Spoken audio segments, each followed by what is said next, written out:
Thank you very much, my people. Good morning, good afternoon, good evening to every one of you. We are back again. Today is Friday, 5th May 2023. Yes, how you guys doing, my people? Yes. Happy weekend to every one of you. How you guys doing? I'm just quickly gonna uh, uh, acknowledge the people right there in the comment section because we have, as you all can see, that Ekweremadu have been sentenced. So we have the full video right here. We need to watch this together. We have about I think about 20-30 minutes long video.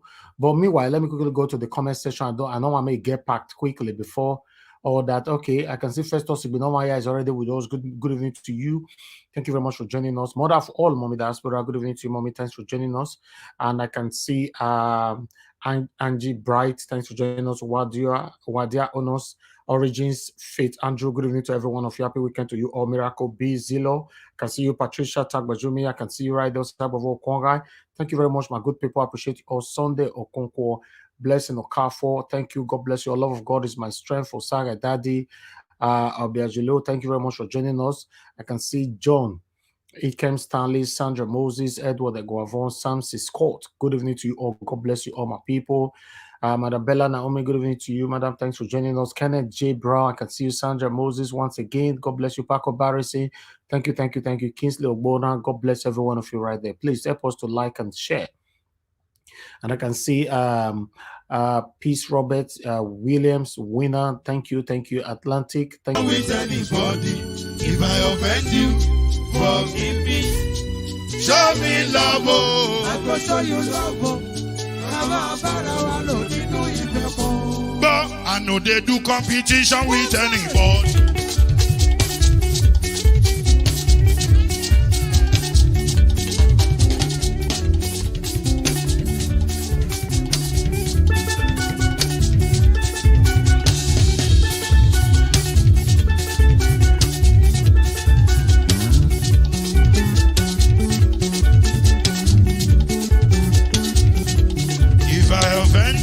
Forgive me, show me love, oh, I go show you love, eh.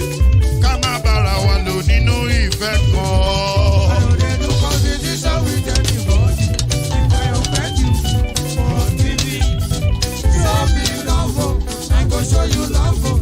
Kama bara wa lo nínú ìfẹ́ kan.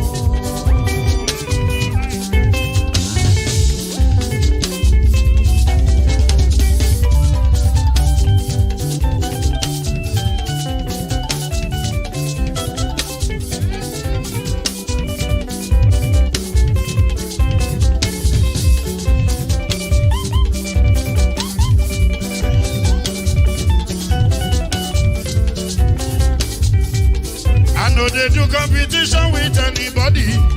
If I offend you, forgive me. Oh, tó bá ti sanwó fún Ṣẹ́gun Nàbí o, ẹ fẹ́ jókù. Alákọ̀bí Ṣẹ́gun Nàbí. Alákọ̀bí Sábàmẹ́là. Anybody? Any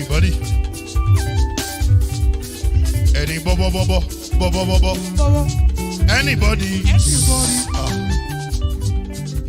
Mo ló ń fọlú, ó gbà mí bó ṣe rí mi láti finishi. Délé mo ló ń fọlú, ẹ jẹ́ ń sọ̀rọ̀. Délé o.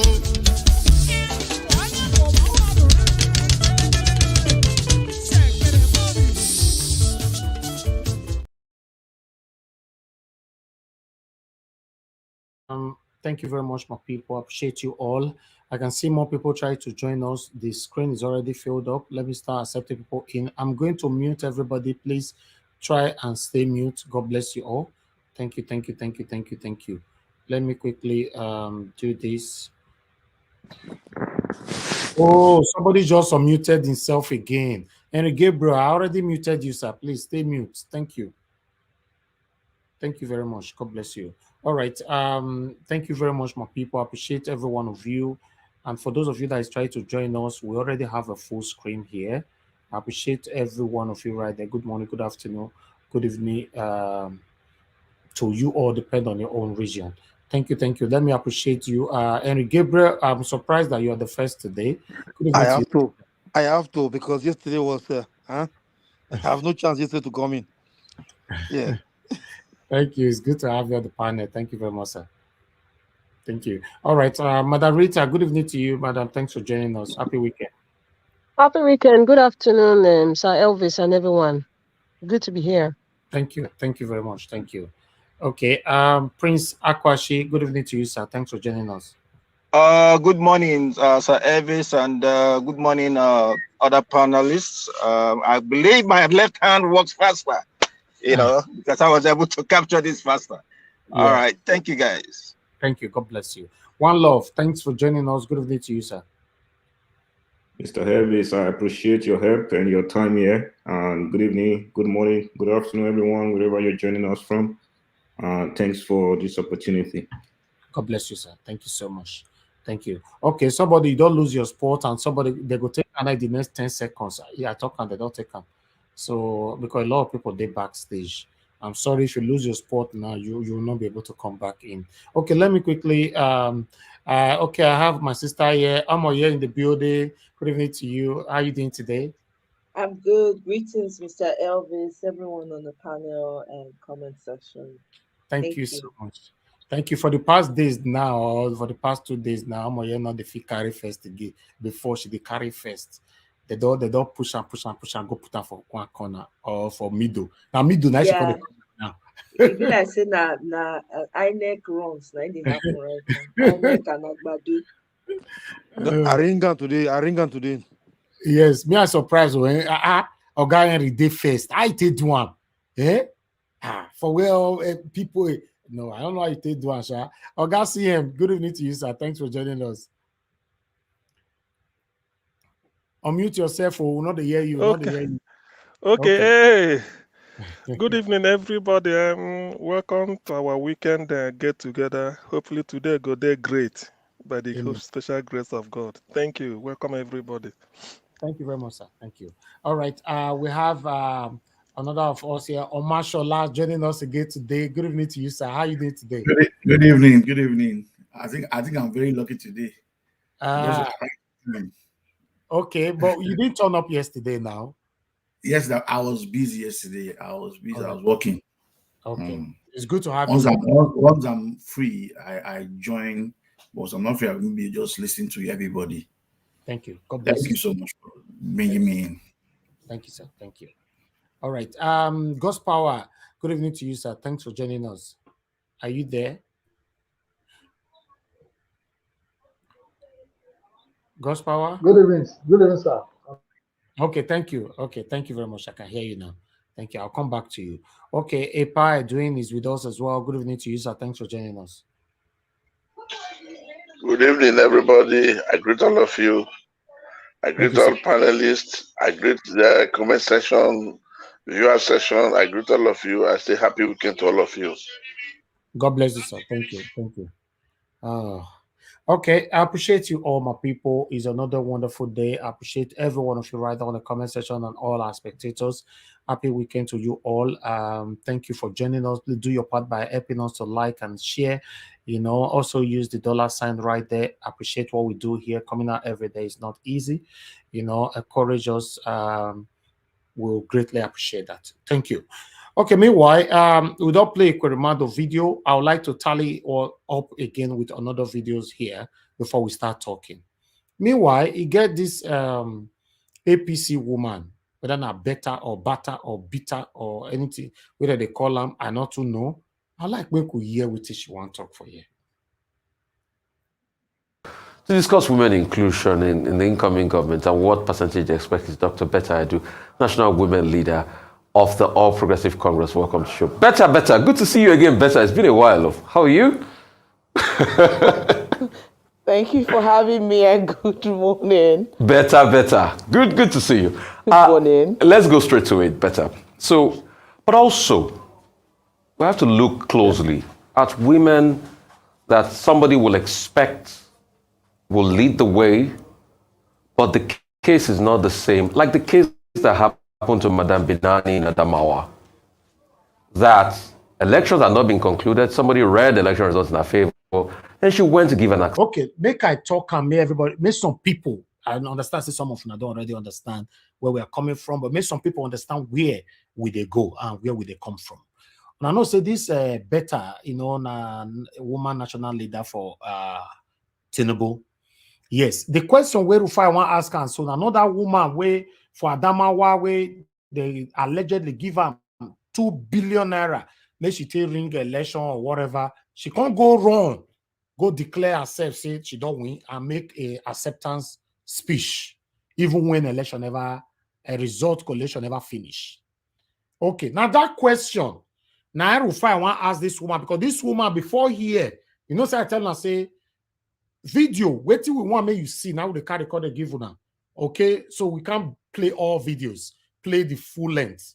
So wait till she talk before here, say she was complaining. May they give woman a chance. May they give woman a chance. We made this. We made that. Okay, fine.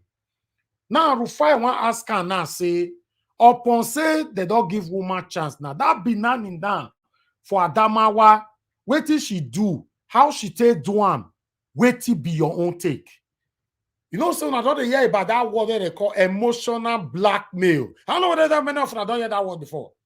Emotional blackmail. See the way this woman want to blackmail me, you, us, everybody now with emotions. Chances at different levels of our nation building, and we'll see the speed of development that will come with it. Except Binani made mistakes in Adamawa, right? There were mistakes everywhere on both sides. On both sides, there were mistakes everywhere. It's an election which I really don't like to discuss because all sides had their mistakes. Should Binani have made that declaration? All sides had their mistakes. Should Binani have made that declaration speech? Should who?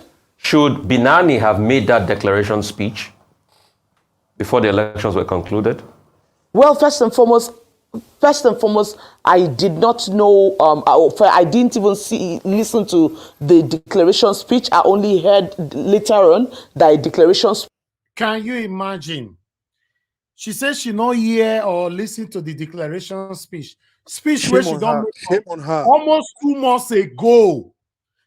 Speech where everybody, the whole world is talking about. This woman says she not hear him. She was not stammering. I know the lady. She's a medical doctor by training, MBBS, University of Calabar, Masters in Public Health, London School of Hygiene and Tropical Medicine. Now she's telling a lie. She's great to that. Go and Google her. Better Edu, MBBS. She said she not watch that video in a national TV. She said she not watch that. Let's listen to that part again. She messed up. I didn't even listen to the declaration speech. 1 minute, my people. Before the elections were concluded? Well, first and foremost, I did not know.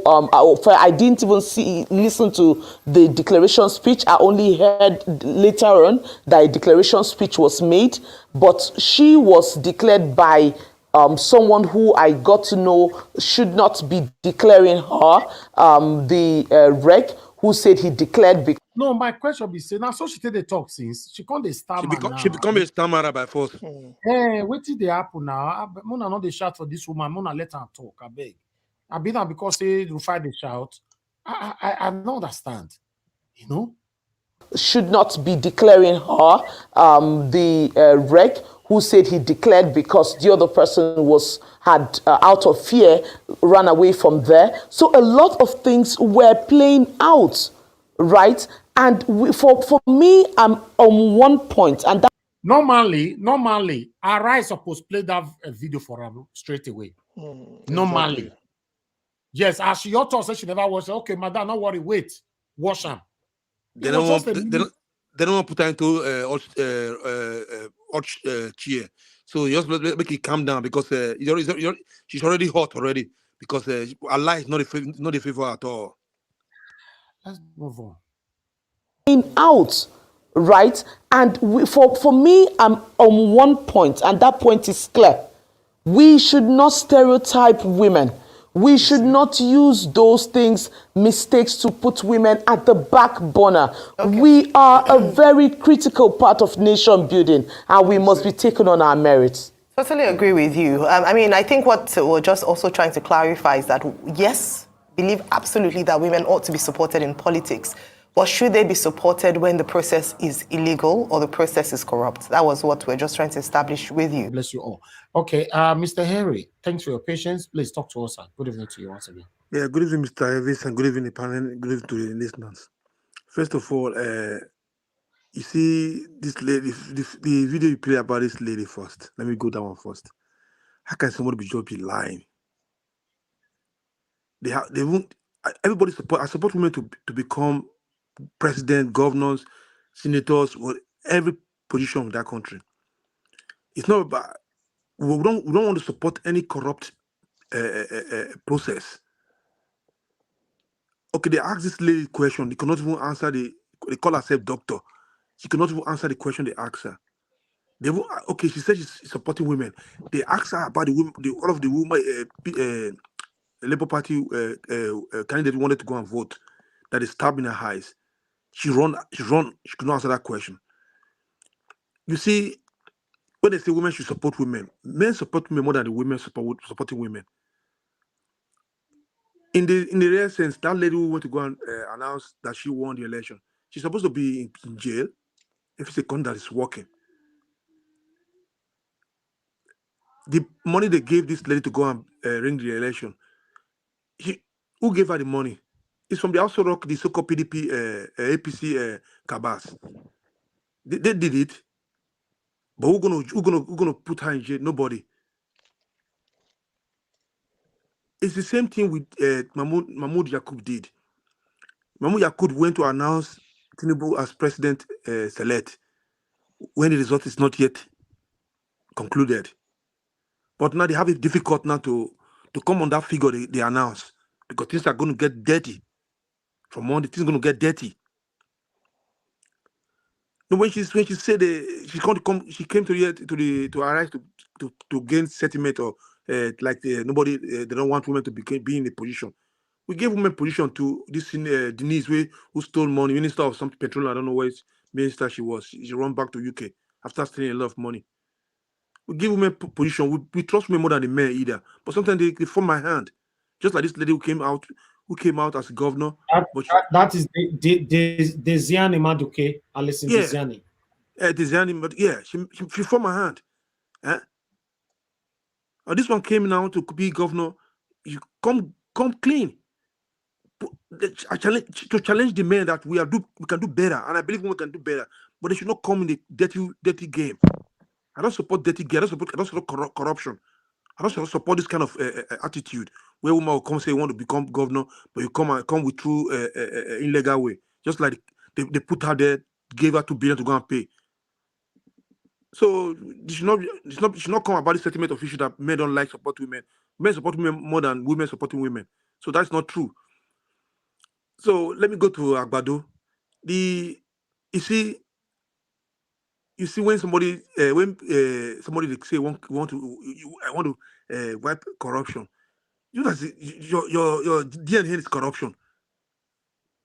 Your DNA is corruption. You want to Tinubu want to call corruption. All Tinubu life is all about life and criminality and corruption. We can build offices at the house for judges or whatever. It's just doing it to get immunity so that all this crime, all this atrocity, they should not judge. They should not persecute him. You see, it's a pity that Nigerians where we have a lot of professors, sons, or others, letting things like this going on and on. Wike will be the one who will tell judge what to do. And he said he's a lawyer, and the wife is a lawyer too. The system is so corrupt to the extent that the so-called lawmakers, since they are sitting there watching people doing things that is not supposed to be in the right way. We are talking about corruption. It's not the same corruption. The senators as of Rep wrote letter to British government to pardon Ekweremadu. Is that not corruption?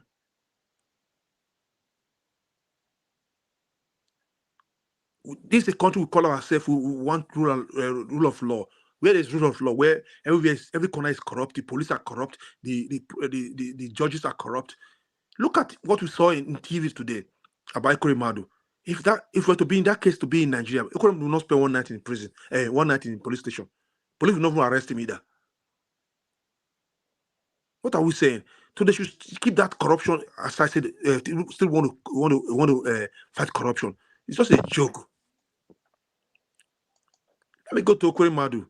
Ekweremadu, this is just the beginning for all those so-called corrupt politicians. I hate them with passion. Sorry to use that word, hate. But I have to say it. I hate them with passion. They made us become nobody in the eyes of other countries. Ekweremadu have the right, he got the opportunity to turn things around in that country.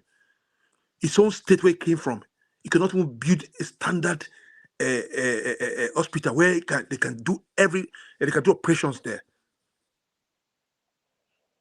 This is just it's a punishment for those politicians to know that those so-called Western country you are running to like your home. You make any mistake, you be a scapegoat. Maybe I should have allowed them to give him at least life in prison so he can rot in there.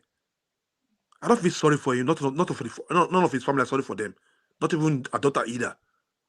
Do you know how many Nigerians are dying in this kind of sickness where they don't have anybody to help them? They don't have donor. Why should I be sorry? Why should I feel sorry for the family, the daughter, everybody? I don't even feel sorry for them. People are dying every day. The government don't take care of them. But these people have opportunity. They have the opportunity to make things around in that country, in their community. They do not do anything. They feel sorry for it. That's why the people, the wrote that is a good man, have a foundation, so blah, blah, blah. Those are the people, those politicians in Nigeria, they do all these things so that to package Ekweremadu, hoping they will give him, let him go free. That's what they were packaging all this stuff. Ekweremadu should have rotted in prison, including his wife. I don't even feel sorry for them. You see the judge there, the judge was just, he's sorry for them either. That's why I gave him that maybe 10 years, maybe the others will stay 6 years or something, whatever. If this case had to be in Nigeria, what we are saying now, we will not be saying it at all. Ekweremadu will not even appear in police station either, not even police station. That will be something else. That could be something else. Or maybe it's already gone. They will put it somewhere, forget about him. But somebody was in this comment was saying this guy don't jackpa. The guy jackpa. Somebody was having pity for these same criminals. I don't know. Remember I forgot the name. That I will go and check it later to find that name there. This Ekweremadu have friends, the rich friends. They have rich friends. They have families. Why they don't find one person from their family to do this to help them? Why they have to be this sick poor boy? They don't have plan future for this boy, just to bring him there, take his body pass, then let him go. Give him some one small change, let him go and die somewhere else. But God catch them. I don't feel sorry for people like that. They said change the country, change the situation of Nigeria. They could not do it. The same lawmakers that stay in Senate, they want to find a way to ban protest. These are the same people who want to sign Buhari to go and collect something trillion. You see how stupid these so-called senators and the House of Rep are? They want me to sit here in my comfortable zone to support people like that? I don't do something like that. Never. They should rot in prison. So what was the last one? What is the last one now? The last one I could not touch. Somebody should correct me, please. Is the House of Rep elect guy? Okay, no. This other one, they said lawyer, judge from Nasarawa. It's okay, not Nasarawa judges. State. Yes. Yeah. Hey, you see, Nigeria is a joke. Nigeria is just a joke. Nigeria is becoming a laughing stock in the world, as of the whole world. You see, we have professors, we have a so-called Sansan. You come there, they call them this one honorable or not dishonorable. They should call them dishonorable people. Because how can somebody be a judge? Have you heard something like that in the Western country before? Somebody have to be a judge. then you don't have not even an idea. If you go and find out, this man don't have school certificate either. These are people from a Sharia court, whatever those that come from the northern part. You see, Nigeria is just a joke. They need to reshuffle Nigeria again. If not, they should share the country. Let them do their. You see that what they call them zoo. They call them Nigeria is a zoo, like Donald Trump. I'm not a friend of Donald Trump anyway. He said Nigeria is a zoo. You see, how can I call us zoo? When they hear this kind of thing again, you have a judge. It's not even like a lawyer. You don't have any certificate. It's not a joke. Every time we come out in a negative way, Nigerian citizens are making Nigerian proud. But those so-called law makers, those people are ruining us, are making us ashamed to even regret to be in Nigeria. You see, those judges who are gonna judge this case about this petition, this our case in court, they should go and learn from this judge now. You don't even look settlement inside of it. You don't even look at your daughter is sick, whatever. You don't even look about it. You just judge the case. You just feel sorry for him because they think Ekweremadu was a little bit sick, whatever. But nevertheless, the one is suffer already enough. It's enough for me either. Even though they can give him 10 to 100 years there, it could move better. But meanwhile, at least they did something to show them, to send a strong message that there's no place you can call more than your home that's better than other. There's no place you can call your home that's better than your home. They should fix their country properly. This is warning to all those corrupt politicians who are the senators and those House of Reps. You see, it's only a country, it's only Nigeria, so-called. Thank you. I have no time now. Yeah, please, round up. Okay. It's only Nigeria, a House of Rep or citizen will slap somebody, will go free. In this country in Germany, you dare not raise your hand on somebody. You dare not. Somebody slap me, I will fall down. That person will be paying for me. I will be sitting at home, enjoying myself. You will be paying. It's how it is. You only speak with your mouth, talk and go. How can you hit somebody and people are there? Witness saw it.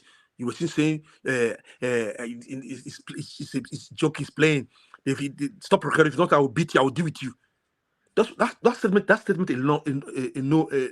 alone for that camera to move, that it shows that you hit somebody. That man should be supposed to be arrested. If it's a country, if Nigeria is a country that's working. So if I see somebody come out here and supporting those so-called corrupt senators, or sorry for Ekweremadu, if I hear anybody say it here, may God punish that person generation. Thank you. Thank you very much for your submission, Mr. Henry. God bless you. Okay, I would like to quickly acknowledge those of you with the put smile for my face by super chatting me. Thank you. God bless you all. I can see Alara of Nigeria. Thank you very much for the super chat. I really do appreciate this. Thank you very much. Mr. Joseph OG, thank you very much, sir, for the super chat. I really do appreciate this. Also, thank you very much. Adelaja Ogumbi, thank you very much for the super chat. God bless you all, my people. I appreciate those of you that have liked and shared this broadcast as well. God bless every one of you right there. Thank you. Okay, I would like us to move on to the next person, which is Madarita. Madarita, good evening to you once again. Please talk to us. Madarita, try everything. Try to iron there in each topic 33 minutes. Because I notice Madarita go use 10 minutes talk one. You can't say, okay, what is the next one again? You can't use on that 10 minutes, talk that one. You also say, okay. That's what you have taken 5 minutes of my time. You will say the final 5 one. minutes already. You call you 12 minutes, talk about the final one. Thank you. Naija Watch, I've taken 5 minutes. Let everybody know. Okay, I'm going to talk like typewriter now. Oh my God. Thank God it's Friday. God bless everyone. Good afternoon again. I once heard a very rich man, a Nigerian man that I think everybody, well, I'm not going to mention the name. I once heard him say, I hate poor people. I hate poor people. I heard it. I couldn't believe it, but I heard it.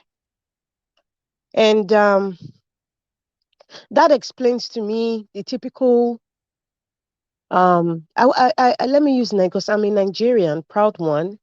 I don't want to use anybody from another continent, but I'm just saying it based on my own personal experience and where I came from and the kind of politicians that we have. He said, this is years ago, I hate poor people. He's still a very rich man. And that struck a chord within me that the people that you see on TV or the people that you revere, you admire, or you're inspired by, they are not really who you think they are. And that gave rise to something that I've realized. I've said it before. It is very easy to be kind. It is very easy to be kind. Very easy. The case of Ekweremadu, they were not kind. That was something that could have been prevented, this fiasco, this disgrace. They were not kind. I know people will say you don't live with them, you don't know them. I'm saying it based on all the episodes that had happened since last year. They were not kind. It is very easy to be kind, people. From the sentences, where I understood it from the judge, they deducted the number of months that they've stayed in incarceration, until the sentencing day today. They're going to deduct it. So, and I heard the judge say he's going to spend 2/3 of the 9 years and some few months. And I think somebody can correct me. Calculation is that he will spend about 6 years and some few months. And then for his wife, based on what the judge said, I think she would probably spend like 1.5 years, or let's just say 1 year and 8 months in jail. And she will probably be out, obviously, before Ekweremadu. It is very easy to be kind. It is very easy to be kind. And I really have nothing to say. Regarding their case, I think they deserve more of that sentence.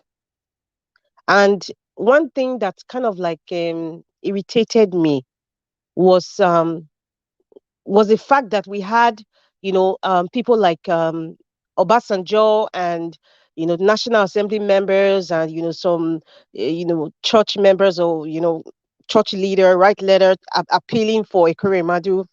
I think Nigerians, we have this penchant for being too benevolent when we are not supposed to be benevolent. And I think that is why we are where we are today as a nation.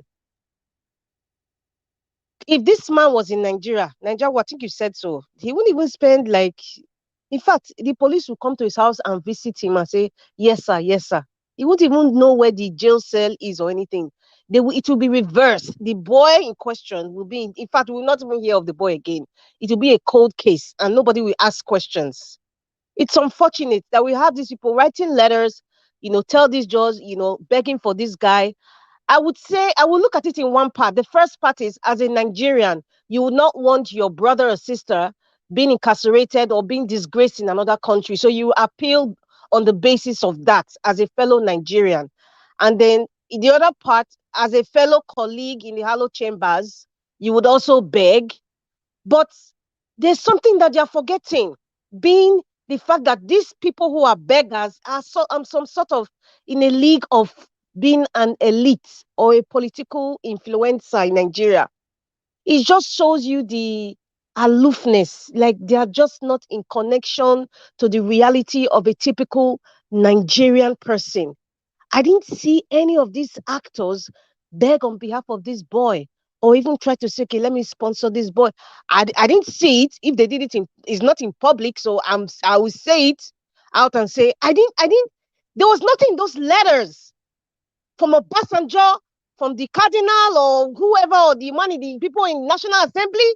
I didn't hear anybody even talk about the boy. Jesus Christ, we are such a wicked nation. Oh my God. There is something that is dark. Dark is the only word I can use to describe it in public space. There is something dark hovering around Nigeria.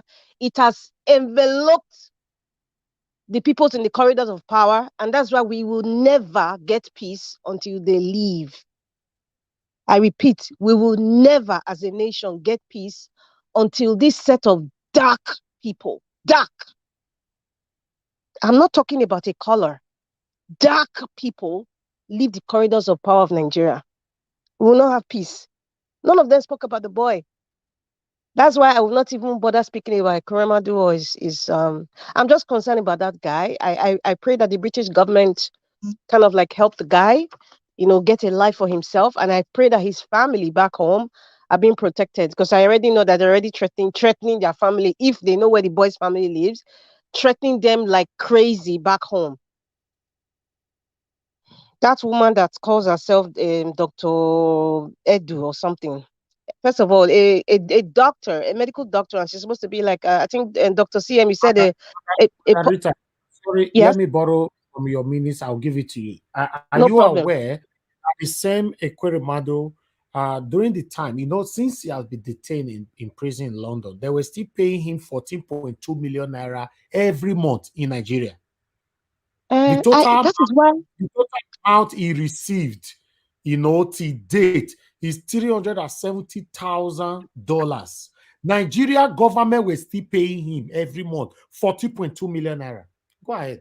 Thank you. And the so-called 40 houses, the one that is known that EFCC just put out there, and I don't see any investigative journalists following up if those houses were really confiscated. And perhaps, just like what's his name? The man at Bodilon Son bought the $10.8 million house in the UK. That is what they do. When EFCC sells it, what happens to these properties? Their so-called friends will front in as proxies and buy it back. So some people will be happy and saying, praise the Lord, hallelujah, they've seized the property. No, the money is going back to them. They just put a different name. Just like exactly what Sheyi Tinubu just did. Just exactly what he did. So EFCC, show us a proof. Show us a proof that the 40 houses have been seized. And after they've been seized, did you auction them? Who did you auction them to? So we are surrounded by dark forces. This woman that calls herself Dr. Edu, first of all, a medical doctor, as she calls herself, I respect medical doctors. I would say I come from a medical doctor family, and I know what it is to be a medical doctor. I know the stress, the pain, the sleepless nights, the dedication. I know what it is, and I know a lot of you out there even know what it is to even be a university graduate. I mean, that is the real one, not the one that paid themselves through. You know what you go through to get that degree, and you know what inspires you. And so for this woman, first of all, a doctor that bleaches, I cannot trust that doctor. Anybody could come and tell me I'm body shaming her. I'm not body shaming her. I'm actually even helping her, because bleaching is not even good for the body. They're carcinogenous chemicals. So a woman that calls herself a doctor and bleaches cannot treat me. I am not sorry to say that. And I would say she doesn't speak for the Nigerian woman. That woman is not the face of doctors. She's not the face of a Nigerian woman. And as a medical doctor, since she has decided to follow a political path, which is not bad, but since she has decided, she's just 38 years old. She still has a lot of years to practice and get a lot of experiences, and not meddle herself into these murky waters with criminals, no matter what it is, no matter who is urging her to join. She joined APC, and then it has made her look foolish, without substance, made the medical certificate useless in the eyes of the world. That's just how I see it. She supported someone that has no record of lineage, has no record of education, and you as a medical doctor, you probably spent 10 years of your life going to school, university and medical school, and or even more, and then you're supporting somebody just because of money or some silly ambition, and then you look substanceless, empty. It's just the same way we have the professors that have bastardized professorship, supporting irregularities, senior advocate of nonsense like Festus Akamu, bastardizing the luminary profession. So you can see, from professor to medical doctor to which other one again? Senior advocate. It's just show you the dark that is in every facet of life in Nigeria professionally now. It's dead. It has been murdered because we have dark people surrounding the corridors of power. They have taken over. But there's a light. I must tell you, there is a light. And that's why I'm speaking today. And that's why we are all here today. there is a light, because God has said enough is enough. The innocent and blood are saying enough is enough of this darkness. There is a light, and that light is Peter the Rock Obi. And I hate it. I despise it when women like this Dr. Edu use the emancipation of women in politics as an excuse for ineptness, or as an excuse to become an enabler of corruption. I just detest it with every fiber of my being. She's a disgrace to women, and she's a disgrace to doctors. As for the Nasarawa judges, I know we have Sharia judges, and then I will call the other one secular judges, because that's how the Sharia people will probably look at, the ones that actually go to law school and get all the experiences. We probably call them secular judges, but we have two kinds of judges in Nigeria. And then, it is now people are shouting, woof, woof. We have a medical doctor that came to disgrace herself. Now we are now looking at, the qualification and the degree fiasco, of the people that are in power. They should start with the one that INEC selected. What is his qualification before they even talk about the judges? As far as I'm concerned, though, the one that they are shouting hallelujah to, in fact, let me not use hallelujah. The one that they are shouting Babake is a chair as their president selects. They should start asking that one to bring a certificate before they start persecuting the ones that are asking for qualification of judges in Nasarawa State, because it's just ridiculous. We are just selective in the way we do things in Nigeria. It's disgusting.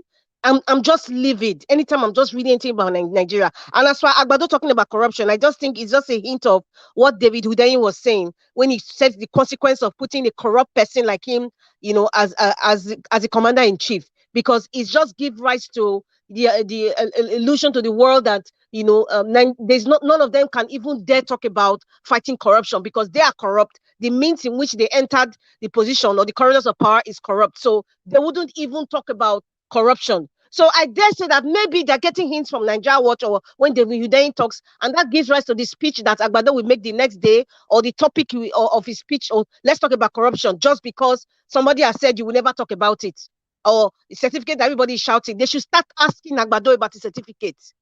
And the House of Rep elect member behavior, like I said, most of them are animals wearing agbada and suits. So I'm not really surprised about this. Many of them are like that. Like I said, most of the people that you think are revered, that you think are something in the society today, many of you, your eyes are opening up, because our president Peter Obi, he's the light that's actually showing the darkness. So we are not seeing Professor Akamu was not even giving the son that he deserved, because they're not, him and Michael Zekeme, they're not even in the same league at all. In fact, I would say me and Akamu are not even in the same league. I can be a judge and I can read the constitution better, interpret it better, and present myself better than Professor Akamu. So the way they give judges, it's the same nominated magistrate court. It's the same way Festus Akamu got his son now. The same way some of them get their OFR, MFR, all those titles. They don't deserve it. So if you have animals like this House rep member that can abuse a woman, what you can just expect MC Olumo can go for presidency tomorrow. That's it. Thank you, Nigeria Watch. Thank you very much, Madam Rita. Thanks very much for your submission. God bless you. I would like to quickly acknowledge, appreciate Dr. Alexander Gomez. Thank you very much, sir, for the support. I appreciate you, and thanks for the comment as well. Guys, continue to press on the like button, help us to share, and let's do this together. I think the next person we have here now, let me see. Say this our gongo. They use that. Okay. The next person is One Love. You never reach your turn, sir. You never reach your turn. Now One Love. After One Love, will be one more year before you. So just wait. They read novel there. One Love, are you there with us? Yes, Oga Elvis, I greet you and everybody in the panel. Thank you very much. Good evening to you once again. Please talk to us. Oh yeah, thank you. Thank you for your consistency and always coming on this channel. It's been nice watching you all along. I know it's been rough the past couple weeks, especially with our mandate. Our case is in court now, I believe we are going to get our mandate back. I did watch some of the videos that you posted, especially the one that relates to Ekweremadu. I think this is a guy who basically, I'm not quite sure if he was a Senate president or pretty close to being a Senate president, but whatever he was in Nigeria, I know he was a politician, and it's pretty typical of every Nigerian politician that we have Nigerians all over the world. We have girls, we have boys, we have mothers, we have fathers, Nigerians in the UK, in the United States, in Canada, all over the world. The only thing that seems to be bringing disgrace to us everywhere are the Nigerian politicians. It's pretty sad that those who are supposed to be leaders, those who are supposed, I think that's the reason why I keep saying the ones that call themselves leaders don't know what leadership is. They believe going to an office, holding one position, and you have security guards and maids, that pretty much makes you a leader. It isn't. A leader leads by example. Because if you can't lead by example, I don't know how you are going to tell your followers what to do. I don't think anybody is going to listen to you. That's pretty much what is playing out here in terms of Ekweremadu. The guy spent many years in the Nigeria Senate, so, and I believe if they had worked so hard, if they had believed in Nigeria, if they were a nationalist, if they had believed in that cause called Nigeria, I think by now we will have a good hospital in Nigeria. We will have a place where common people can go to. If I recall, Mr. Najawa, there are thousands of people in Nigeria who are having the same renal problem that the daughter is probably having right now. They are in Nigeria. They don't have anywhere to go, talk less of who to donate a kidney to them. I listened to the judge. The daughter has FSGS. That's focal segmental glomerulosclerosis. It's a kidney problem where you basically leak protein into your urine because you have a damage to the basement membrane in your glomerulus. The glomerulus is basically the filter of the kidney that helps to filter everything. You can get it because of drugs. You can get it because you have HIV. You can get it because you have some genetic problem. You can get it from so many things. That's what the daughter has. And she's at end-stage renal disease at this point. She has probably been going through dialysis over the months. That's the reason why she needs donation. There are thousands of people going through the same problem in Nigeria, and they are being silenced. At this point, we don't even talk about people like that.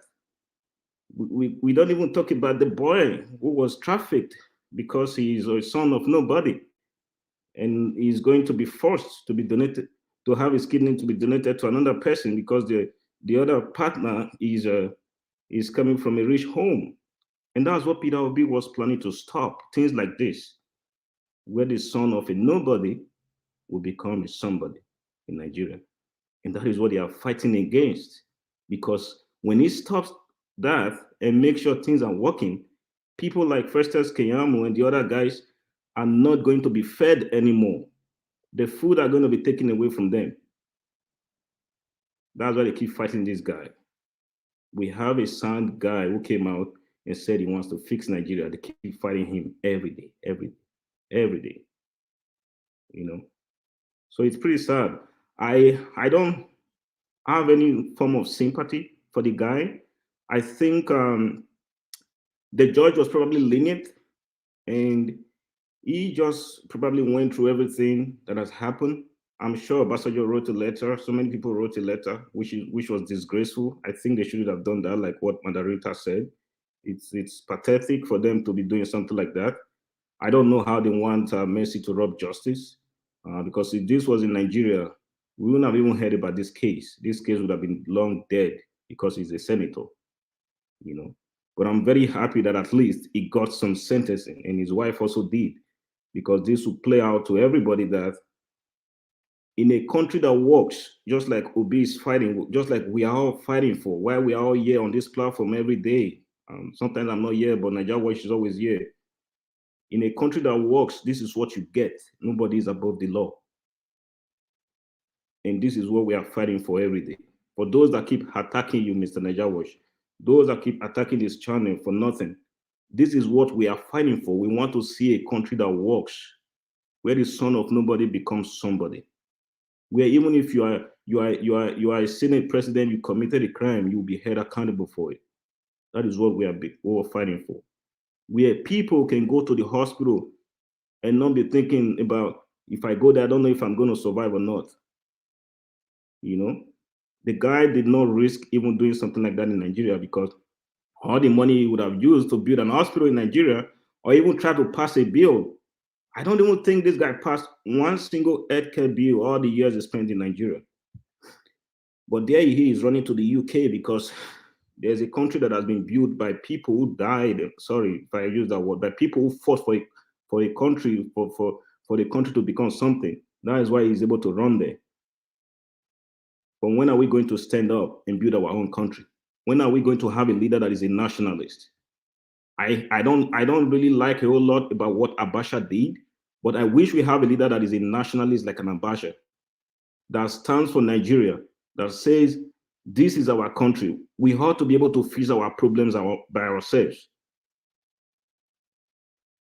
And that is the kind of person that I saw in Peter Obi, the person who loves Nigeria, who wants to fix that country, not the person who keeps running to the UK because he wants to go see a doctor.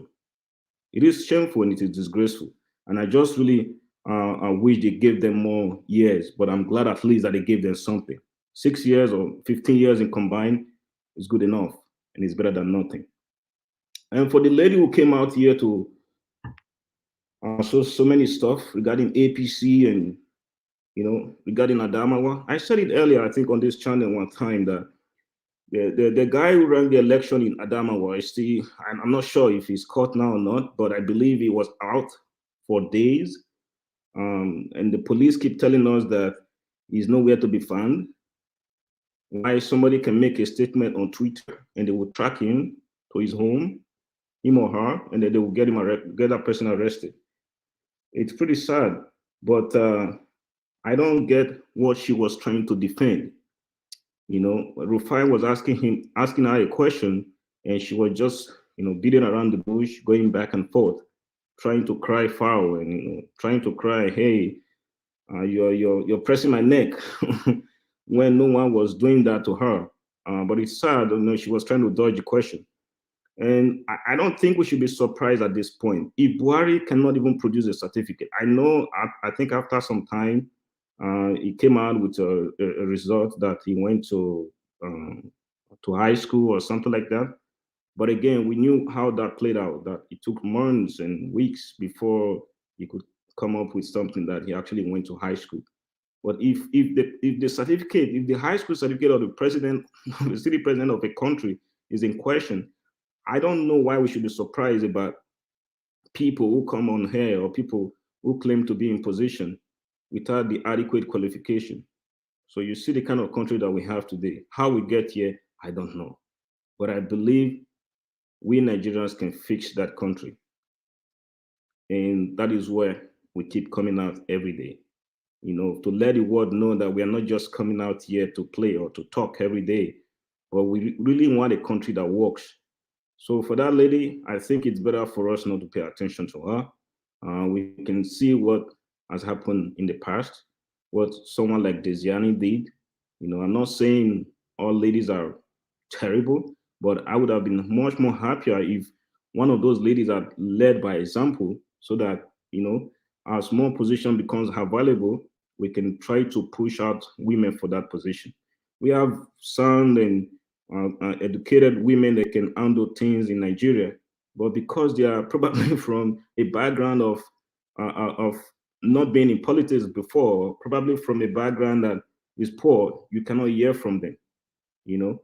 But I just wish at the end of the day, we'll be able to have more women in politics and not end up with people like this lady that came up.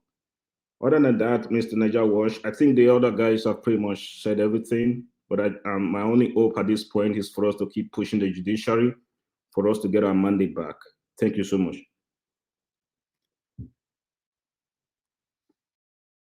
All right. Thank you very much, sir. Thank you. God bless you. Thanks for your submission. I would like to take some calls right now before I move on to the next person. Thank you very much for calling in, Madam Joy. Please talk to us. Good evening to you. Hello, everybody, Mr. Niger Watch, our able panelists. Madam Rita, I love you. I love you seriously. You are. I hope to meet you one day. And I miss Madam Busy Brain and yeah, she's on holiday. She will be coming next week. Oh, okay. I miss her too. So please, let me just go straight to the point. All protocols observed. I want to say something about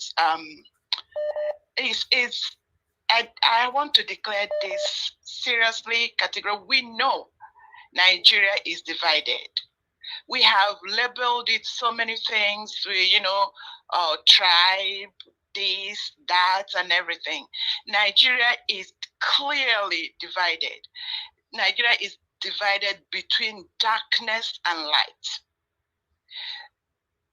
Now, what we are facing is Nigeria is led by the leaders of darkness, association of patented, professional, every category of criminality, cabals, Mr. Niger, what you call them, satanists and satanism. And so long as these cabals, cartels, cultists, and their cohorts and stooges remain at the corridor of power, Nigeria's stance cannot survive. And we have people like Dr. Bati, people like the woman national leader, educated Dr. Betta Edu, with their eloquence, elegant way of speech. They are people to reckon with, but because they have, stood to defend criminality, they are at war with morality. Their propaganda and their mantra is on how to make Nigeria look murkier and murkier. And that is what we are facing. Now, one of the things that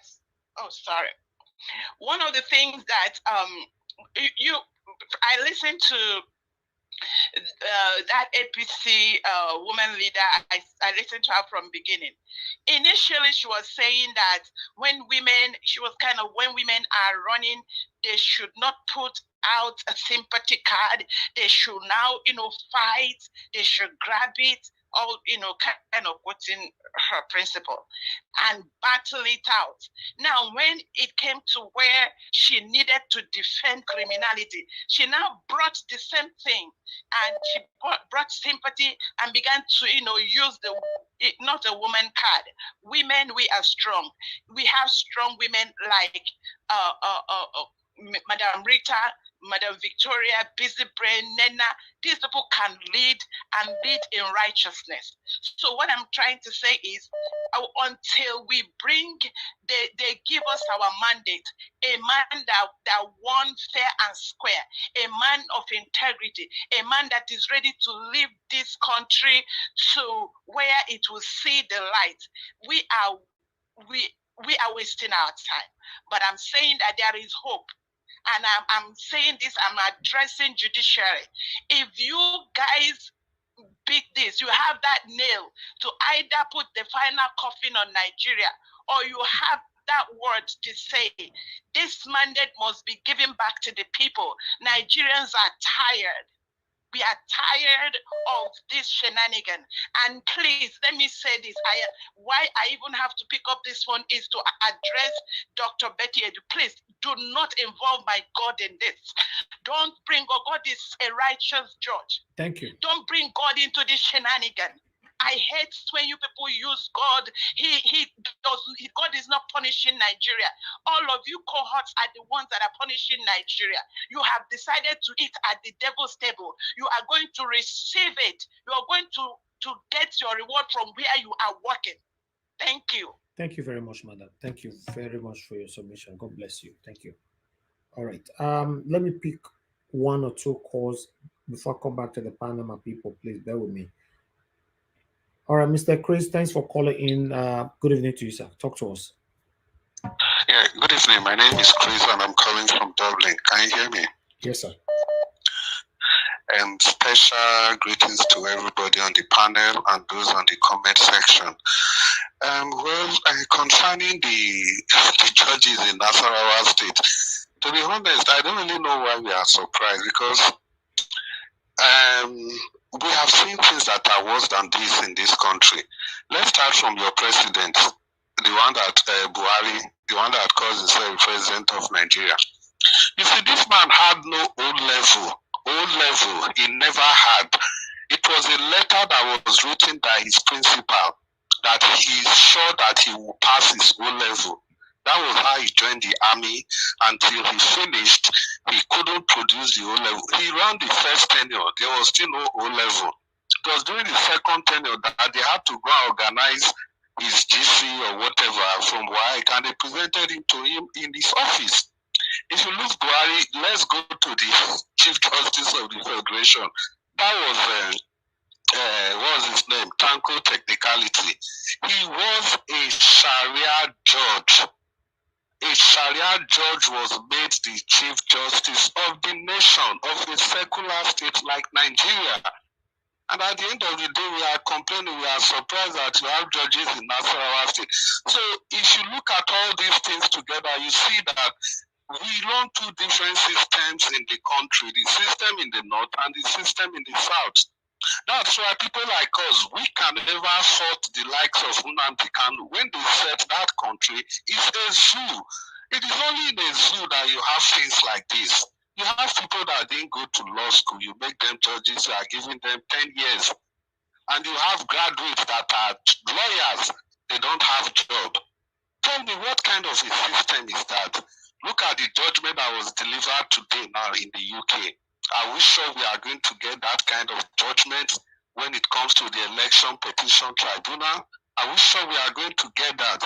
So not until we stand up, look at the other lady, the doctor that was talking. Can you imagine what she was defending?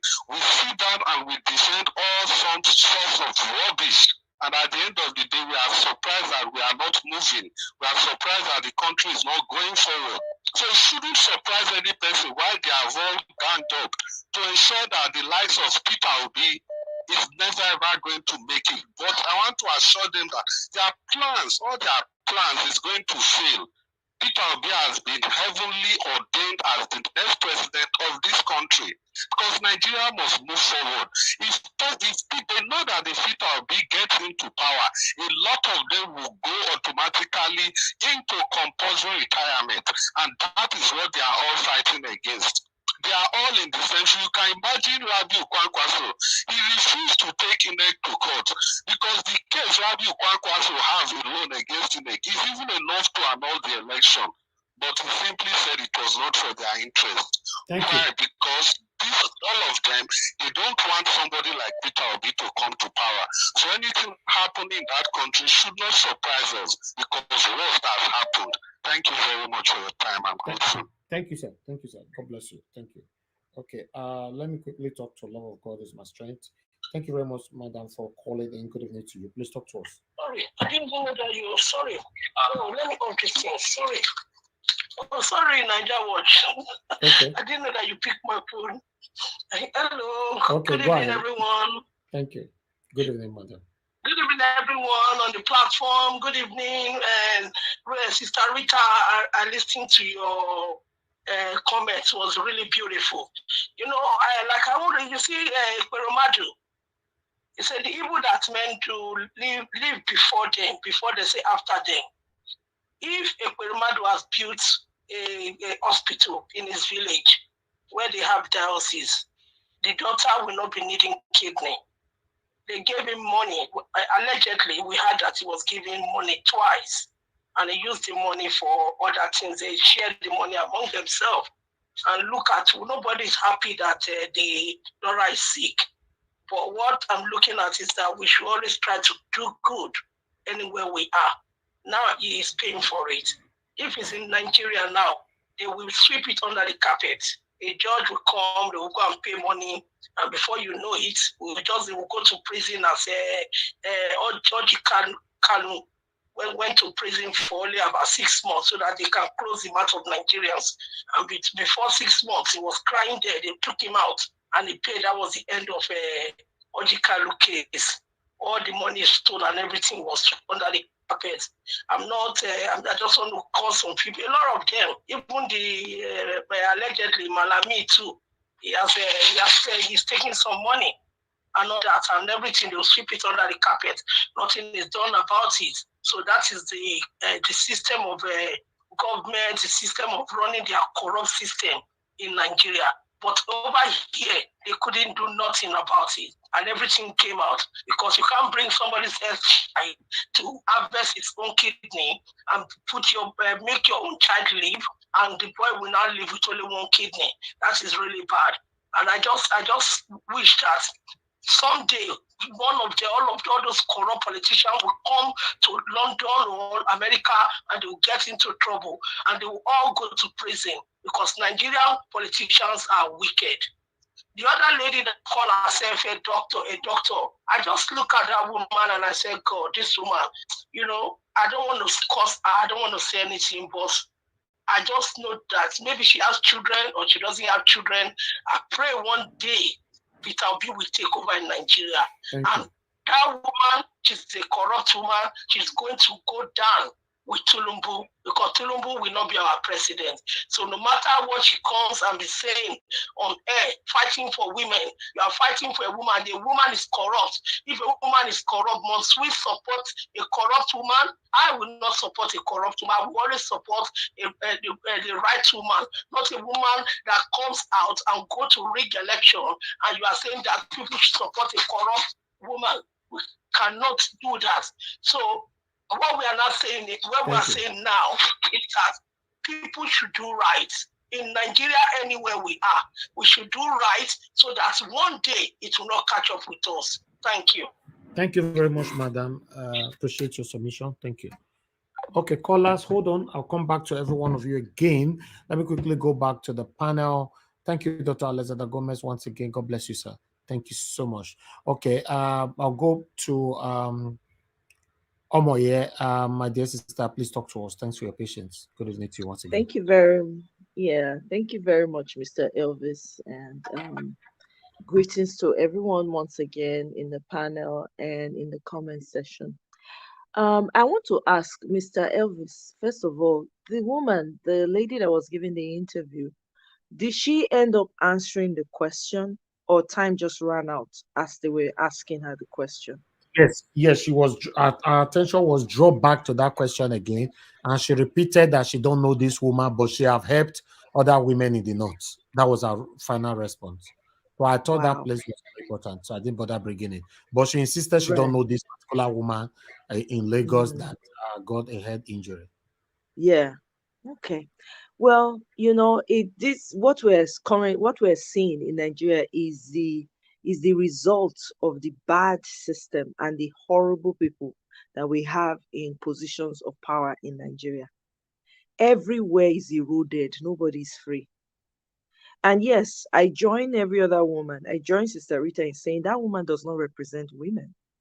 Those people represent their pockets. When you see people like that, they represent their pockets and what they want to gain from the system. Look at her evade questions that she should be answering. A woman like yourself was declared illegitimately as the governor or elect of a state, and she rushed, and there were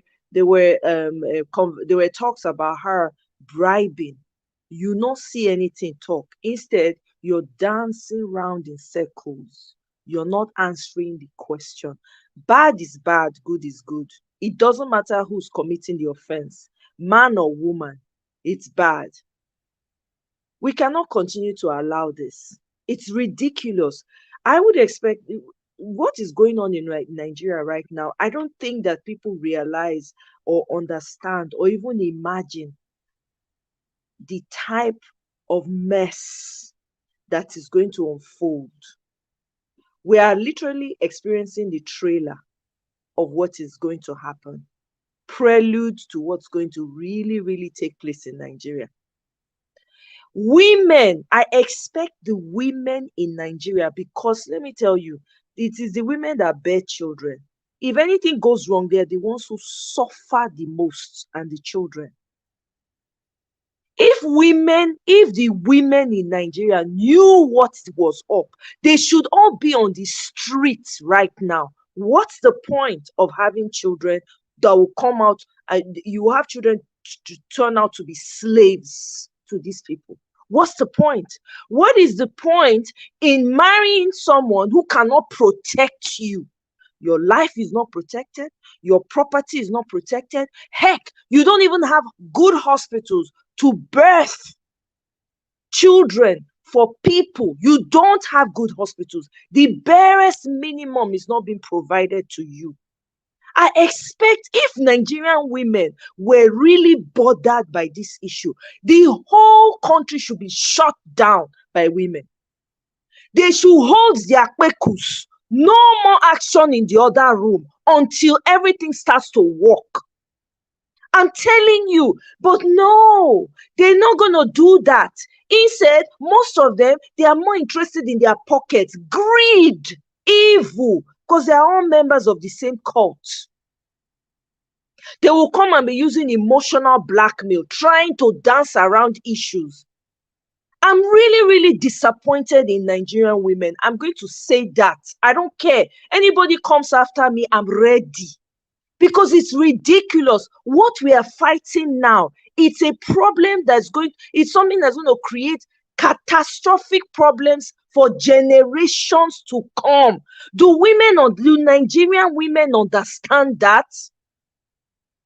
Do they understand that? Since the men, with all due respect to the good men that are doing the good work, since the men have failed for 60 freaking years, how about the women?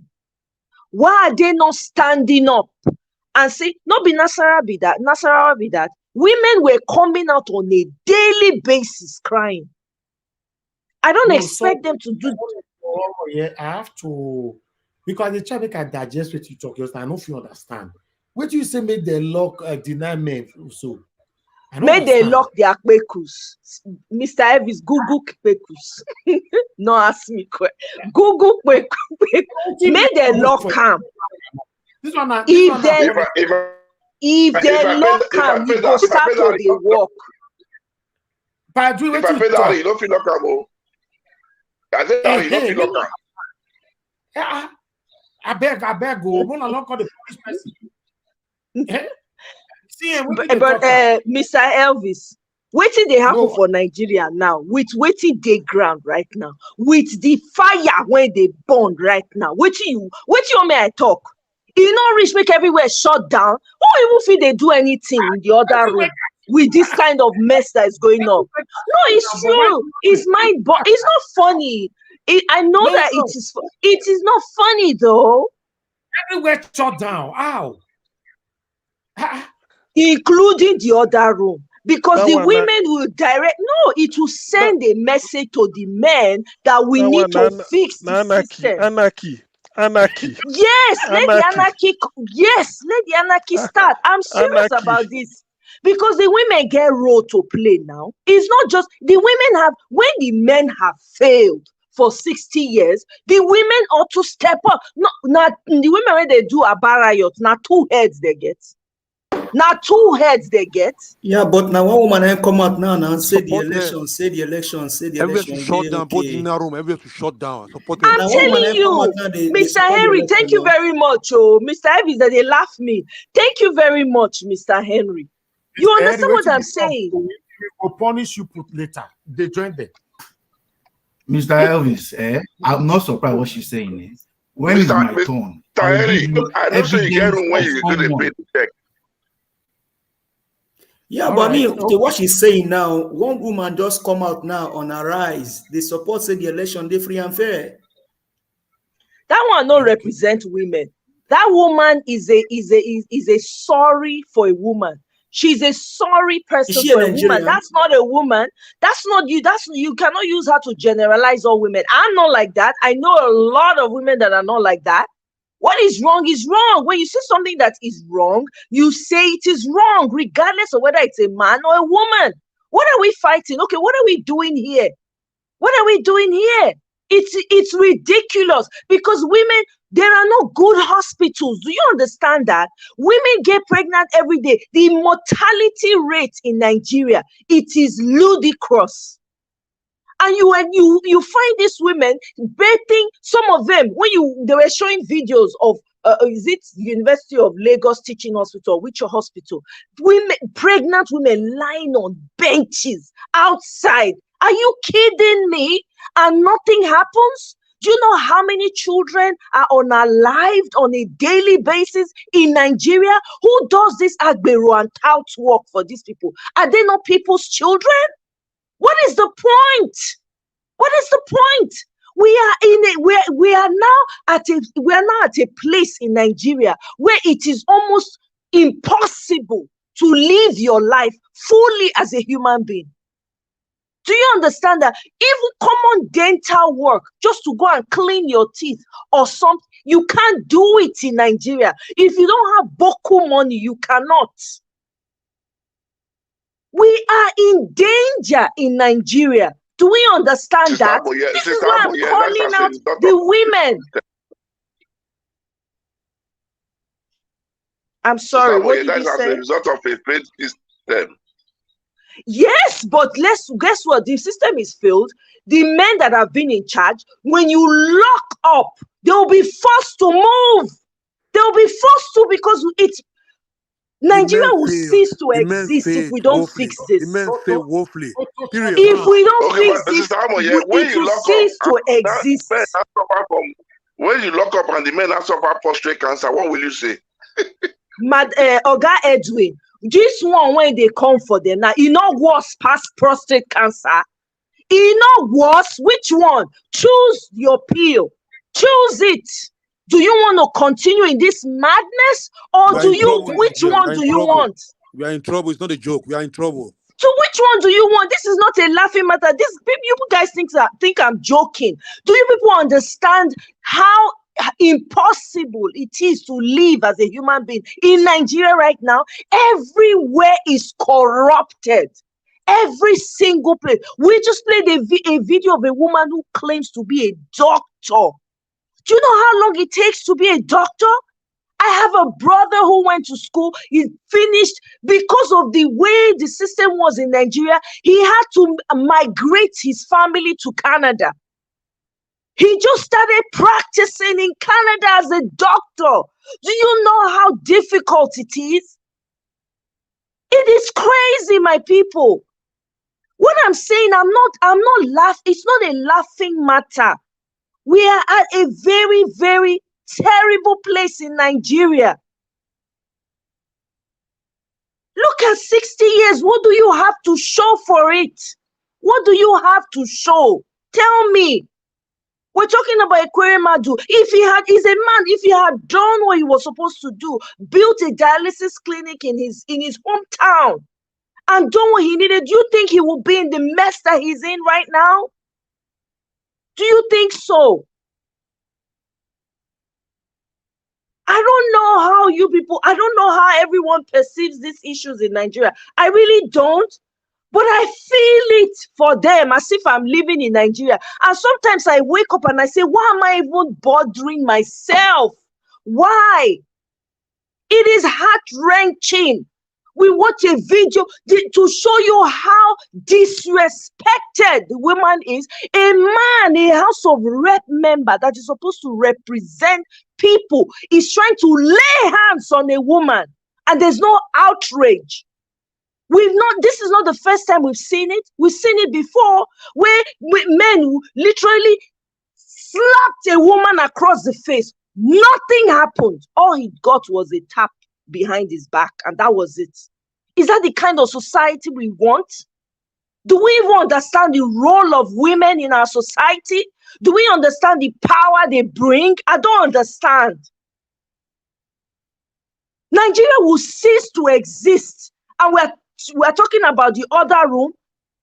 Why would I be with a man? You can't protect me. My protection is not guaranteed with you. You cannot secure your family. You cannot see. Men are giving up their women to go and be with other men so they can eat. Do you know that? It is happening now in Nigeria. They are selling their children at the borders, sending their women outside to Arab countries to go and work. Are you kidding me? On that one, you are right. 100% is happening in Nigeria. It is crazy. So what's the point? Why would you marry? You can't even common hospital. Headache, you not go fit go hospital because there's none. And you say that kind of system they work? Is it not enough for everything to shut down? We are in an emergency situation right now. It don't pass red. It don't pass red. Because Nigerians are the kind of people, they move on regardless. It is time to stop moving on and fight. Wait and fight for it once and for all. Because if should that man enter the 29, forget Nigeria. Forget it. We will not have any conversations anymore. It is crazy to me. The people that messed up this country and messed up Nigeria have enjoyed Nigeria in the times that it was coming up.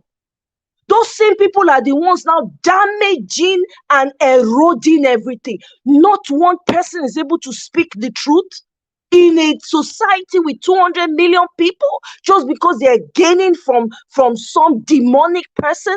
Not one person in their 80s. Only one so far, maybe 3 so far. In a society full of educated people, and you say I should not be outraged? I shouldn't speak things that will cause people to be outraged? Are you seriously kidding me? We just had a doctor, for crying out loud, come to tell you that she did not see anything. Women should be supported regardless of whether they cheated. And we think that we are living in a society, we are living. See, when Zazu talks saying be babu, he live in the zoo. It all applies to every Nigerian. Take this to the bank. Because that's how they're living in Nigeria right now, like animals. Animals they're even treated better. Ekweremadu, nemesis will always catch up with people. But for the politicians, the rest of the politicians in Nigeria, it is not fast enough. Because we need a cleansing of the system. I remember when Ahmed Dati came and he said that first we start with healing. Do you know how much healing needs to take place in the soil in Nigeria? Do you understand how much healing needs to take place? Do you know how many people's blood has been shed in that country? Innocent ones. People that are not supposed to just unalive, they're already gone. They are deleted just like that. So look at the woman that metal was used on her, mistakenly on her way from church. What happened to the man that did that? The man has been promoted. Do you know that? No consequences whatsoever. None whatsoever. People just get away with all manner of crimes in Nigeria. And people are not on the street crying. Women have not shut down their shops and leave their offices to go and protest. You are living worse than an animal. You don't see it.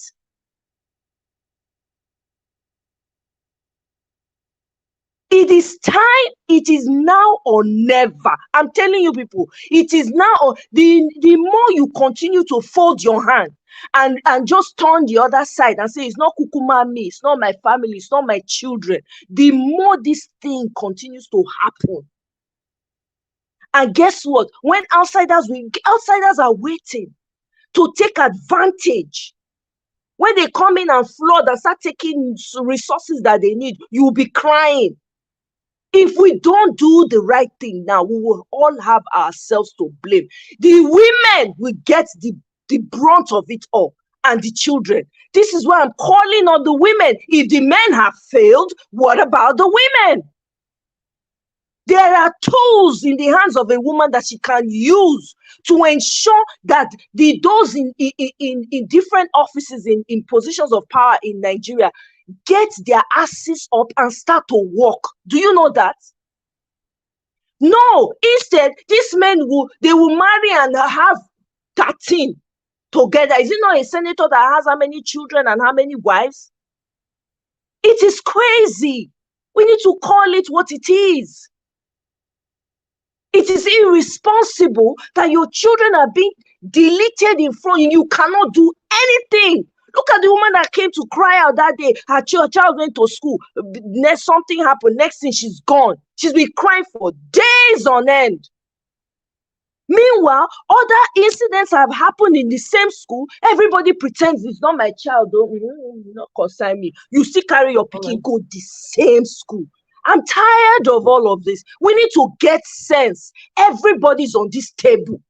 Women, men, anyone. Right now, we don't have the time. We need to fix our systems. We cannot afford to allow this babu to get in on the 29th. It cannot happen. It should not happen. I yield. Thank you. Thank you very much, my sister Amoye.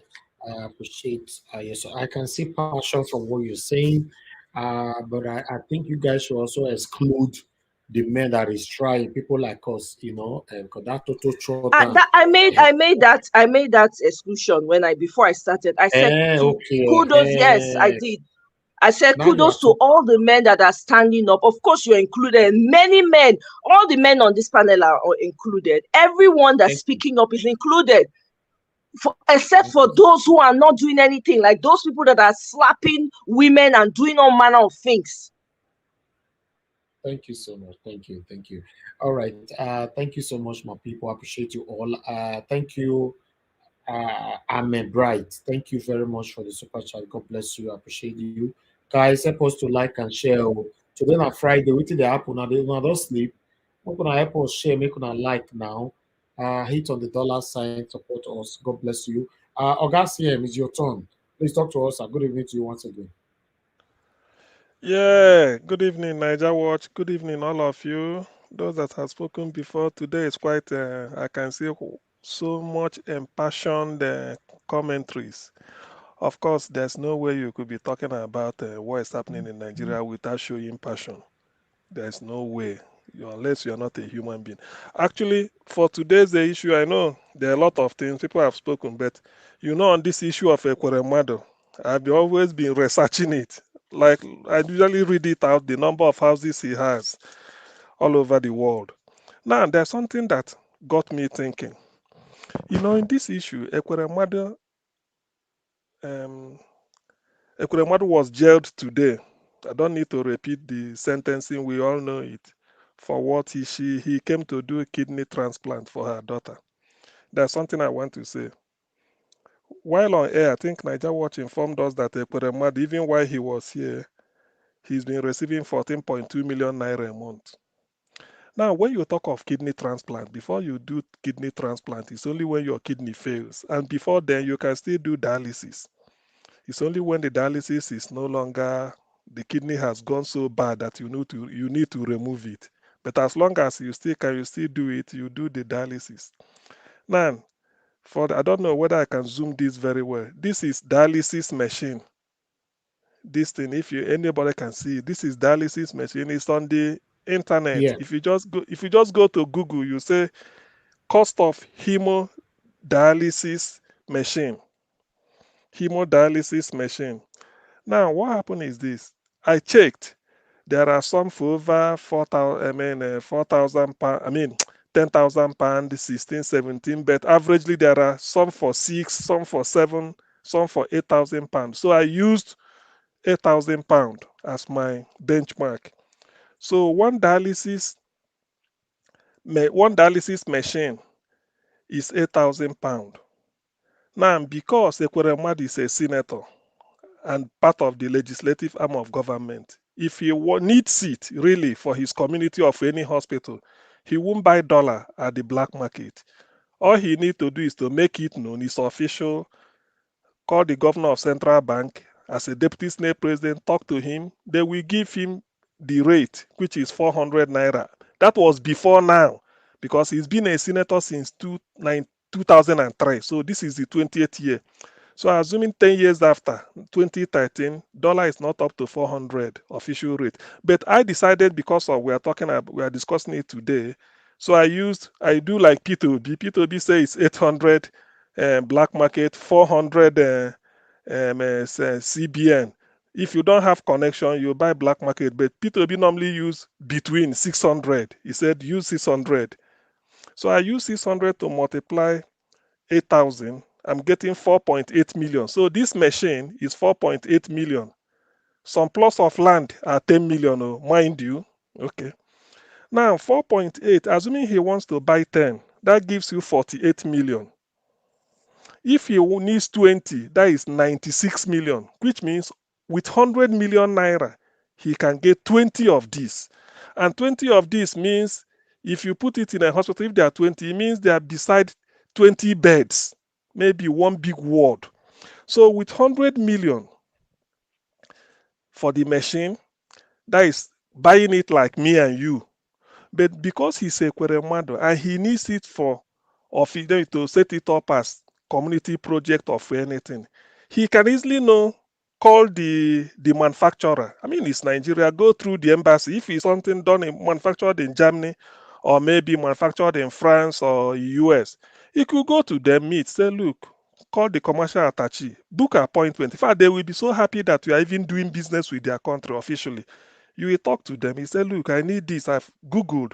I've asked some nephrologists, which are people that are kidney physician, or you can say if there's a transplant kidney, an organ transplant. He said, I've talked to them, and they felt that this machine is made in your country and is fairly good. I want you to put me through to the people, maybe in Washington, maybe in Wilmington, Massachusetts, or anywhere it is, maybe somewhere in Spain, anywhere. The ambassador will be so happy because that's what they are in Nigeria for. Then Ekweremadu might travel out. This is part of traveling out. You go there, you see it. You said you need this. Definitely, at the rate, you cannot get it for 4.8 million for one. It will be less. It will be less. Why am I saying this? They were selling Peugeot 3.3 million when P2B was governor because he want to give every secondary school in Anambra State one brand new Peugeot 604. He went to Kaduna then, it was working. They say it's 3.3 million. Peter said, I will buy 100. Can you give me 3 million? They said, with all pleasure, come and take. So during P2B's regime, every school principal, secondary school, got a brand new 604. Brand new, just take, free of charge, take. So why can't they work hard for Anambra to be number one in WAEC league table? That is how to do it. It's not selfish, mind you. Now, if Ekweremadu should do this, with 96 million, let's just say with 100 million, he will get it and then put it in any hospital. Then all it requires is for you, you go to Dangote. He's a senator. He calls Dangote, say, Dangote. Dangote will even like to talk to him. He said, I want to build a hospital for my community. And we found out that we need about maybe 1 trailer load of cement is 600 bags. He might say, tell the contractor, he said, okay, with a fence or anything. He said, okay, if you can give us, if we want to buy staff price. Because that is what P2B does. When P2B moves from Anambra State to Abuja to attend a meeting, he doesn't sleep in any hotel. He goes to a hotel owned by an Anambra indigene. I've forgotten, the young shall grow. He has a hotel. I think Chelsea Suite. It's called Chelsea Suite in Abuja. When he goes there, we phone the man and say, your governor is here, I need a discount. The man will laugh and give him 50%. That is P2B's life. So assuming you apply it in this case, Dangote will be happy to say, senator, okay. In fact, he might even donate 1 trailer load. But let's say Dangote did not want to donate. In other words, you want to do it for your community. You will buy it staff price and then call the contractor, give everything. So with the next 400 million, remember every month you collect a constituency allowance, even if you want to spend it. So within a year, Ekweremadu can build a brand new dialysis. That is hospital. I mean, so not hospital, just like a ward. Go to UNTH Enugu or Enugu University Teaching Hospital, still Parkland Hospital Enugu, or maybe General Hospital in your community. Can you imagine a hospital having 20 dialysis machines? Then that is by the way. Then you now tell the school, I need 5 top medical students that graduated. I want to train them in UK. You tell them, let them go and do masters in this branch of medicine. Come back. The nurses there, you said I want them like 10 trained as dialysis nurse. You expose them, bring them to UK 6 months. They teach them how to handle this process. In fact, the company that supplied it, they will be so happy to come over and train the nurses on how to use it. They know just how to, just like if you're operating a photocopying machine. That is the way it is. So there is, with 500 million naira, comfortably over a year or two, this is nothing to Ekweremadu. And with this, what it means is that this will now be, other senators will copy it. So all these things should have been a thing of the past. But because our leaders are wicked, they won't do it.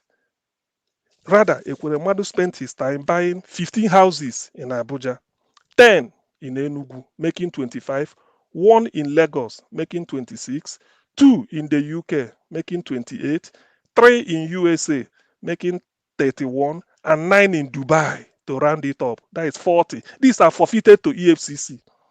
These are the ones he couldn't prove. You see, so that's why sometimes when everybody can Google hemodialysis machine. You see, this is it. I can send it to him. That is it. I just check the price, converted. This is how I do it. So you find out that our leaders are wicked. This is total wicked. Now he's carrying his daughter to UK to go and. So what if that woman selling orange by the roadside somewhere in Enugu and he needs dialysis? He just die now.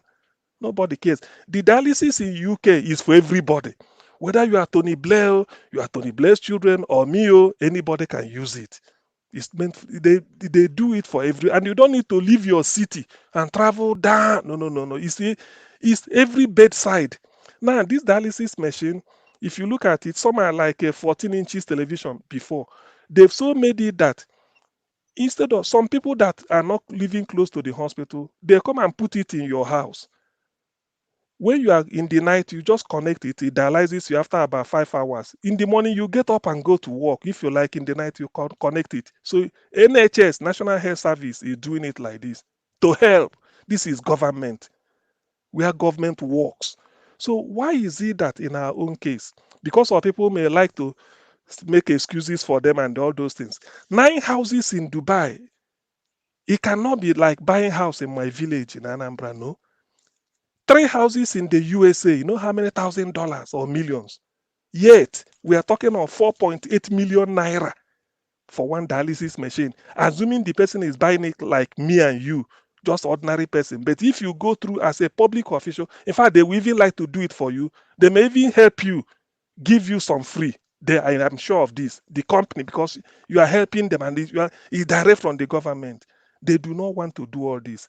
Rather, there's a place called Polo Field in Enugu. For those that know Enugu very well, Polo Field is like the way you have Hyde Park in London, very open space. The white people built it, and then that is where opposite IMT, Institute of Management and Technology, Campus 3, opposite it. I mean, Campus 2 at Abakaliki Road. That is where people go in those days to go and play. You see playground, you see just like a park. All these senators, Senator Ekweremadu, governors, they carved it up, 100 million naira plot of land. They all sold it off. So that is when you see people like us saying what we are saying, I don't have sympathy for him. I remember saying it here that the man, let him die there. Somebody came here and telling me, oh, they are our people. We should bring them home. We cannot be exposing. Expose what? I've just given 100 million naira. You have 20 dialysis machine. 100. What is 100 million to a typical politician in Nigeria?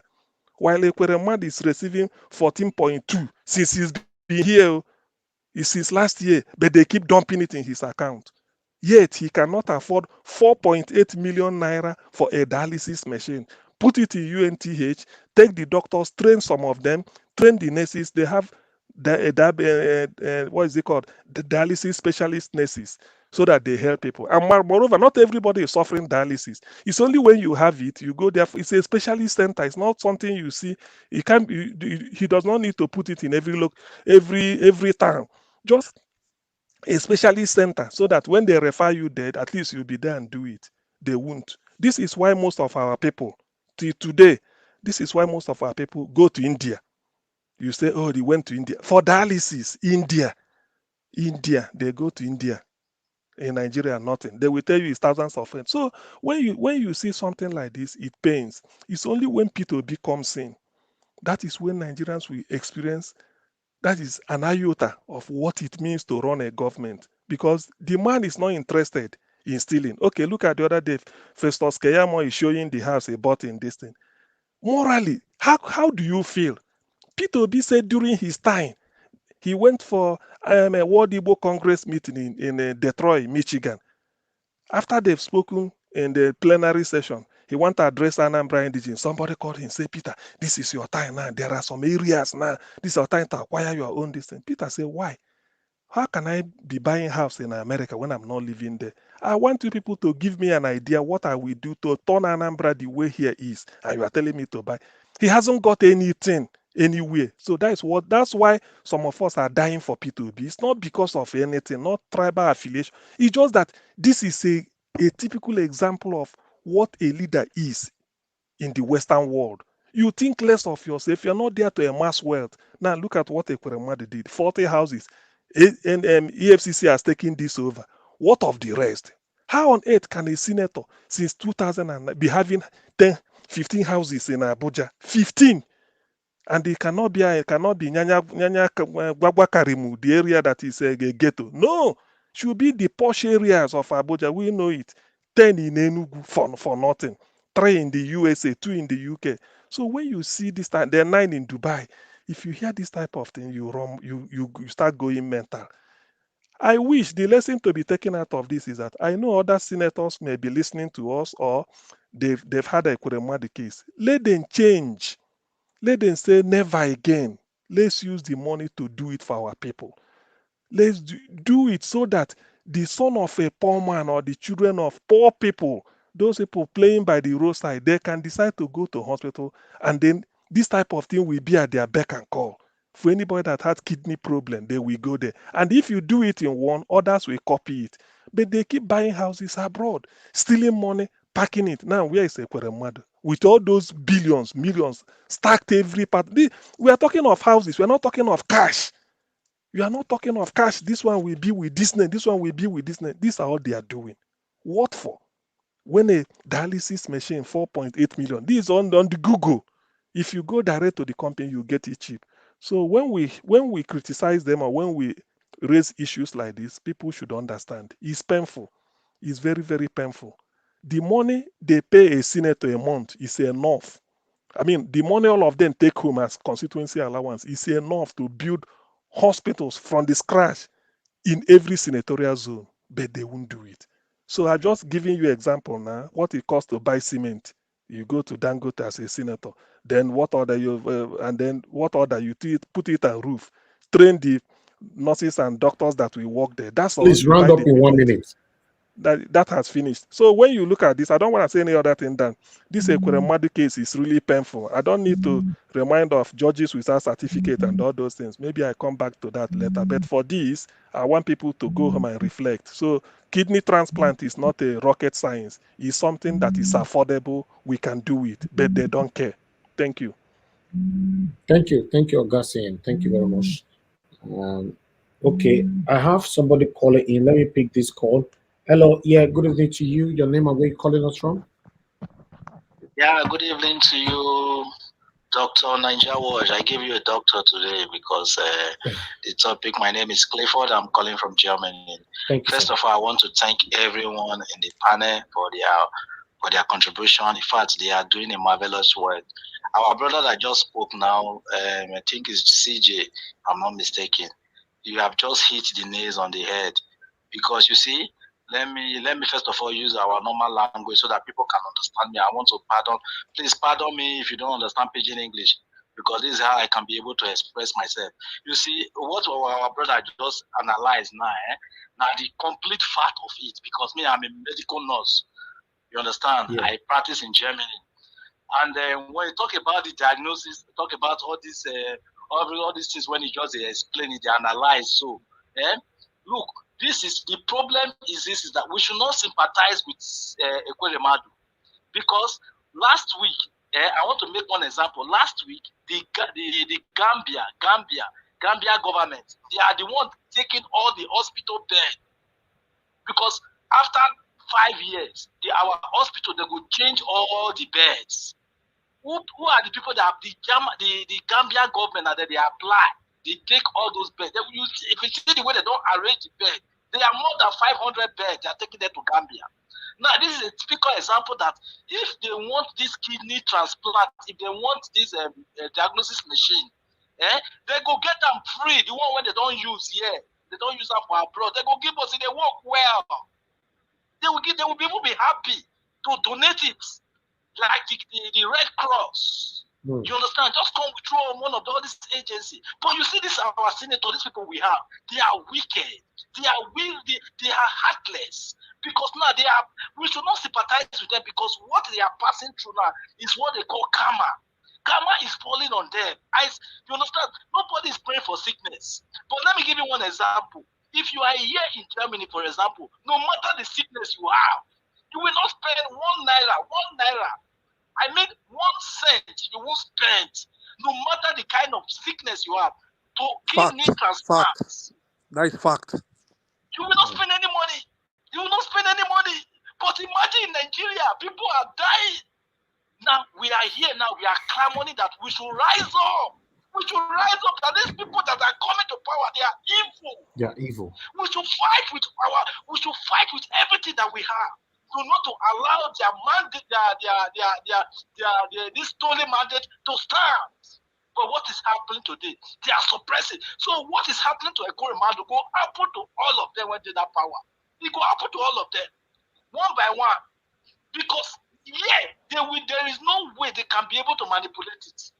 Because I was even talking to my friend today. I said, look, they even mercy for them to give them, they give Ekweremadu how many years? 9.5 years. They give his wife 4 and 4. No, they should give them life imprisonment. But they go so far and they want to enjoy their money. Look at the property this man acquired. All for himself. People, Peter Obi, what was it? Peter Obi. Hey God, these people are wicked. Now, it is time for Nigeria now. When we look onto all those people that we are putting into power, it is time for us to be looking into them. They should declare their assets. We should know what they are. They are evil. They are not working for Nigeria. They are not working for us. All they are working for. Look, we went there abroad. We fight. We not they fight for ourselves. We they fight for now when they Nigeria. Those of you that are listening, we are comfortable. We are very, very comfortable. Now we they fight for. Because we don't want people to suffer. Not even our children. Our children, they are comfortable. Now we they fight for. We are fighting for you people. We are fighting for our roots. So you people should rise up. Rise up. Thank you very much. Thank you. Thank you very much for your passionate submission. Okay, let me hear from Mr. Joseph. Hello, sir. Thanks for calling in. Good evening to you, sir. Please talk to us. Okay. It's me, Joseph Oji. Thank you, sir. What's happening is that why I came in because I'm an example of this dialysis thing, this kidney problem. Yeah. You know, the problem is just that Ekweremadu, when they made the attempt, this thing failed. He failed in the hospital and so the boy didn't match. Now the boy was taken back to the house. You know, the typical Nigerian women way. They started maltreating this boy in the house there. Serious maltreatment going on. It's like using the things that they promised to the boy, all the promises they made to him, they just renege in their promises. So what happened? The boy luckily got an advisor, maybe I think a man within that house advised him to go and report to the police. And that was how the boy ended up in the police station. That was how he went to the police station, and the whole thing happened. Well, the police now took the case up and went and stayed at the mount the situation, at Heathrow Airport. And then that was how they got them even coming back after they've gone to make another attempt in Turkey. Wow. To get some other kidney. And it's just a shame. Here's somebody who is supposed to be a learned man who knows the score. You come into this UK, UK, all this nonsense is not possible. Yes. People are living 10 years, 20 years on dialysis. Nothing happened. And this girl is a young lady. I'm sure she will be lucky. She will be on the list, and she might be a priority in the list. Like me now, I'm seriously active on the list, the transplant list. And they do this thing. Even when I went on holiday back home, I went on an hospital, local hospital, to do this dialysis. There is one Oyedepo has got an hospital in Victoria Island. They do dialysis there. They do all these things. I couldn't go to Doctors International. That one is too expensive for me. But I went to the Oyedepo's one in Victoria Island. They did very nice. The whole unit is very clean. Serious international standard. Everything is fine. Not only that, even Lagoon Hospital, St. Nicholas, all of them are doing dialysis. And nothing happened till I came back here. I spent 1 week and I came back here. Nothing happened. Everything was fine. And it's the same thing. I even went with my apparatus. The sister in charge of my unit gave me all the things to use here. I got there. They said they don't need it. They have everything. Yeah. It's not a shame with our government. I'm telling you, it's a shame. And again, that thing the man from Germany just said, it's right, Even NHS are recycling all their beds. All the used beds, they are recycling it. I even spoke to one of their managers. He's not a doctor. Managers are not doctors here in this country. It's just professionals who are looking after the hospital. He said, but if the government, if Nigerian government comes, they will pass the whole thing. He said, they will not even take a penny. It's free. They will pass it free to them. Use beds and other things that they need to use. Even gloves, they will give them free. Thank It's you, a shame, It's a shame. Thank you. It's a big shame. Yeah. It's really. God bless you, Mr. Joseph. Thanks for calling in today. Okay. Thank you, sir. God bless you. Thank you so much. Okay. Yes, sir. Yes, sir. Yeah. God bless you. Yes, sir. All right. Let me pick just one more call here, my people, before we move on. Hello. Yeah. Good evening to you. Your name and where you calling us from? Yeah, I'm calling from London. That you are one of your panelists is a CN of CN. He made a good analysis. Well, the point is this: what you have to understand about the situation of Nigeria, because Nigeria, I'm not saying we are not everyone. That's why P2B is an exceptional human being. The Nigerians are habitual criminals. They like to cut corners. And because even this is a lesson for both people in Nigeria and both people in diaspora, because they are habitual criminals, they always think they can cut corners for everything they're doing. And this is what happened to Ekweremadu, because he could have followed the normal process, all right? Because they have this kind of mindset of impunity that whatever they do, they can always get away with it. And they think that they can take that thing everywhere, any part of the world, and do it. Well, on the question of we know that the politicians are corrupt. It's been there for years. And all we are saying now that we are fighting, the battle we are fighting on the surface. The problem that we've got, everybody has to be very honest.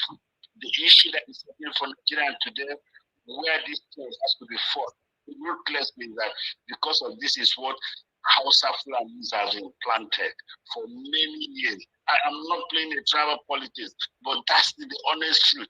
Tinubu has been a tool that is being used there for some time to be used, and they will get rid of him. Thank you.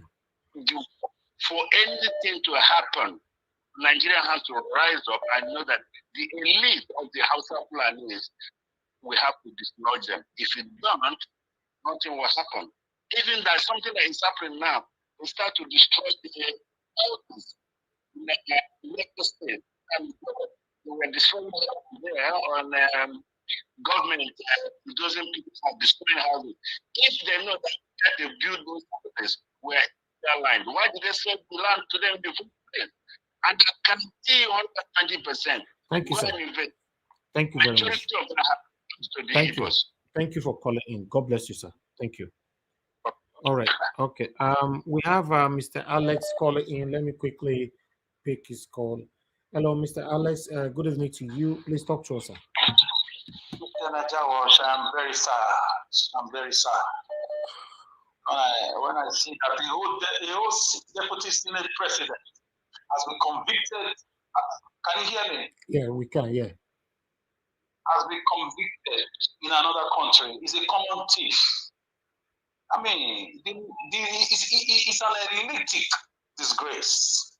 The Nigerian political elite right now should call themselves in the shame, in the aqua of shame, because this is a Maladorio saga.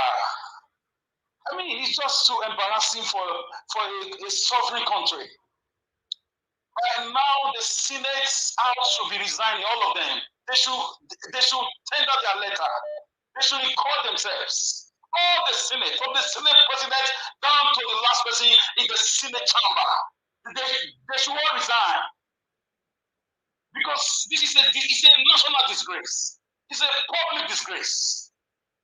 I mean, it's a pitiable Bismarck. Where do we start from as a nation? There is 7 deputy Senate president is in custody as a common criminal, has been charged. What a shame. How indeed are the mighty falling? Tell it not in Gads. Publish it not in the street of Askelon. List the daughters of the Philistines rejoice. Nigeria, this is a sample. It's just a sample of what is going on at the National Assembly. What has been going on at the National Assembly since 1999? We have a band of a Senate or a National Assembly elitic criminals. These are the ones we see. What about the ones involved allegedly in drugs and money laundering? So Nigeria is such a drama. It's just like things by moonlight. It doesn't matter of time. It's not when. Apart from obese legal luminary WrestleMania, Nigeria is going to break at some point, Mr. Najawash. It's not a country. A country where people write letter to beg for a criminal. Hey. A country where former presidents will shamelessly come out and beg for a criminal. So in spite of their investment in these foreign countries, in spite of the looting, in spite of the perpetual wickedness they make on Nigerians. So these collaborators, they could not spare them. Ekweremadu should have been given life imprisonment. I don't have sympathy for any criminal, especially any political criminal. A lot of Nigerians have died because of these men who have refused to put our health sector into proper shape. I will find a way to come on board. Thank you. Thank you very much. I will leave it here. Thank you, my brother. Thank you. Okay, the last caller, Mr. Gospower, thanks for calling in. Turn down your device, Mr. Gospower. Talk to us quickly, sir. Good evening to you. Okay, good evening, sir. Good evening, everybody. Love of truth. I want to say it's a very shameful things for what most of the people that we thought maybe they are highly esteemed. Let me speak from that lady that granted an interview at Arise. You know, these people have started dragging what they call a degree, a doctorate. I see when Mr. Cien talk about her profile. It's a very shameful thing for them to stoop so low for somebody that doesn't have a degree, half of what they have. Most of our so-called professors and so-called senior advocate of Nigeria, it's a very shameful thing for them to put themselves so low. You can never see a Western people that has such degree bow so low to a tout, a drug lord.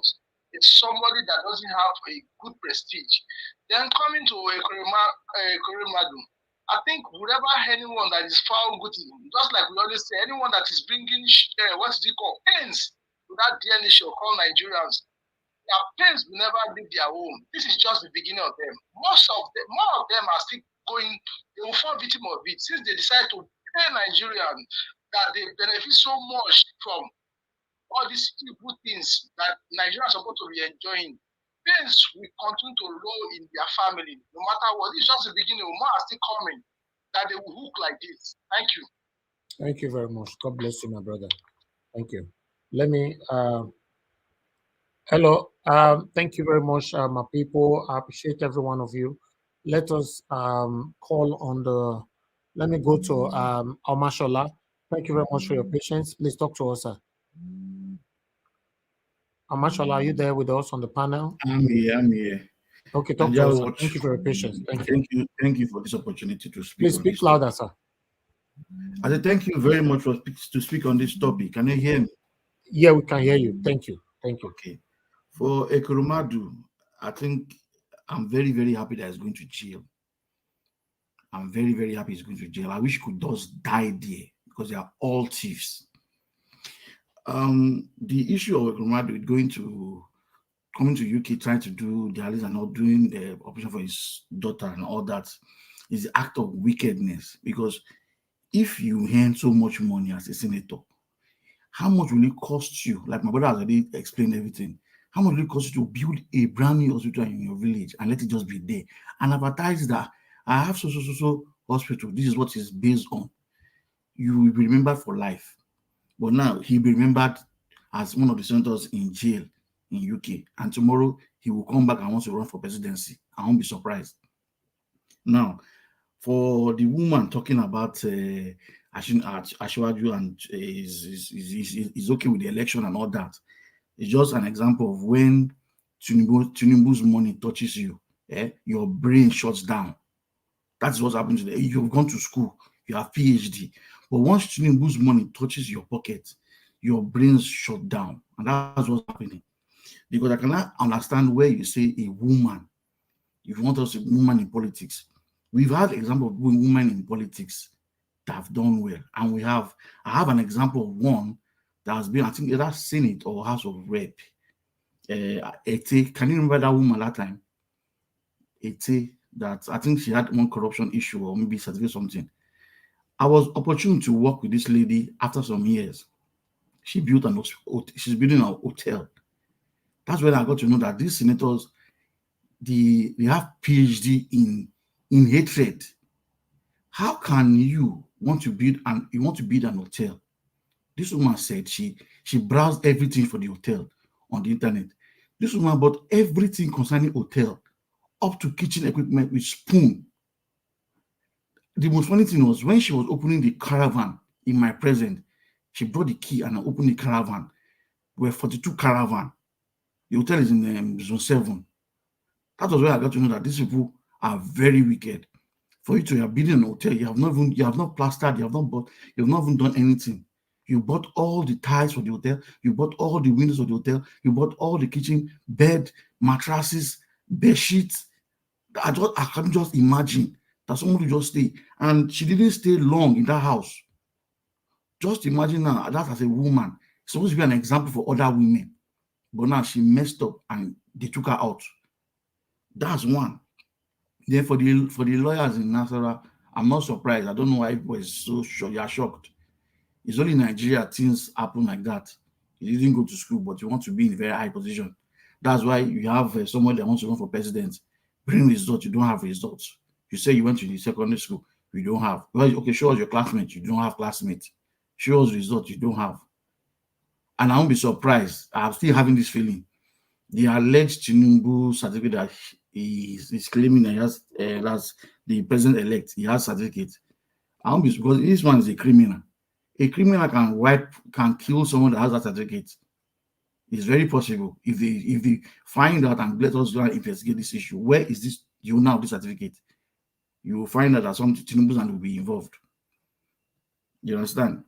So the issue of corruption in Nigeria is only Obi that can solve the problem. And the problem is, because they know Obi will solve the problem, they don't want him to get there. Because I don't seem to understand how Senate, now there's another one that is going on now, We've not talked about it. I don't know if you have talked about it. They said subsidy money, and then we have a palliative for subsidy. The money has been approved. That money, I won't be surprised. That money will enter their hand again, because if Indomie and the spaghetti could be locked up inside warehouse, they've been giving money now. They are not saying anything about it. Now they are approving that money. They're talking about saying approving of that money for them when they're about to leave in some few weeks. And did they approve it before? What has changed that is making them to approve this money now? So, Mr. Naija Watch, the only thing I can say now is that this month of May is going to be very tough. It's going to be very tough. I think by Monday they'll start the sitting on all this issue of election and all that. I just pray that they will televise it, or they will not tell us we can't see it or we can't get any information. But I know whatever happens, Obi will be our president. Because if Obi does not be our president, I don't know what will happen. I cannot imagine it. I just can't imagine what will happen, because if he doesn't become president, what they will see, maybe Sudan died. Sudan case is they are just Jimmy. He was not started exercise, because if he starts, I'm not praying for war, but it won't be easy, because people are suffering. People are suffering. My mother was in the issue of health. Nigerian government killed my mother. That's what I'll say, because during the coronavirus, everybody that had the issue with heart is assumed to have COVID-19, and they take them there, just give them injection. The poor woman is sick. She was an SS patient, AS patient, or what do you call it? So sickle cell. She knows how to take care of herself, but this time around, because of age, maybe she couldn't just take care of herself that period. They took her to the hospital. They did not. The anointing is they did not check for the symptom of what is causing the problem she's having. They took her to the COVID-19 test ward and gave her injection, and that's how she died. When it was time to bury her, I went to the morgue, only for the morgue assistant tell me, Madam Olóhun, COVID-19 can you imagine? And then they brought the result of COVID-19 after she has died. That's our health system for you. So, Naija Watch, me, the painful part is I have junior ones in Nigeria. All right. Thank you so much. That's the reason why I'm still interested. Thank you. Thank you, Mashallah. God bless you, sir. Thanks for your patience. Mr. Edwin, thank you very much, sir. If you are there, please talk to us, sir. Yeah, thank you very much, Naija Watch, fellow panelists, viewers, comment section. I greet all of you. Madam Rita, thank you very much. May your voice never be silenced by your enemy. And may the Almighty God make all of you, your voice continue to reign and shine and sound like never before for the betterment of our country. I want to start with the 22.7 trillion they went to say they approve for them. So I think there's something I want us to know, most Nigerians to know. Last week, precisely a week or a week and some days now, Central Bank announced that all banks in Nigeria should transfer all dormant account money to the Central Bank. And they gave them some time to do that. Why am I interested in bringing these things? Is that these people, they always find ways to wound people in that country. And I will tell you, all these are one of the reasons they were having in mind when they were giving ultimatum for Apex banks around to now make sure all dormant account money should be paid to Central Bank Treasury. Because tomorrow when you go there, they will tell you the federal government have confiscated because the time has gone too far. And this is how they dispose of this money or take this money out of the treasury. Because my mind has been working, 22.7 trillion is not a joke. So until I now got the message, okay, I think some days ago, these people gave instruction to all our test banks to pay so and so money. And now this should be one of the reasons and what they were trying to do. You'll be looking at it that they say dormant acts. It's not a joke when you know how much they realize their attempts in a year. That's for that. For a medical doctor than a politician, a medical doctor that turns and becomes a politician, what do you think will come out of her, whether a man or a woman? So, I, for one, I wasn't surprised when she was addressing those issues. And Binta, I don't know, from that Adamawa that was trying to be the governor that was declared. The man that was arrested, the so-called representative or chairman, has also said that it was in yesterday's news that the announcement he made, the instruction came from Abuja. But the silent is because that thing is not on the news now, it's not circulating. It's there. Search your net, you find it out. That the announcement he made, the order Abuja, it's already there. But now it's very low, and they lie low. The information lie low now because they want to suppress it. That's Nigeria for you. That was what that guy said. And this woman in question, for you to know that she's a complete insider, this is the woman that, her printing press was the one that took up the contract of all INEC essential documents for Nigeria. This is a woman. And such a woman is the one now contesting the election to become a governor in Adamawa. Can you imagine? These are people who are supposed to be excused from doing, from doing anything like this. But she had the contract. Who knows what she must have circulated? What of those she must have printed? Maybe the results she saw, whatever. Maybe she has them in abundance. And she must have shared it to polling agents. But thank God that the presence of party agents and party representatives must have caused them a lot of other things. So we don't know. But let's see how the investigation is going to come out. So that woman, she's now a politician, and then forget it. Once they become a politician in Africa, in Nigeria most especially, they become a criminal. They become a thief. So you cannot expect anything good out of them. I'm sorry that she saw the gentility of most vibrant women in Nigeria, because most of us now, is the tongue pronunciation. We will not say women are also the same thing. It's normal. Tomorrow it will not cause a rift, another big rift between man and woman, or men and women, by saying, why would this guy be generalizing all this language?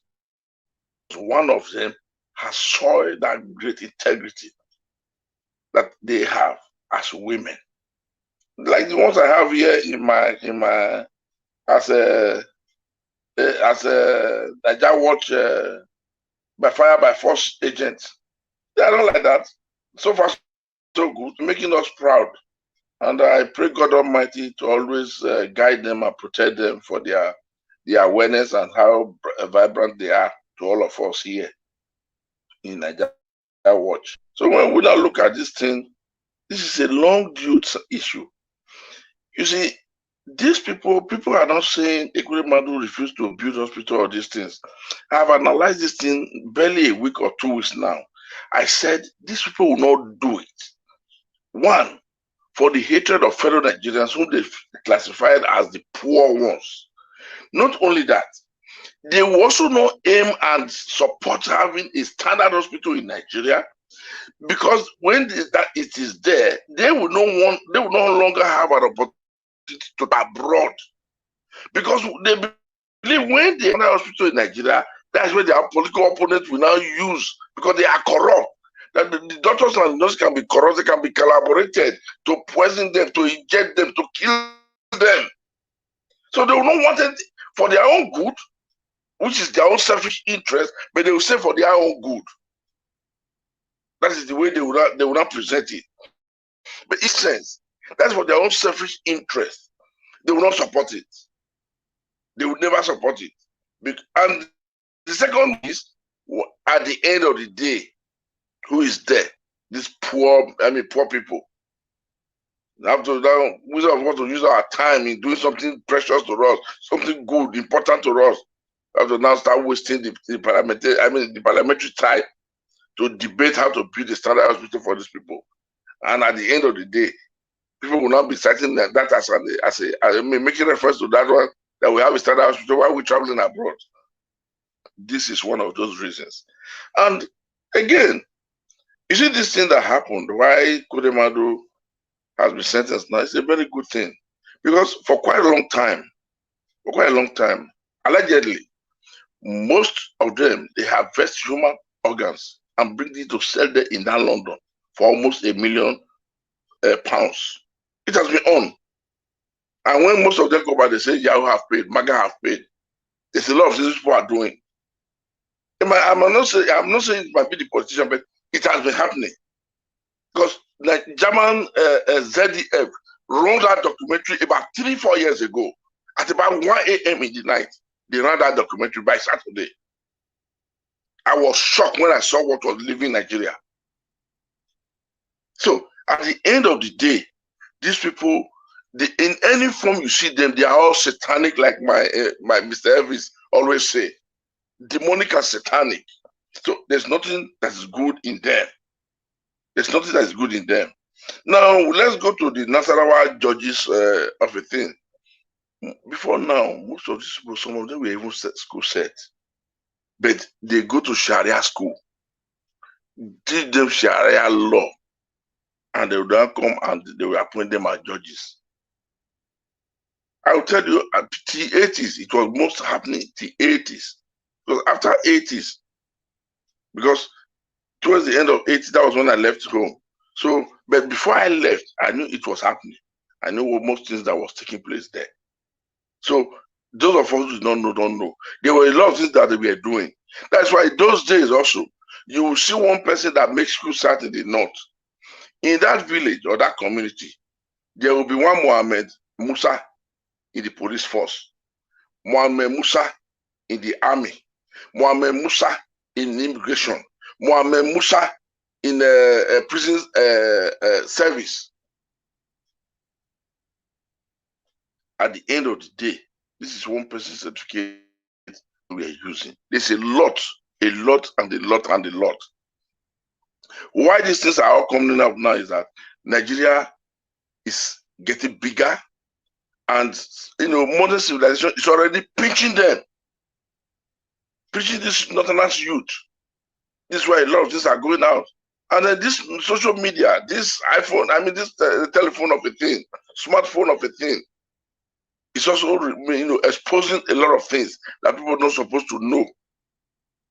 Let alone before now, these things don't come out. It's like it's a buried issue. So when we are now saying some of these things, except people or those who don't really, these northern people, they are like that.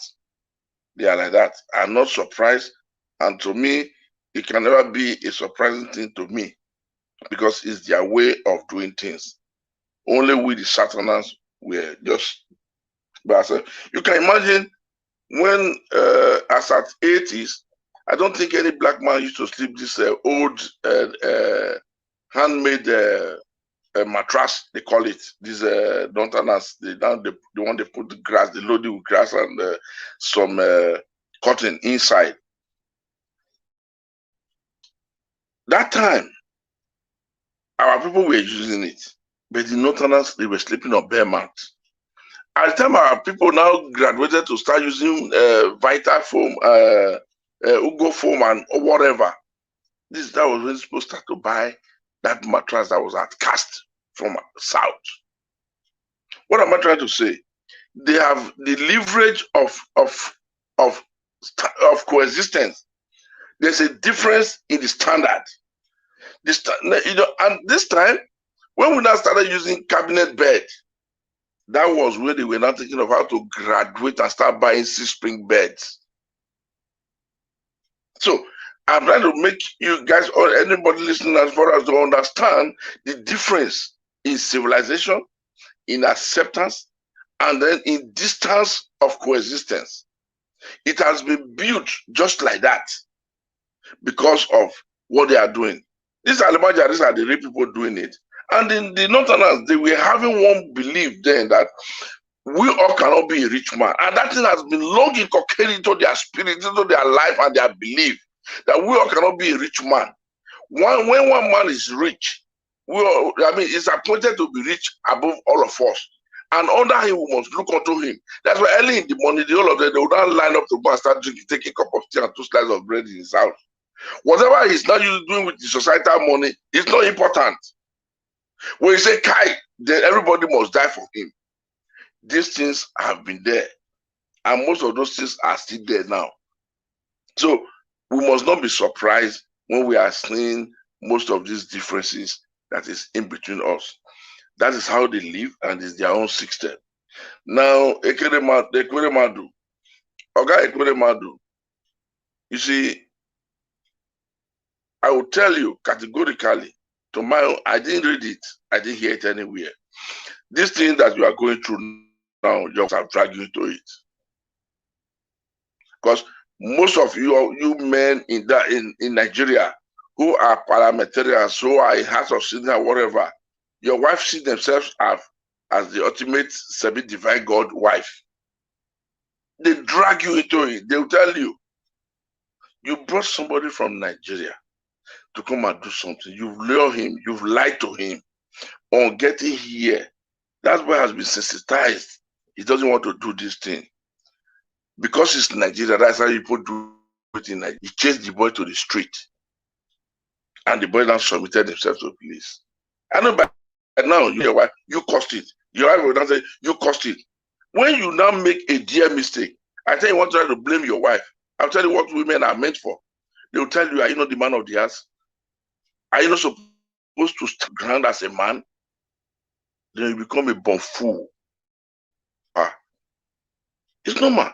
When it is sweet, when it's going fine, please round up, sir. Round up, sir. Can you hear me? I'm hearing you, sir. Okay, please round up. So anyway, thank you. Yeah, whichever way it goes, Ekweremadu, what you bite is what you couldn't chew now. Take it easy. Ask people to serve you cold water and a bottle of red wine, so as you used to swallow, because you bite it and you have to chew it. I cannot chew for you. I wish you a good time in the jail. Maybe if I will advise you one thing. If I were you now, just take one course there. Just go to school, read, and then try and get that 1 degree from there. That would be an advantage for you to see all the time I spent in jail in London. That was why I now became Dr. CM. I eat for now. Thank you. Thank you. Thank you very much, sir. Thank you for your submission. All right. Let me move on to Mother Patricia.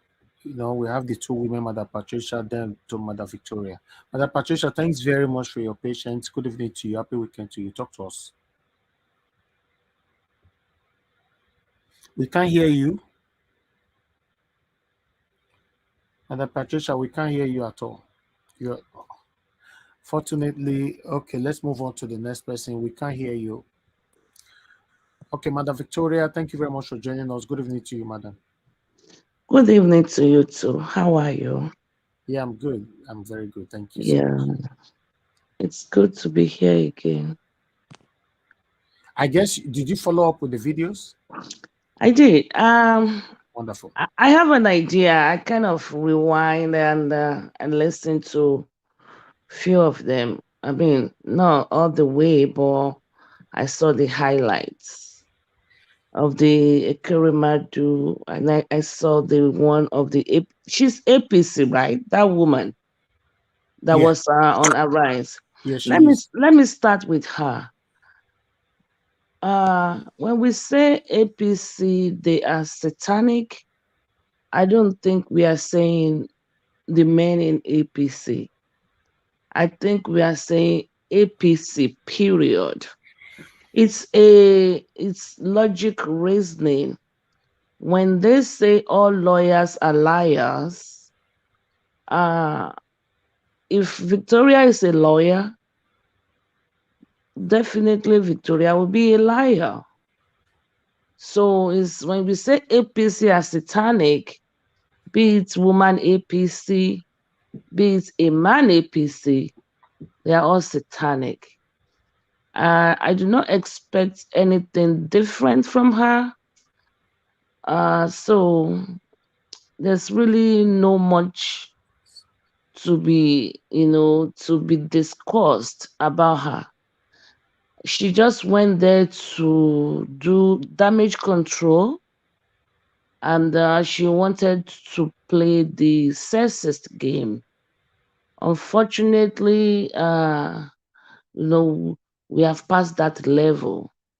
That's emotional blackmailing, playing the don't bully women. No, those ones are just this generation is different. We have wisen up. We are not, nobody can cajole, we just want truth, pure and simple. So there's really nothing much to her. She's just damage control, this crocodile tears, and that's no big deal. It's a disgraceful act, and they just want to water it down a little bit so that people can soft pedal. Really, that woman, she really Benini, she's supposed to go to jail too. But like we all know, Nigeria is a corrupt country. Ekweremadu and wife and the doctor, they've been served their breakfast. What goes around comes around. I don't know where the judge got all those good characters of good character. I don't think he asked people in Nigeria, they interviewed them in Nigeria. I don't know. Maybe all those good characters just because of what the elites put down in their appeal, for the judges over there to temper justice with mercy. That's what they read. And unfortunately, that is going to be the order of the day. So if nothing is done and nothing is changed, those are the only thing I have to say. Every day we come here, and in the history of Nigeria, there's going to be something new that is very devastating and heartbreaking. And like I said yesterday, I'm going to repeat myself now. And I have the time for Gbasgbos, okay? Because I had to log off yesterday, because sometimes you pick your battles. When I say, what more can we do? And some people were attacking that, what more can we do? I find it very rude and insulting. Personally, I don't listen to anybody's submission. Your submission is your level of understanding. For someone to be attacking my submission when I said, what more can we do? When you are on the business, okay, we've done this, what are we missing? What more can we do? And somebody was talking trash.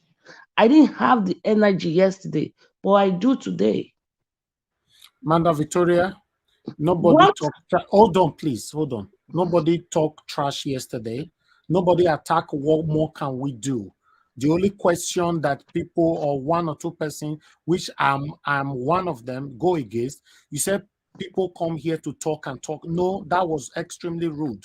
And nobody come here to talk. So what more can we do was what everybody embraced, because everybody were just saying that, oh, this is a good question. Nobody attacked that. Please get it right. And don't say people talking trash. That's rude. You can't say you come with a Gbasgbos. No, but we're not doing anything Gbasgbos here. This is a platform where we are looking for a solution to what the satanic government have cost us. No, we are not doing Gbasgbos here, please. Thank you. Noted. Okay.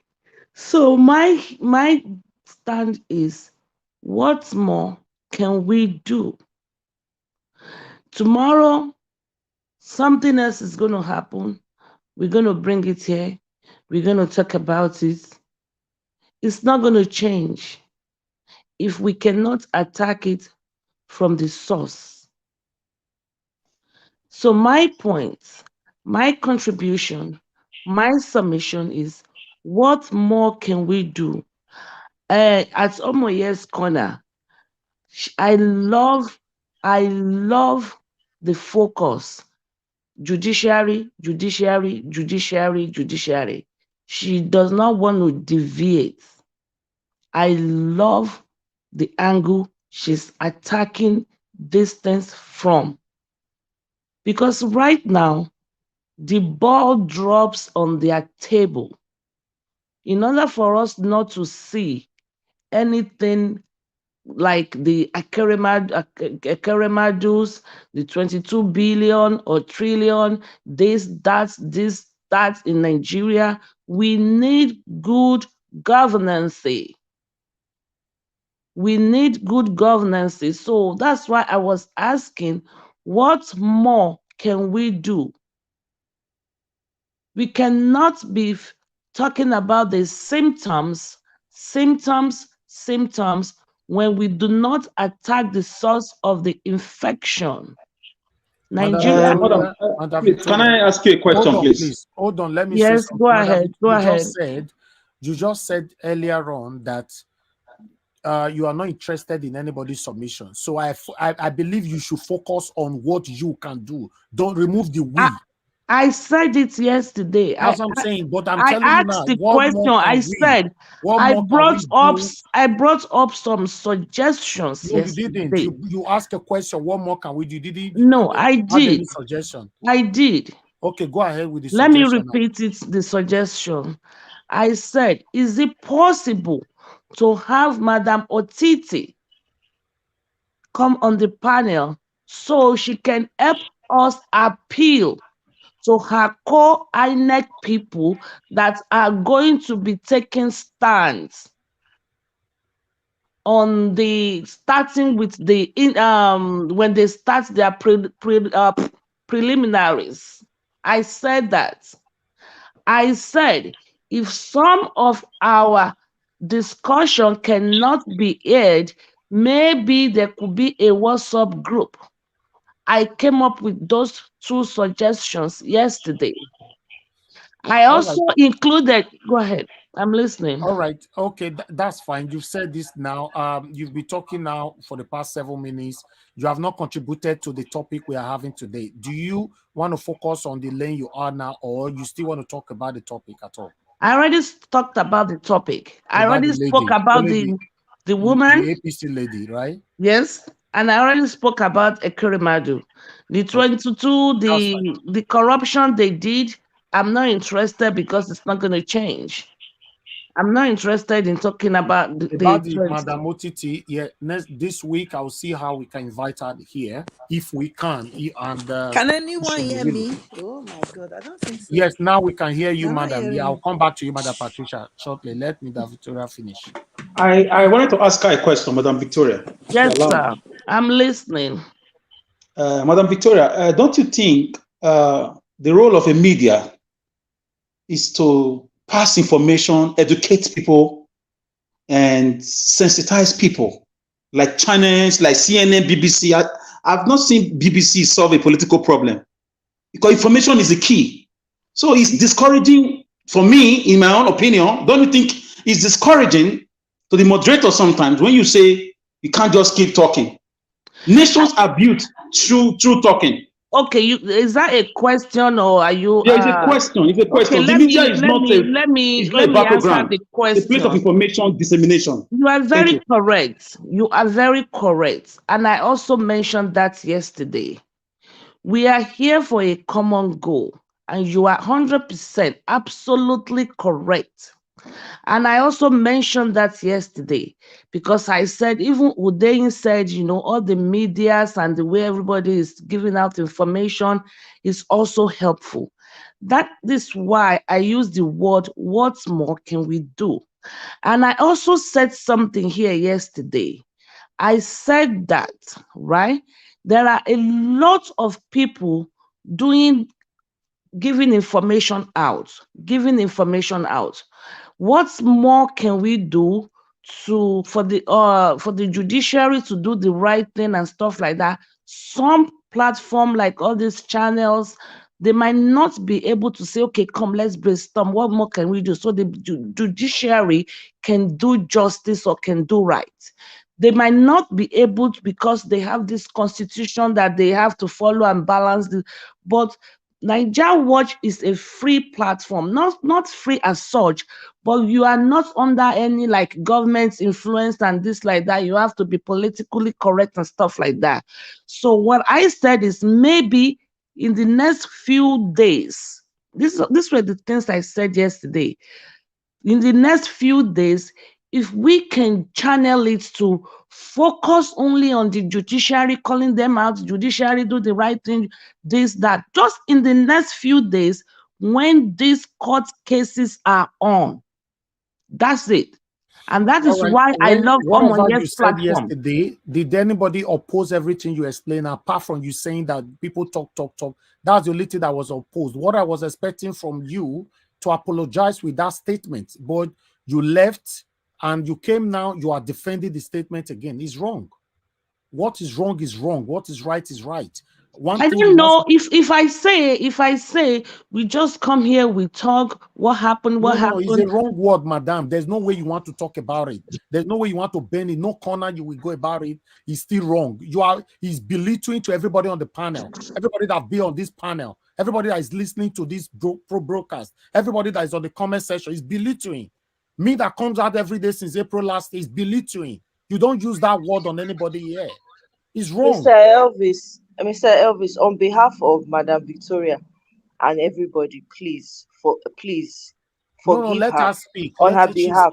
She's here. Let her speak. I know that sometimes the way we come. Let her finish her submission. Let's move on to the next person.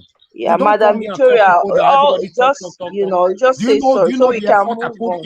To bring people to this platform all the time. Right. Please hold on, please. Yeah, we're all fighting. I don't know. I can't hear. What did you say? I say, please, let's just apologize and move on. We're all fighting for the same thing. Let's just apologize. If I were you, I'll just apologize and move it on. That is unacceptable. Yeah, I'm really. Do you think anybody can invite the people that have brought to this platform? If we were talking, do you think people like Barrister Michael Zakome will come here? Do you think people like Barrister Mikey Guinea will come here? Do you think people like many other people will come here? Do you know the people I'm working on to bring here? If they see your platform as a talkative platform, do you think they will come here? They know that the impact you are putting here is meaningful and is very, very important and sacrosanct to this movement that we are. You don't say that. Elvis, can I talk to you, please? Is it possible? Thank you very much. Elvis, I'll tell you one thing. You are a leader. Platform is yours. You take all insult, you take all pains, you take all joke. Excuse me, sir. Excuse me, sir. Hold on. This is not about me. Excuse me, please. Listen now, let me say something. I want to say. Listen to what I want to say. Please, hold on. Please. Nobody should push me out of my lane right now. I don't like this. It's not about me. Everybody come here every day. I respect all my panelists equally. My spectators, my commenters, my callers. I regard all of them equally. You can't say anybody come here and talk. It's disrespectful in every level.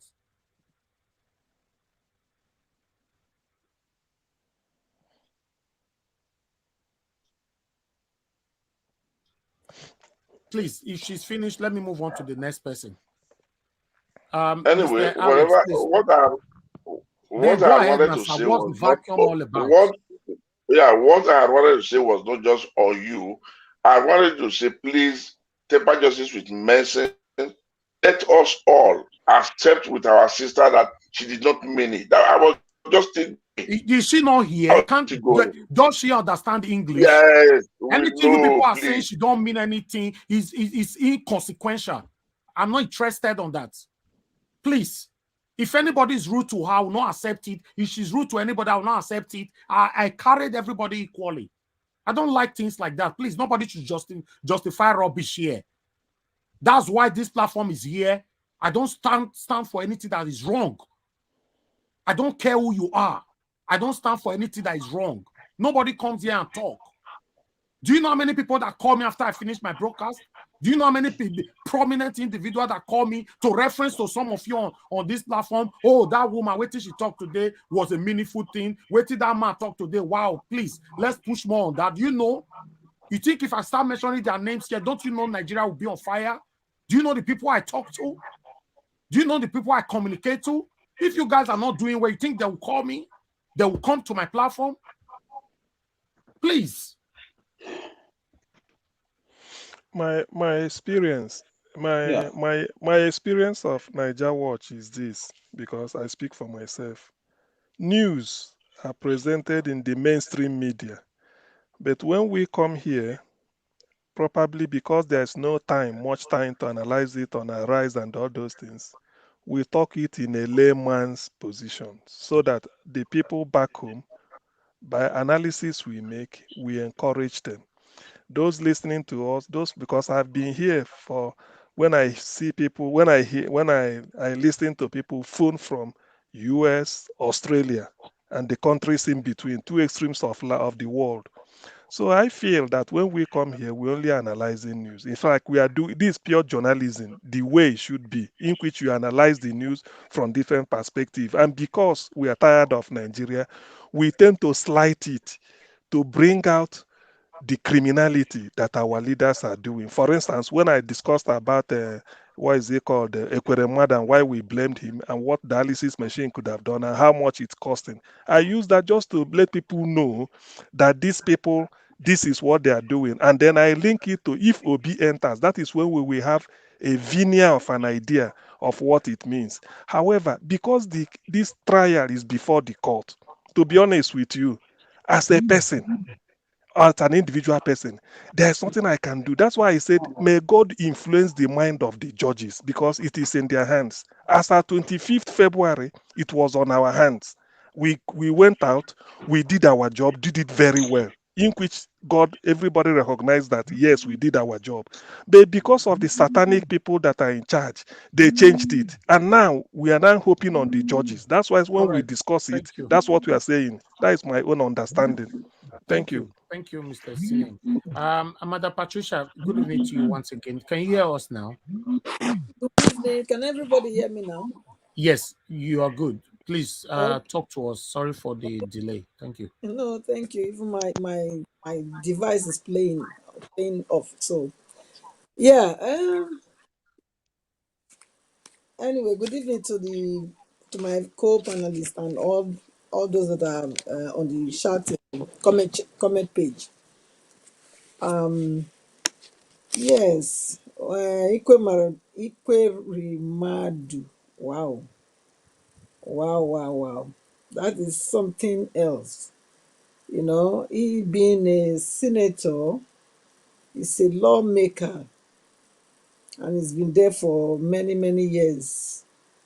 And having to victimize somebody that he has made laws to impoverish and deprive them of their rights as a citizen, you know, and now you turn around, you want to harvest his kidney. I mean, how demonic, how demonic can that, you know, how demonic can that be? How wicked and evil. You want to save your daughter, and then this one should die.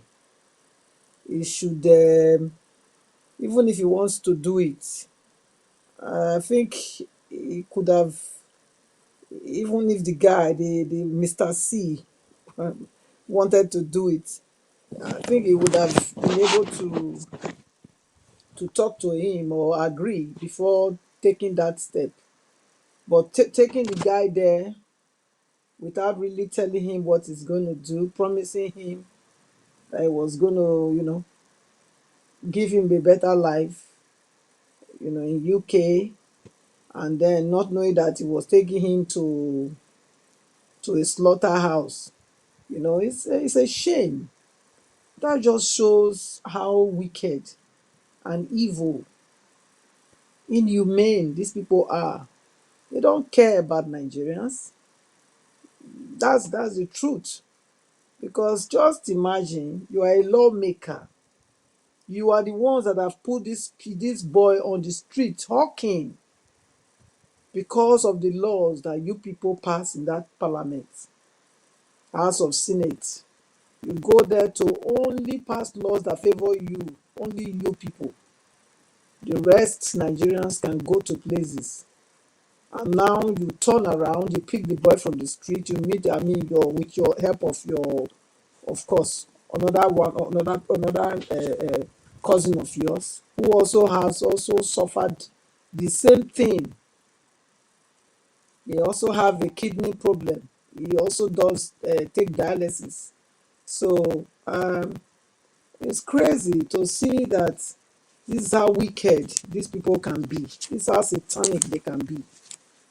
You know, it's a shame and it's disgraceful to know that this is what the so-called leaders, in Nigeria, this is what they decide to be doing. I mean, I will not say it's only him. This is the one that came out. How many more of this that we don't has not come to the light? How many more?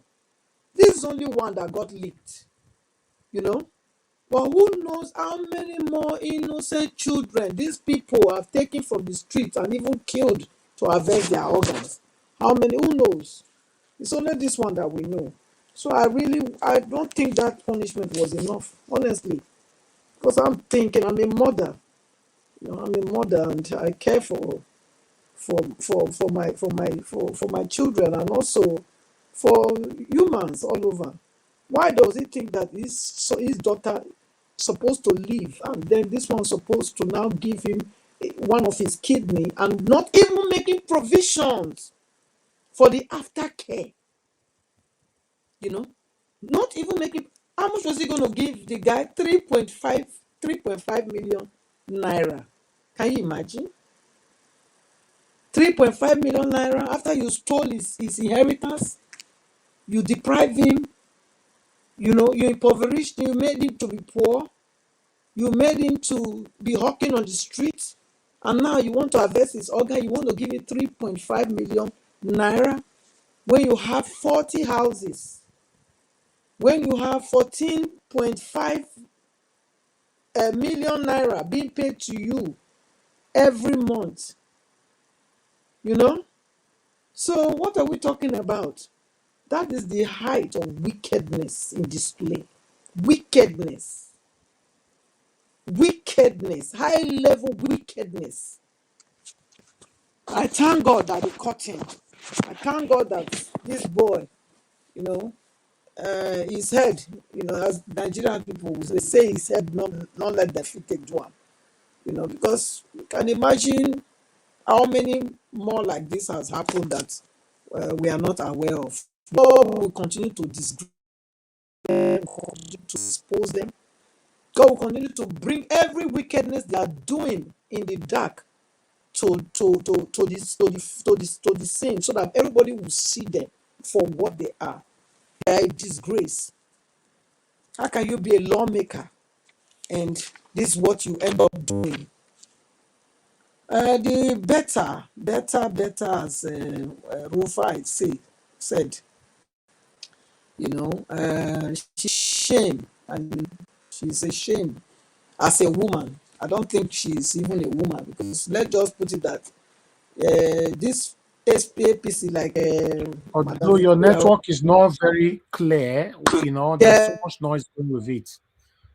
If try and round up on time. Okay. Yes. But can you hear me now? No, you still. Okay. We are hearing you, anyway, though. There's so much noise coming. I'm using my iPad. Really, I don't know where it's coming from. It's quiet where I am, but notwithstanding, yes. So the better thing, the APC, satanic APC member, for her to say that the election was free, fair, and transparent. Of course, that's the same people, the satanic APC. She's not different from her people. They're like Benin people will say No maro no maro vienye. All snake are snakes, whether small or big, they are all snake. None of them are good. They all have poison. So that's APC for you. So you can tell where she's coming from. She's an APC person. So she had to defend the evil. She had to defend impunity. She had to defend it. They want to make that a normal thing in Nigeria, and that's why we are here. That's why we are here every day saying no to impunity, saying no to wickedness, saying no to evil. In our nation. That's why we are here, and we are going to keep doing it until our president, Mr. Obi, becomes the president of Nigeria. That's what we're going to do. We are not going to stop. We are not backing down. We are moving on. And then lastly, which one is where? The House of Representatives, the one that was beating the activists. That is what it is now. First he used the car to hit the hawker, and he decided to calm down. The person was there, maybe bleeding or whatever, or maybe laying down or whatever, and then he starts saying that the person was pretending. And that was what got that activist lady to, be involved. To say, what do you mean he's pretending? He's pretending how? And then you saw what he was doing there. How can you be a representative, an office holder like that, House of Assembly official, and this is your attitude? That shows that these are really, they are baboons. They live in a zoo. I yield. Thank you very much, Madam Patricia. Thank you. I would like to quickly appreciate Mr. Serengye Omede. Thank you very much, sir, for the super chat. May God bless you. May your pocket never run dry. I really do appreciate this. Dr. Alexander Gomez, thank you very much, sir. I appreciate you always.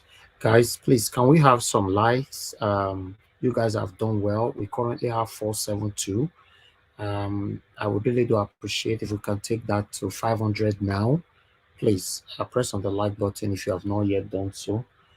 Help us to press on it and let us let our voices go far. Thank you very much. Let me pick this call. Okay, Mr. Shooks. Mr. Shooks, thanks very much for calling in, sir. Please talk to us. Yeah, good evening, Mr. Elvis. Thank you, sir. Good evening, fellow panelists and everybody watching us.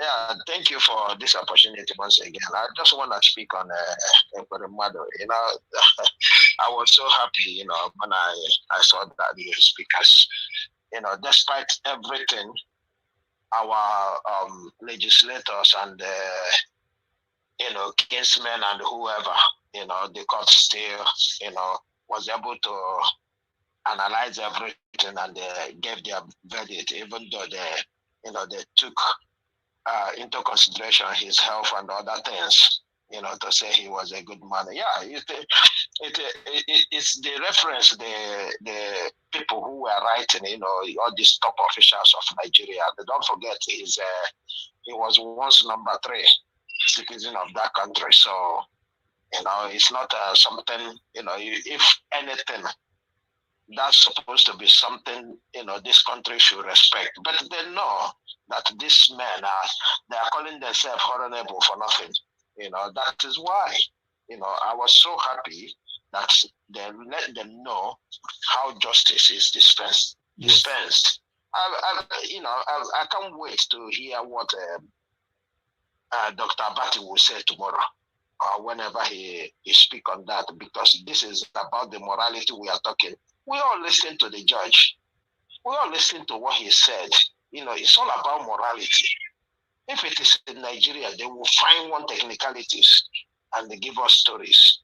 But thank God that when God wants to do his things, he don't do it in the hidden place. He do it in the open.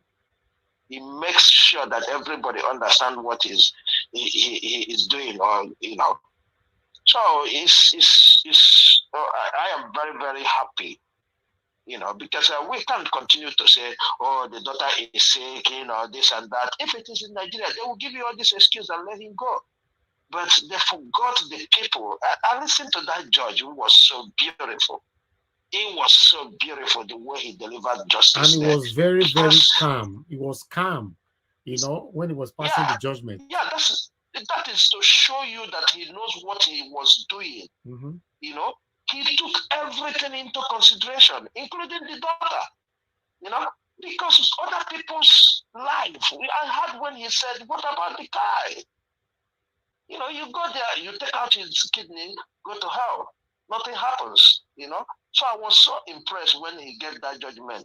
That's for Ekweremadu.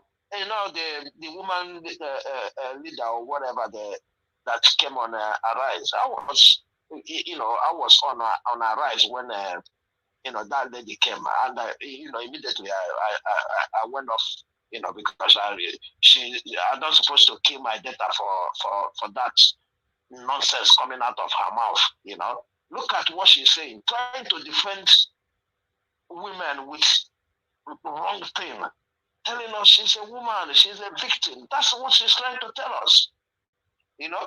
Rather than stand up and say, look, I'm a woman, I am not gonna condone nonsense. Yeah, but they don't talk, APC people don't think like that. That's why they are satanic. They are not interested. But this is the problem, not just APC.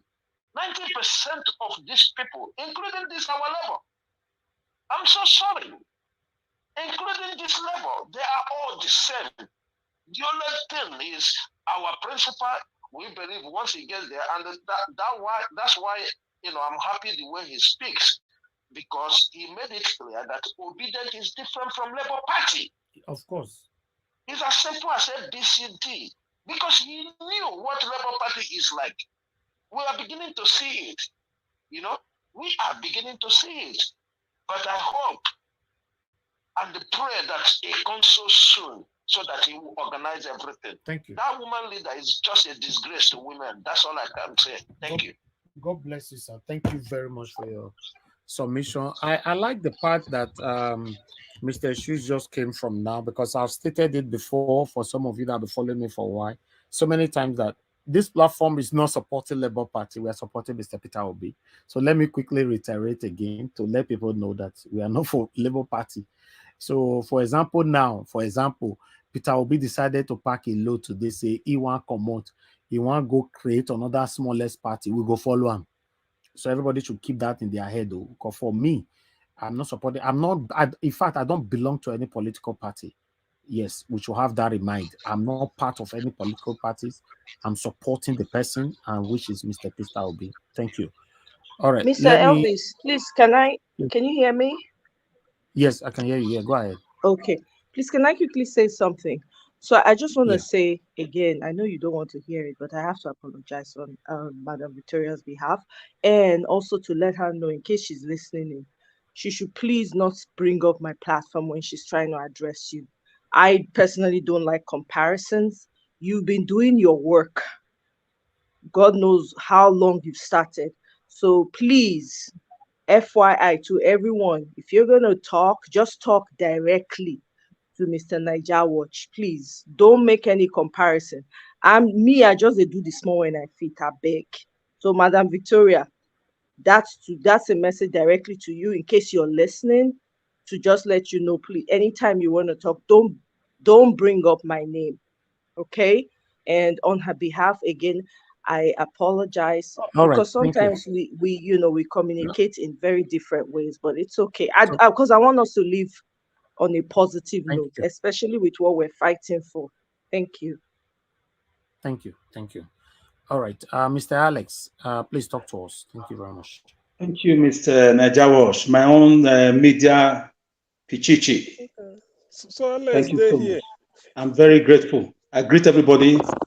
Pichichi is the word for top scorer in Spanish soccer live. So you are my own. Thank you, Mr. CM. Thank you. So Alex, stay here. Thank you, Mr. CM. I'm happy to be with you too. It's a privilege. I'm honored. My great doctor. I greet everybody on the platform. Those on the comment section, I greet you. I greet those who are watching worldwide. I want to start with first of all, to Madam Victoria, A platform is to educate people. If you know what information has done for people worldwide. So when we verbalize with our verbosity, we should try to avoid arums, carum modus. We should try to not to dampen people's hope, not to look down people's work for donkey years. Nigeria has been building this platform for years. Nigeria should not just come with the emergence of our kamikaze, Mr. Peter Obi. He has been there for years. I just came in 2-3 years ago. I was glued to his platform because he was fighting the wicked politicians, showing them bad roads, showing them corruption, and a lot of them actually, amended their ways, fighting land grabbing, helping people. He restored a lot of people's properties, if you don't know. So when election was coming, as a concerned citizen, we threw up more than 20 candidates here. We had a lot of people, Showore, everybody, Wike, everybody. At some point, we narrowed it down to Mr. Peter Obi after our research, and it took him time to convince us. We who were the primal donor and the primal Valeria members of this platform. And a lot of you just came. You have to try sometimes to avoid tension-filled statement like Omoye's Corner just said. By the way, Omoye's Corner, thank you for the good work you are doing. There's no way I cannot mention your name. You are also in the bandwagon fighting for a better country. Yes, I'm ashamed today. I'm ashamed because we live in a shameless country. The national confab of 2014 under Goodluck Jonathan should be brought out. Can I quickly say something? I'm not the moderator. I don't know. Yeah, who is speaking? Nigeria, this is one love, please. Yeah, go ahead. I just wanted to ask, is Madam Victoria still in this platform? Yeah. I don't know though. I would have appreciated if we let her speak for herself, because I think sometimes when things that's happen, what I don't understand. For people trying to speak for somebody that is alive, is there listening to you people? So for me, because we are all understand. adults here. Come on, when something happens, let's not just sweep it under the rug. Let the person speak for herself. Let us hear what's going on, because we are not just kids. We don't come here to talk for nothing. If she's there, she's listening to us. Let her talk, and so we can resolve this issue and move on, because I feel like we're not addressing the issue right here. I agree with you, One Love. Thanks for saying that. Is she there, or is she incommunicado? Has she gone oblivion? You see, Madam Victoria, do you want to say something, or you want to keep your pride so that we can move on? I see all this as a pride, is unnecessary pride, and we don't do that here. Do you want to speak? Because you can't keep everybody silent. Okay, she don't want to speak. She's not part of us this evening. I have to remove her from the panel. Alice, please go ahead. Yeah, my pastor used to say there are people, the word "I'm sorry" is very heavy from their mouth. There are people like that. It's very heavy to some people. Anyway, she has her reasons. Let's not lose focus. You are doing a great work, and a lot of times people have mood swing. They transfer it to the next available bus stop, which happens to be Nigeria Wash. For our dear sister. How can she just come to the panel and say, "Oh, I came with what was her first statement? I came with bad. I came with bad book." Yes. What was that? This platform, does it look like where people fight each others? You must realize there are different types of cosmopolitan Homo sapiens. So people reason differently. Anyways. Let me do justice to the nitty-gritty. Let's see how we can talk about Ekweremadu. If you know what social media is doing for Nigerians, many Nigerians don't know. They didn't know before. They know a lot. This is what gave Obi his victory. Trust me.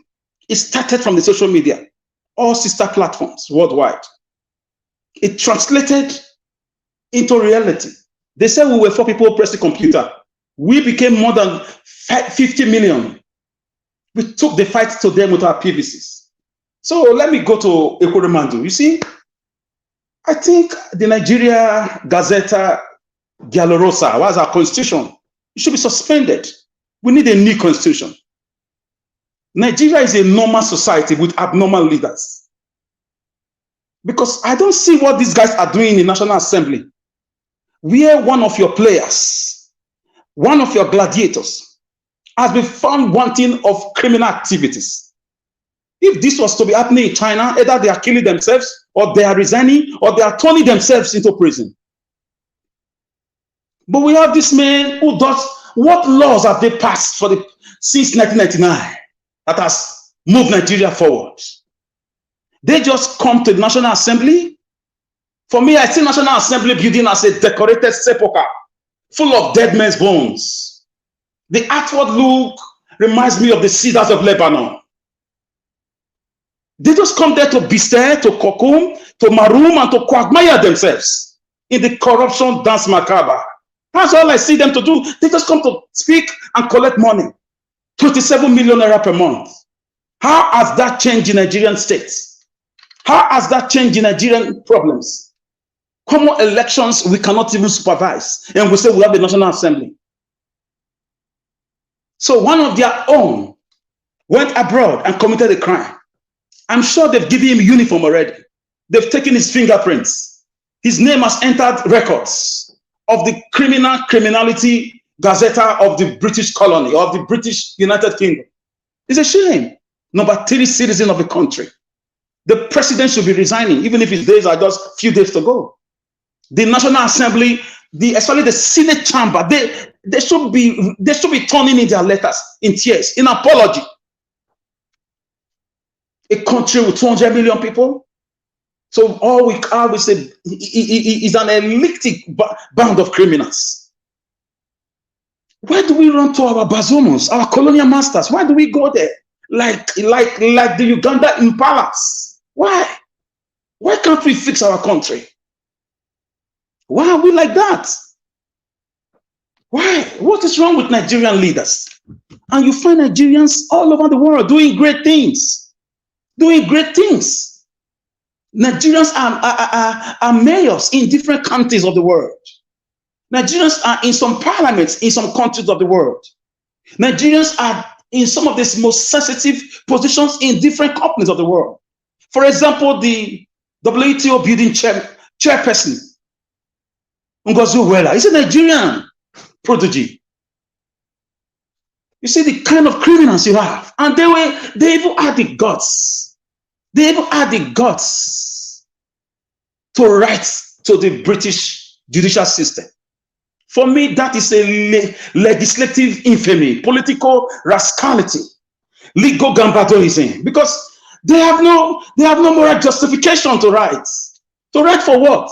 For leniency, for a thief who wanted to steal somebody's organ. Like somebody said, it's been going on. It's a cartel, a Napolitan-like, mafioso cartel. Recently, the European Union have declared war on cartels worldwide, all the way from Colombia down to Sweden. So Nigerians are aware now that their major enemies, like you said, Najawash, you corrected me a few days ago, are not really the colonial masters or the bazomos. We are our problems. Our leaders, they deserve to be, I don't want to use some words because you keep warning me. Ekweremadu has been found guilty as charged. He's been sentenced with post-haste. And now, in the eyes of the world, Nigerian Senate is a corrupt place. It's a place where organs are being harvested. You don't know the meaning. Nigerian senators are either doing allegedly drugs, not even this one, organ harvesting, laundry. Man, what a country. It's just like you hear that a number 3 citizen in the United Kingdom is into organ trafficking or organ harvesting, for example. It's the same thing. Or number 3 person in the United States, or number 3 person in South Africa has been caught, is in custody. It's a shame. It's a national disgrace, a public disgrace. I cannot hypothesize. I'm even out of hypothesis.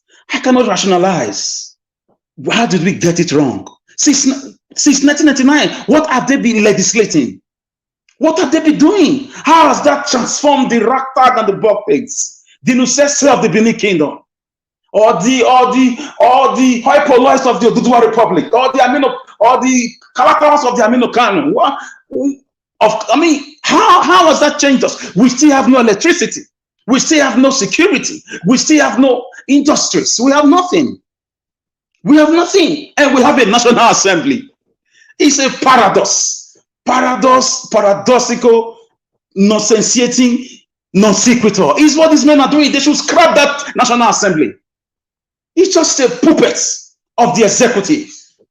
After all, we have arguments that allegedly the man in Asorok is not even Buhari. Hence, Nnamdi Kanu is in prison, allegedly.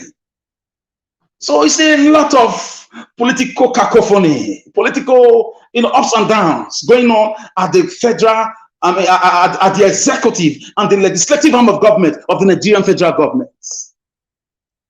And we are hearing they who borrows 22 trillion naira while leaving office.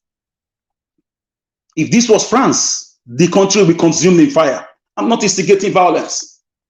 But the truth has to be said, Nigerians are not used to upheaval. They are not used to, strange things.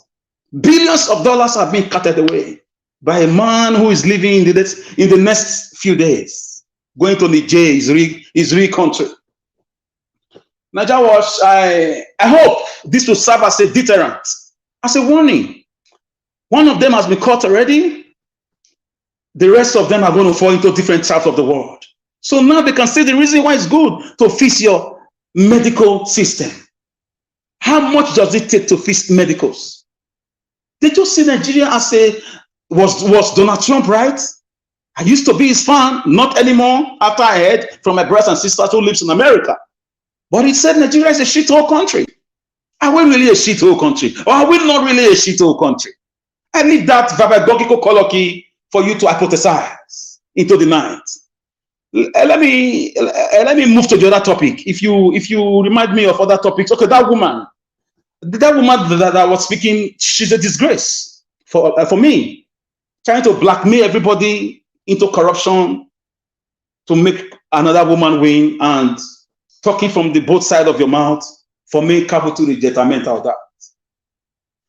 The woman is a disgrace to Mommy Fumi Layo Ramsey Kuti, the mother of democracy. She fought for the democracy we seem to be practicing. Universal adult suffrage. Only men were allowed to vote before. She fought that women and men vote today, even if our vote don't seem to count. Even if Obi is doing all he can do to make it count.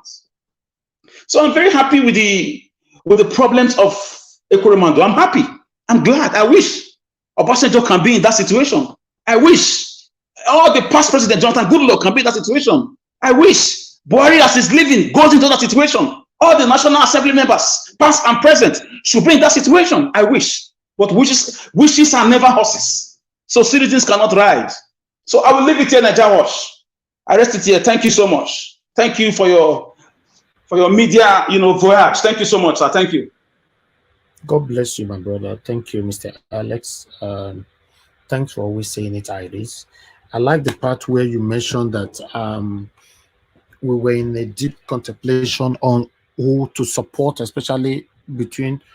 At that particular time, though, we were not having between. It was just Oshowore alone, because at the end we ruled everybody else out. But immediately, Mr. Peter Obi moved out of PDP.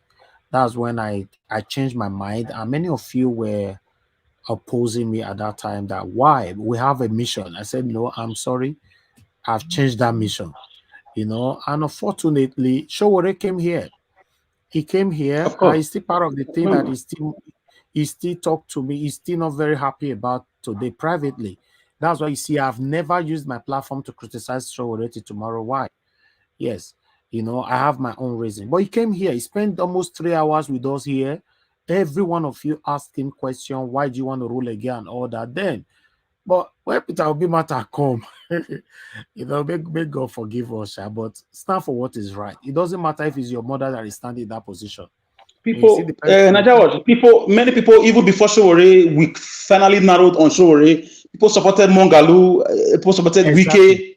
People, yes, even Osibajo had a lot of fun. Osibajo, Mr. Mori, he can fight you because of Osibajo. Mr. Mori, either Osibajo or Showore. Exactly.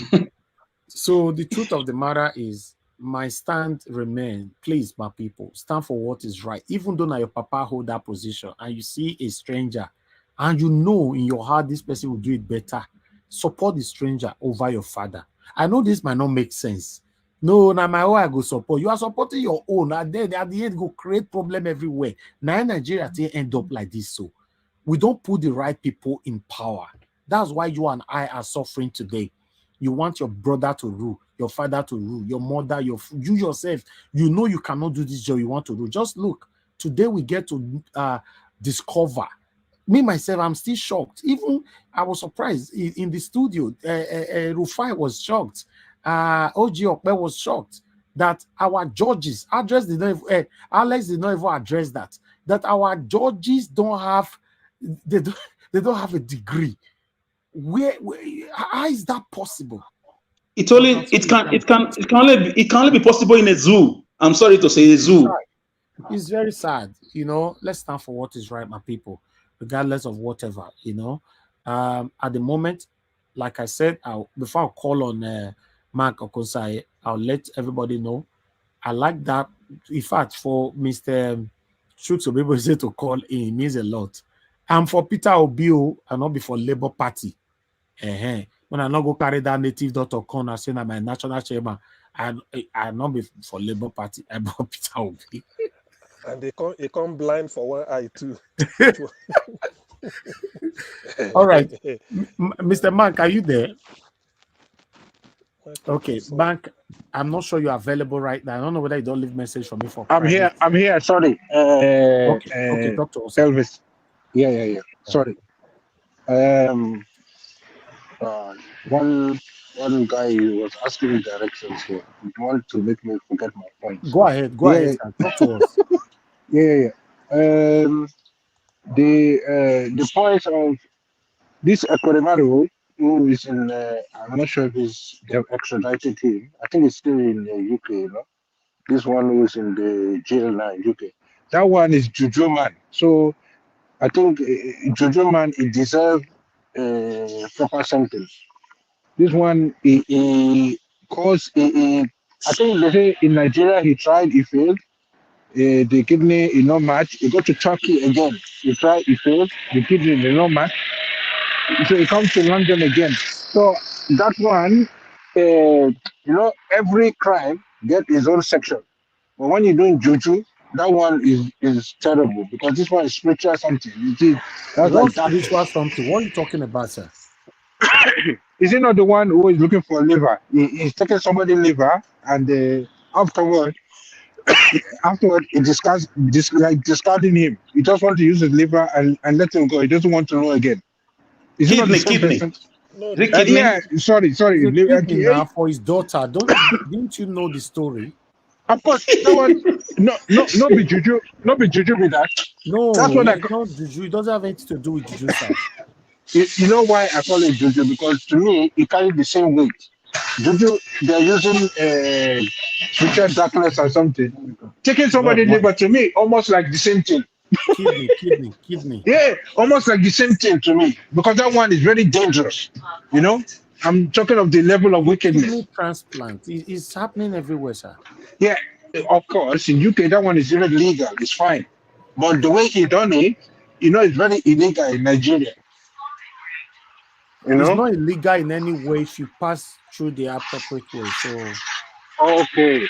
So yeah, I got the impression. Was cunning, that's all. It was cunning. Okay. Yeah. It's maybe the sentence is harsh then, I think. No. The sentence should be like 376 years. It was too late. So that one is that one. The other points, the topics we're discussing, I had. Can you remind me the other topics? Because I had a point on one of them. The other topics that we're discussing. Okay, all right. The topic is on the screen, sir. We are mainly focusing on Ekweremadu. Okay. Let me give other people a chance. I'll contribute about Ekweremadu here. Thank you, my brother. I appreciate it. It's like you're at work, my brother. I understand. No, he's at work. He's always working. I know. He works 24/7. That's you good. like That's money too much. You like money too You're a much. good Nigerian. He's always working. You know, I like him. He always joining us from work anyway. Thank you, Mr. Mark. God bless you. All right, sir. All right, let me. Okay, everybody have contributed, I guess. Yes. So let's I do came it late. I all thought over you'd again. give me some more time. No, I never give you time. Just hold on, Oga. You know, let's move around again. Let me go to One Love. I'll start because according to the way they for table, and so I'll take Duamo. It's supposed to be, but okay. Let me start with One Love. Oga One Love, please talk to us. This time, 5 minutes, please. Okay, Mr. Najawash, thank you for your help on this platform, for being able to put things together. Doing this every day, it takes a lot of courage and energy. Like I said in the past, you've been doing this for some months and even years now, but it was through Peter Obi that I stumbled upon your channel. And ever since, it's been really wonderful listening to you guys. It's nice to have Nigerians come together, discuss how we can move forward. Yeah. You know what really saddens me is the fact that, I mean, I may be in the States, but when I see a white man telling a black man in the courtroom that what he did was a form of slavery and that he fabricated an affidavit, for me, it's really broke my heart. We do sometimes accuse white people at times that they've done a whole lot of havoc to black people or the black race. But when I saw that, I really broke down because I never expected. Thank you, my brother. Same here. Thank you, my brother. I never expected a white man to accuse a black man of racism to another fellow black person. So it's really hard when you see what Nigerian politicians have turned Nigerians to. You know what they've turned Nigeria into after many years of democracy, and after many years of independence. You know, since 1960, this is what we still have to do with. I think that the politicians in Nigeria, they have this mentality of we're going to do whatever we can, and we'll do whatever we have the power to do. Nothing is going to happen. Sort of like the white people are not coming anymore. Nobody's going to come and ask us. We can deal with our people the way we want. It's pretty much just like a parallel comparison of those who have been oppressed before would definitely try to oppress others. That's kind of the way I saw this. It's sad that, you know, a former Senate president in Nigeria would end up in a prison in another country. And this pretty much just reflects for us to see that if we have a country where the law works, you know, definitely nobody will be above the law. We saw what happened to, you know, the former President Trump. Yeah, we saw how he was indicted. That's because I don't care whatever people might say if there's a political motives around it, but that's pretty much just telling you that nobody is above the law. You know, if a country is working, because our system is not working, that's the reason why he was even able to arrange all of that stuff. You know, went to the court or wherever he went to and got a fake affidavit because he wanted to go to a different country to do something else. Now, what do you expect people to say all over the world when it comes to the country called Nigeria? And we have those in government fabricating documents. You know, when we have those in government, up from the campaign promises and down to election day and everything is being fabricated. When you have the person who has been selected by HANEC fabricating his school certificate, fabricating that he went to University of Chicago or Chicago State that he never even really attended. When you see these things keep happening, I don't know how they want the world to look at us. If we don't get it right, and if Nigeria don't get it right, I don't know what is going to happen. Because at the end of the day, whether you like it or not, we are the most populous black nation on earth. And if this keep happening in a nation that has the most populous black people, I don't know what is going to happen to every other country in Africa. You know. So for me, I'm really happy that this happened to them. I know some people might not want to go in that direction, but I think the judge made the right decision, even though I was expecting more years for them. But I think they did the right thing for even giving them some years at all, that they are being sentenced today. So I really want us to actually focus on how we can get our mandate back. I so much appreciate everyone on this platform for what we have been doing. Also, Sister Omoye as well. I think at this point, we are going to get our mandate back because I don't see how we are going to move forward as a nation if we don't have the right leader. Everything is messed up because the top is rotten. If the top is not cleaned up, everything that follows are going to be messed up. So just like what Tinubu was saying, he's going to fight corruption. I don't know how he's going to fight corruption when the guy is corrupt. All right. You know. So once we have the right leader, I think a lot of these things are going to be fixed. Thank you, Mr. Najawash. Thank you very much, sir. Thank you. All right. One Love. Whether I know I for put this article before One Love, but still, before others, there's this article that somebody shared to me today. You know, the headline is disturbing. Let us quickly see this article together. You know, is from Showorish actually shared it. You know, as you all can see right there, this is the headline. You know, we are dying of hunger. We depend on arms, bribes, extortion to survive. Newly recruited Nigerian police constables cry out over unpaid salaries.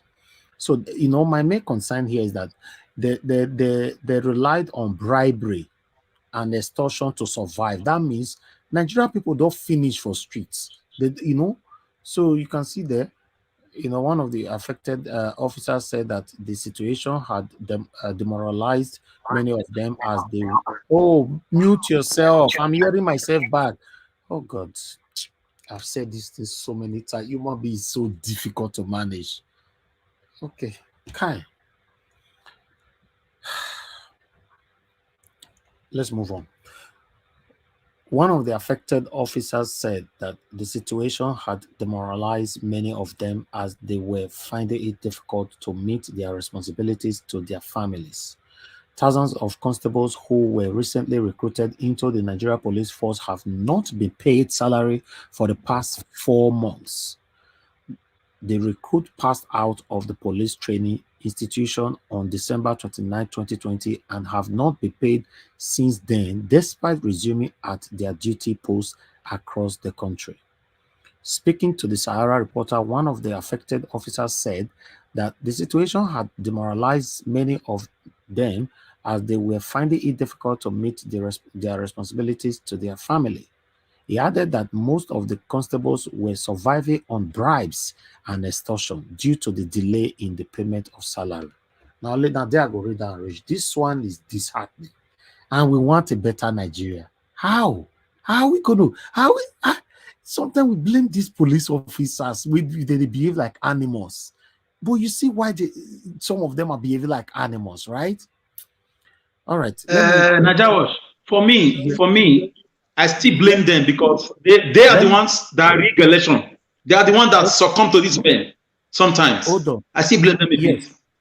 Okay, when it gets to your time, Tom, you can have enough time to talk on that because we're already working on time now, except you guys want to drag me to a station or additional time. Let's see if we can, because I still have enough time now. Let's see if we can work with our time. Okay, let me go to Madam Rita on this. You know, Madam Rita, please, 5 minutes. What's your take? Let's focus on this article, please, if we can. Thank you very much for your patience. Yeah, thank you very much. Elvis, good evening again, everyone. I just want to say that I'm here to learn. I don't know it all. And so far, I've been in this channel. I have been learning and I'm still learning. There are people that I've met and people that have, spoken to me that probably wouldn't have even ever seen them in my life. But thanks to you, Elvis, God bless you. I know there's something I learned from Peter the Rock Obi, my president. He said, from one of his quotes, he said, any man that feels that he knows everything is a foolish man, right? So that is why, I think it was a parable, and I'm not saying it to reflect on a particular person. It's just for everybody to learn. Nobody's bigger than anybody, and I see how humbling you are, and very kind. Nigeria, what you're a good guy. I know what I'm saying, and I really appreciate you for that. Thank Now, you. going to the topic, I know I've spent 2 minutes just talking, 3 minutes left. For the Nigerian police constable complaining, I know somebody made a comment that they were supporting the people who were intimidating and during the elections, and they were even participating in electoral malpractices. Everything. When we talk like that, we have to always go down to the root.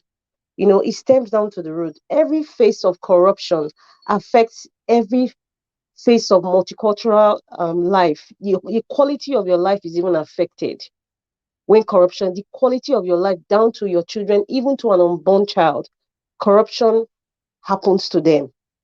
The way you think, the way you act, the way you respond to people talking to you, the way you communicate is, corruption plays a role. And when it's eating so deep in the society, whatever you see, sometimes it might be outrageous, sometimes it might be unbelievable, and sometimes it might even be surprising. Look at Ekweremadu. Corruption happened to him. He didn't start corruption today. It started from, how did he even get the seat politically? It started from somewhere. It started from a godfather that he looked up to. So, these police officers complaining is just the tip of the iceberg. Have anybody ever considered looking at the police college in Lagos? Is a pigsty. It's not even where anybody who wants to have a sane mind can even learn or to even stay with their families. So when they now come out in society, some of them, they aid and abet robbery. I think the other day I saw something, the pictures of some members of the Nigerian police force. They caught them, they were involved in kidnapping. So it's something that drives a man to go above and beyond just to earn a living. That is not an excuse, because I know most of us in diaspora, I mean, there are certain place people you see that are homeless, they're hungry, and they don't have a job, and they're just trying to thrive. But I would say majority of them are not doing anything they're not supposed to do. And I think one of the reasons is because they know the kind of society that they live in. And they said committing a crime is not an excuse. Or how did they say, like, ignorance is not an excuse in court of law. And so you know the right thing to do, even as a police officer. You know the right thing to do. So because you are suffering, or because you have people that are subordinates, are not doing what they're supposed to do, or you belong to a system where things are not being done right, that doesn't equate to hurting the same society. So you are being oppressed, and then you are practicing oppression again to people who are already oppressed. So it's a double whammy, so it just stems from the corruption in the entire system, from the Nigerian police force to the politicians to the governors, Federal House of Rep members, up to the councillor. Even within families, there's corruption. So, I can't really blame them. It's a cry for help. However you want to look at it, it's a cry for help. And Okay. if the boss is listening to them, they better do something, because this is even embarrassing to even hear. At the NPF, then their offices, or some of them with bloated bellies, and they have series of side chicks, and you can even pay a man the minimum wage, a police constable. So what do you want him to do? So the system is rotten. That's just, and I don't blame them. It's a cry for help. And I thank you very much for even putting this out there. So whoever is listening, so please help these men. They need help. Thank you. Thank you, moderator. Thank you so much. It's very sad. Just imagine this kind of people catch you for road. You show them all your particulars, everything. They make life difficult for you. Kai, Nigeria. Anyway, you guys are the supporting bad government. I don't know what you're gaining from it. You are not going to go nowhere when you continue like this. Nothing is working in Nigeria, for Christ's sake. Nothing is working. Nothing. Let me move on to the next person here, which is Amoye, please talk to us. Thank you very much for your patience, madam. Talk to us. Thank you, Mr. After Elvis. Amoye, So that will be CM. Okay. Yes, thank you very much. Go ahead. okay. So I mean, for these people, I don't know. I want to feel sorry for them. The reason why I say that is when we're all crying, Peter Obi, Labour Party, where were they? When we're all crying, this is a question I have. We're all fighting for them, but where were they? When people are protesting and making,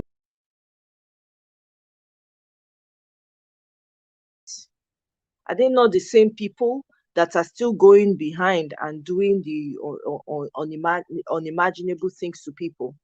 When they say let everybody come together and fight, this is what we're talking about. Look at it now. They are now putting it out there. I know how the police have during past that their police whatever accommodation that they've given to them in Edo State and even in Lagos. It is a horror. It's like a pig style. It's horrible. It's filthy. Animals cannot even live like that. So when you see stuff like this, for me personally, I don't know whether to feel sorry for them, because if they all came together and we're all fighting, okay, look at it now. We're on this life. We're all talking. We're all making our voices heard. Where are they? Why are the police people not protesting? Why are they not saying, you know what, because of the way they were being treated and the fact that they don't pay us, let's all go on the streets. Let's join our people and fight these people back. During the election, were they not part of those snatching ballots? Were they not part of them?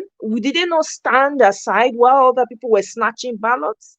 Did they not watch people being maimed and unalived during the election? So I don't know. I don't know how to feel for them. Under normal circumstances, I should feel sorry that this is what they're experiencing and this is what their situation is. I should, but I can't, because when a people have decided you love your oppressor, you want to remain oppressed. Because I tell you for free, if any one of them get there, they're going to do the same thing because that's all they know.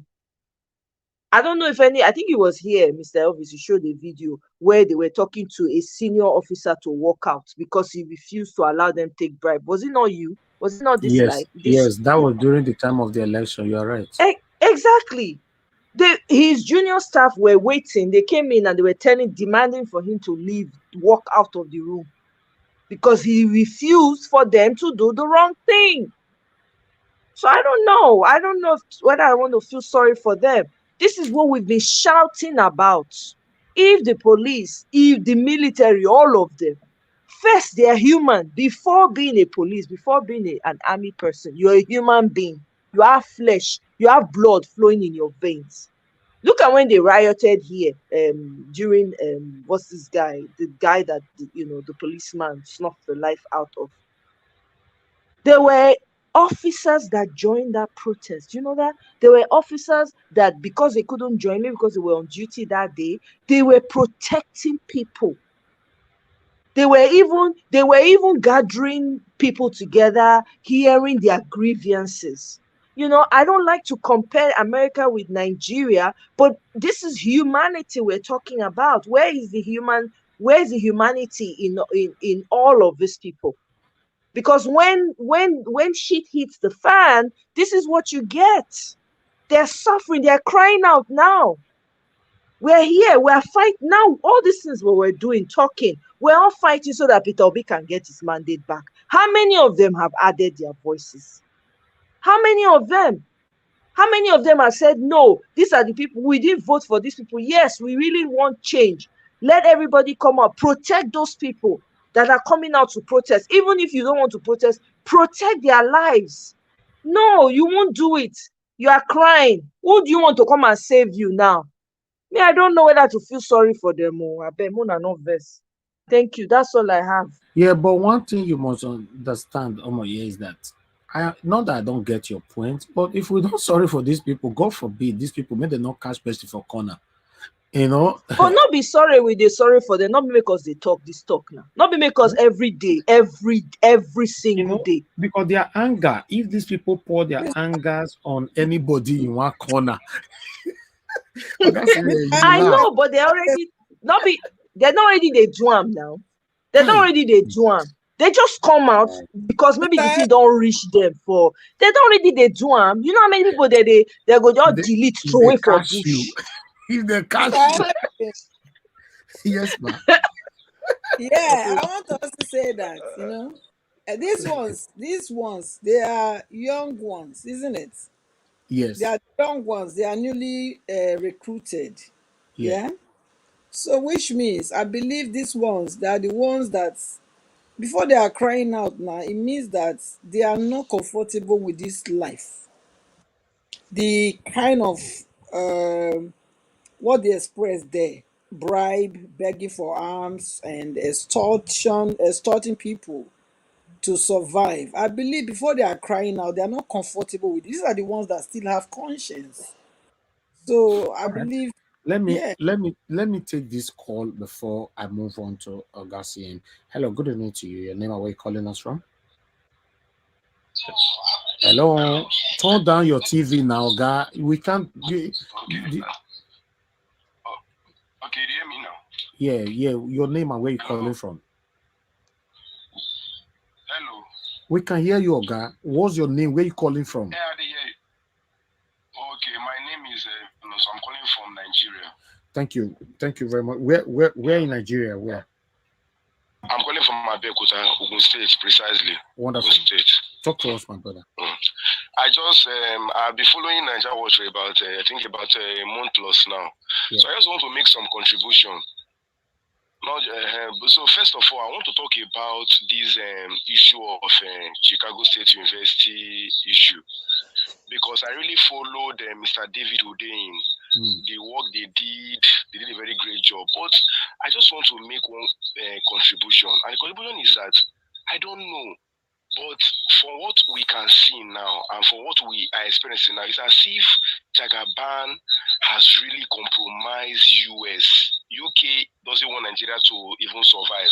So that one is even out of the equation. But US in particular, why I'm saying it is that despite at the height of this scandal, Chicago State University has not ever come out to come and clear their name to say, okay, Bola A. Tinubu actually is a female that we graduated in 1979, because even in that report of the building, they even said that when they even went to the exams and record, they even found out that the yearbook of 79 set was found missing. They saw other years, but 79 is conspicuously missing. So I think the only way now is, I don't know, maybe Nigerians in US or people, if there's any, the only way now to get Chicago State University talking from the little knowledge I have in law is to officially sue that institution. To sue, I know to sue them, just like what this man, what is his name, this American, I've forgotten his name, that petition FBI to release that certificate. And so the case file, FBI case file of the drug conviction. But the only way now is that this, if this school can come out and be clear on this subject matter, but then we're home and dry. We're home and dry. Do you think? So I don't know, but that is just the contribution I want to make. Yeah, but so let me not take people's time. Can you hear me? Can you hear me? Okay. Yeah, I can hear you. I can hear you. Do you think even though the Chicago University comes out at this particular time, would that have any negative effect to whatever we have in courts? No, it will work for us. That's what I'm saying, but it's not part of. But it's not part of the prayers. It's not part of the submissions. No, it's not part of our prayer, Labour Party prayer. Yeah. It will be, but it's part of PDP's prayer. Oh, okay. Because see, yes, look, the truth of the matter is that if this man gets disqualified by any of the grounds, Labour Party, we have 2 grounds. PDP has 1 ground. But if anyone catches him, he is gone. He's gone, and because P2B proving his case that he won the election is even easy. But it is easy. But it will be easier if he gets disqualified. My brother. If he doesn't get disqualified, Before you go, So before you go, let me ask you this question. Apart from okay, sir. your request right now from the Chicago University, with the way things is going right now, what is your hope? Tell me the scale between 1 to 10. What is your hope? Okay, the hope I have is that first of all, from the little knowledge I have, Labour Party has over 100,000 raw polling unit results. Over 100,000. We have about 170,000 polling in Nigeria. Labour Party has over 100,000. That one alone is enough for them to prove they won this election. But that is not even the main issue now. The main issue is that if this guy doesn't get disqualified, that other one will not fly. I know what I'm talking about. Because, see, let me tell you the truth. They know, even the justices, they know. Okay, hold on. Everything will end in the... Okay. Hold on, caller. Don't go. Somebody want to respond to you. Just hold on. The caller, yes, what you're saying, I understand from Daniel Bwala of PDP that they will subpoena Chicago State University to come and give evidence of the certificate they give to Tinubu. So when they think... no, they will subpoena. No, they will. Listen. They will. Giving them the guarantee. CM, hold on 1 second. You subpoena the Chicago State University is not in the jurisdiction of Nigeria. You can't subpoena them to come to Nigeria and give you testimony. That's the problem. They will not come. They are not in your jurisdiction. What Daniel Bwala was saying is that there must be something because they have to confirm the certificate they give. I disagree. I live here in the state. I disagree. That is possible. The school is already compromised. Mr. CM, I know it's Mr. CM talking. Yeah. The school is already compromised. It's very clear and obvious to even the blind. That school is already compromised. Mr. Kola, let me give you a response. Let me tell you the reason why it is playing out like this. It is playing out like this because allegedly the federal government of the United States of America is in collusion, and which is why the DEA, which is a federal government agency, has not complied in all inquiries that have been done in giving and providing Bola Tinubu's file. And once you have the federal government compromise, they're going to form as a cushion for Chicago State University. So it's an uphill battle. I hate to say that, but that's what we're facing. My brother, okay. Wait a minute, okay? When we talk about, you see, every time we try to put our blame on a foreign country, what do I mean by that? Now, there are processes in all this stuff. If you want the DEA, to comply, Nigerian government needs to do the needful.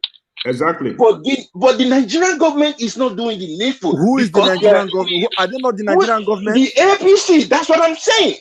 Okay. So let us not say that the DEA will not come. We don't know yet. But from what I'm telling you is that it's not everything about the case that the petitioners will release to you guys. No. Wait until Monday, Tuesday. We're gonna be seeing things that are gonna be going on. Okay. The Chicago thing had already been done before.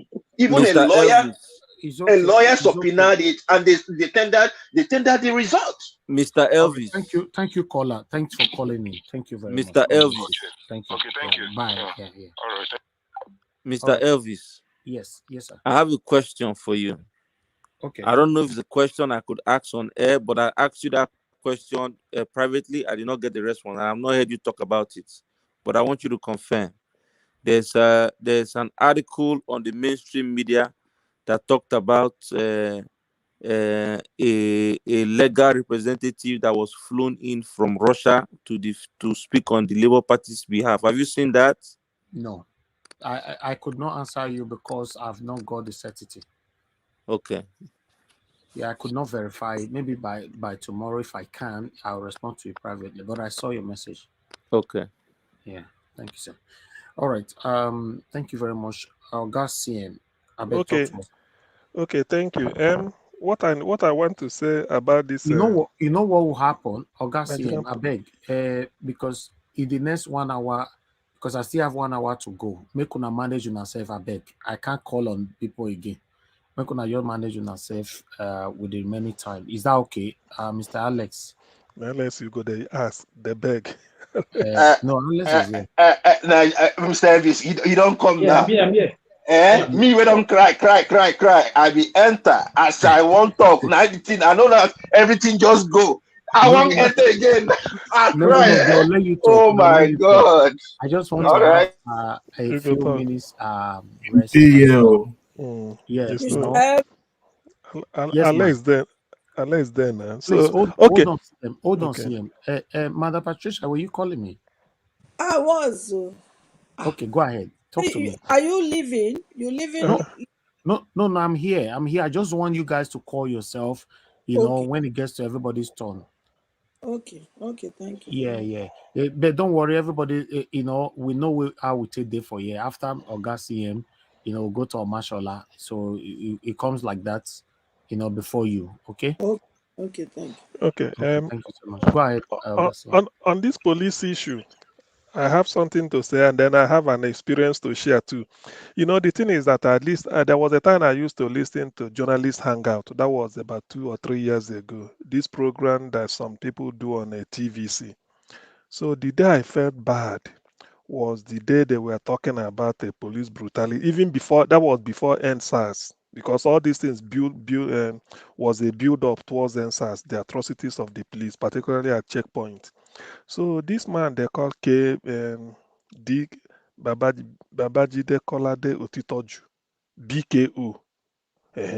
That one that is a bit well endowed. So he was saying, he said that the police cadets, because they are cadets when you are in training, he said the moment they are leaving a police college or police academy in Kano, they lobby whatever it takes to be posted to the southeast. I really felt bad. Why I do this is this. There's what they call, normal. It's no longer news that the southeast is under siege with police.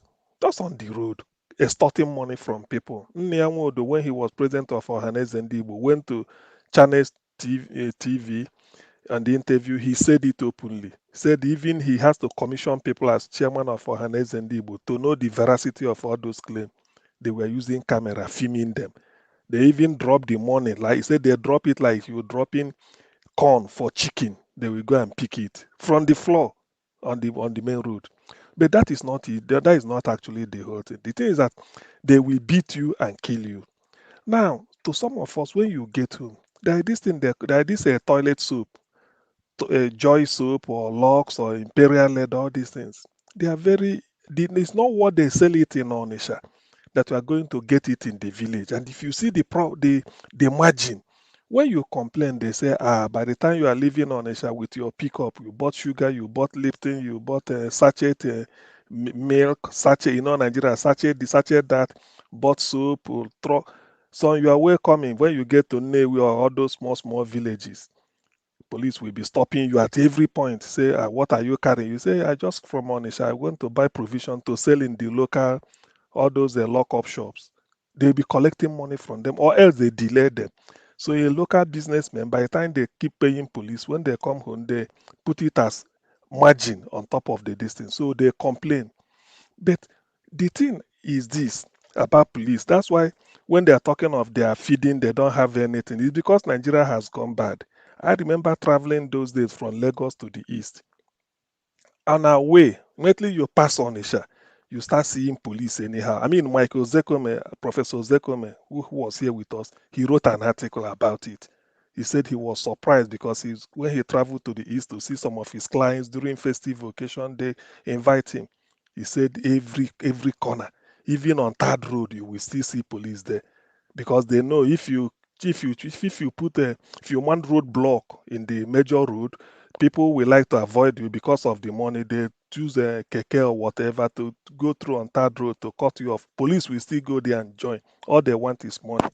So when we are on our way going, they were asking him. I said, he said, look, Oga, they sent us village. They sent us to go and drop this thing. We are not really. He said, so they no give you money where you go give police for road. You think say You just the car, just the drive from Lagos, tell us you carry Mercedes.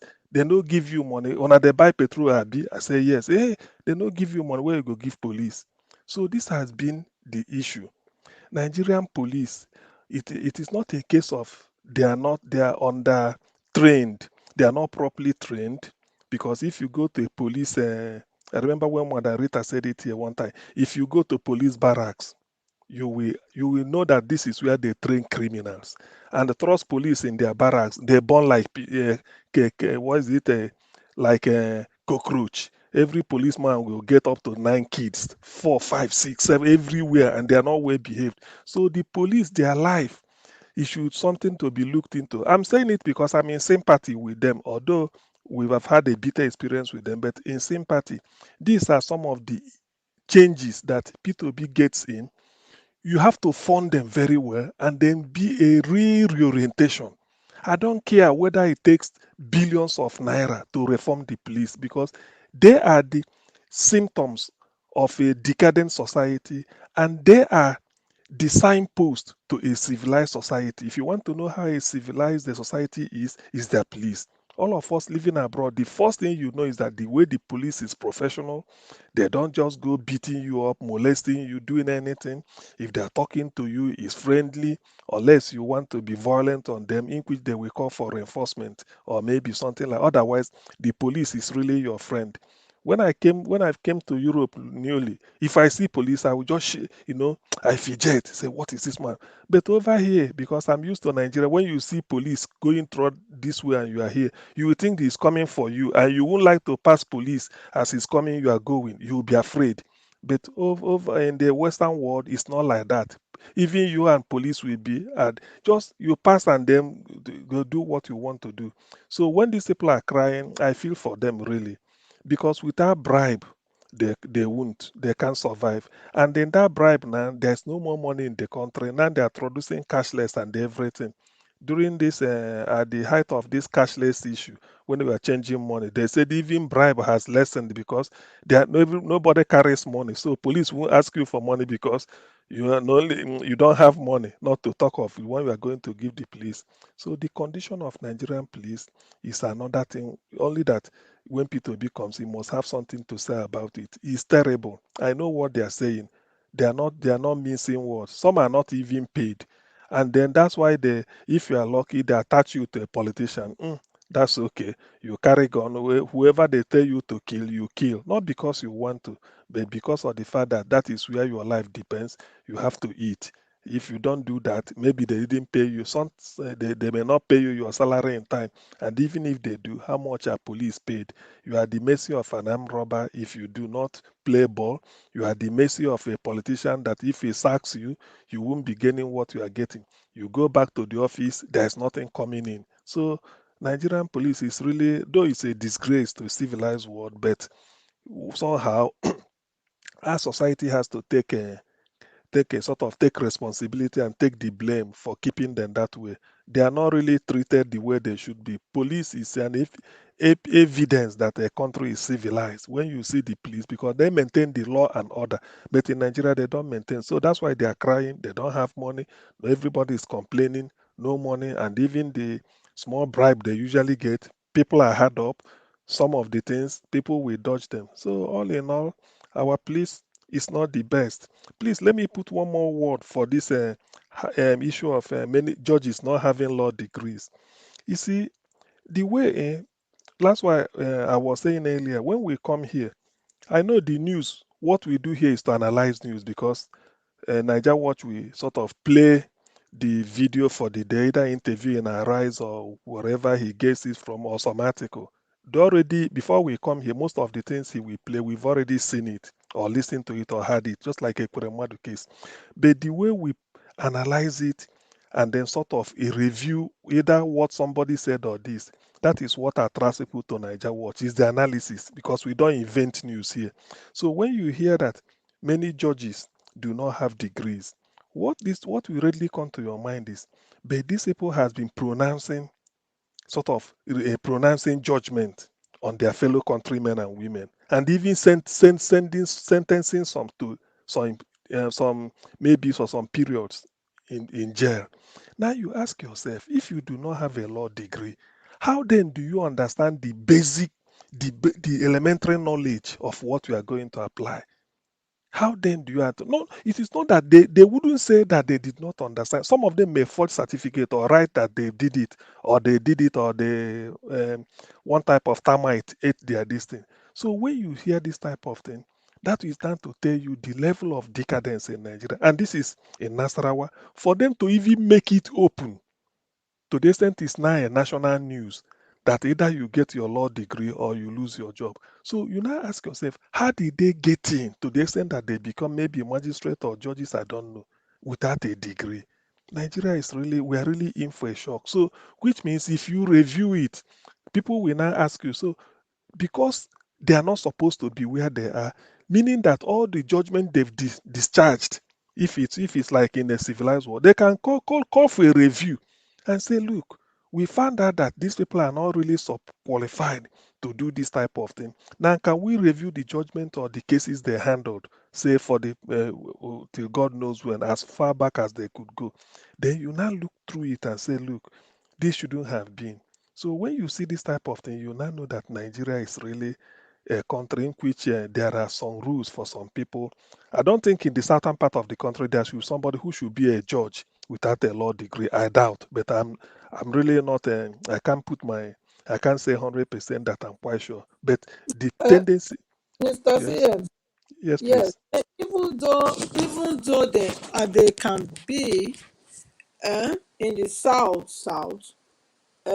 is based on their ex knowledge. Like my father, okay, my father, my late father, he served. He was a London trained police, and he served to a position of what do you call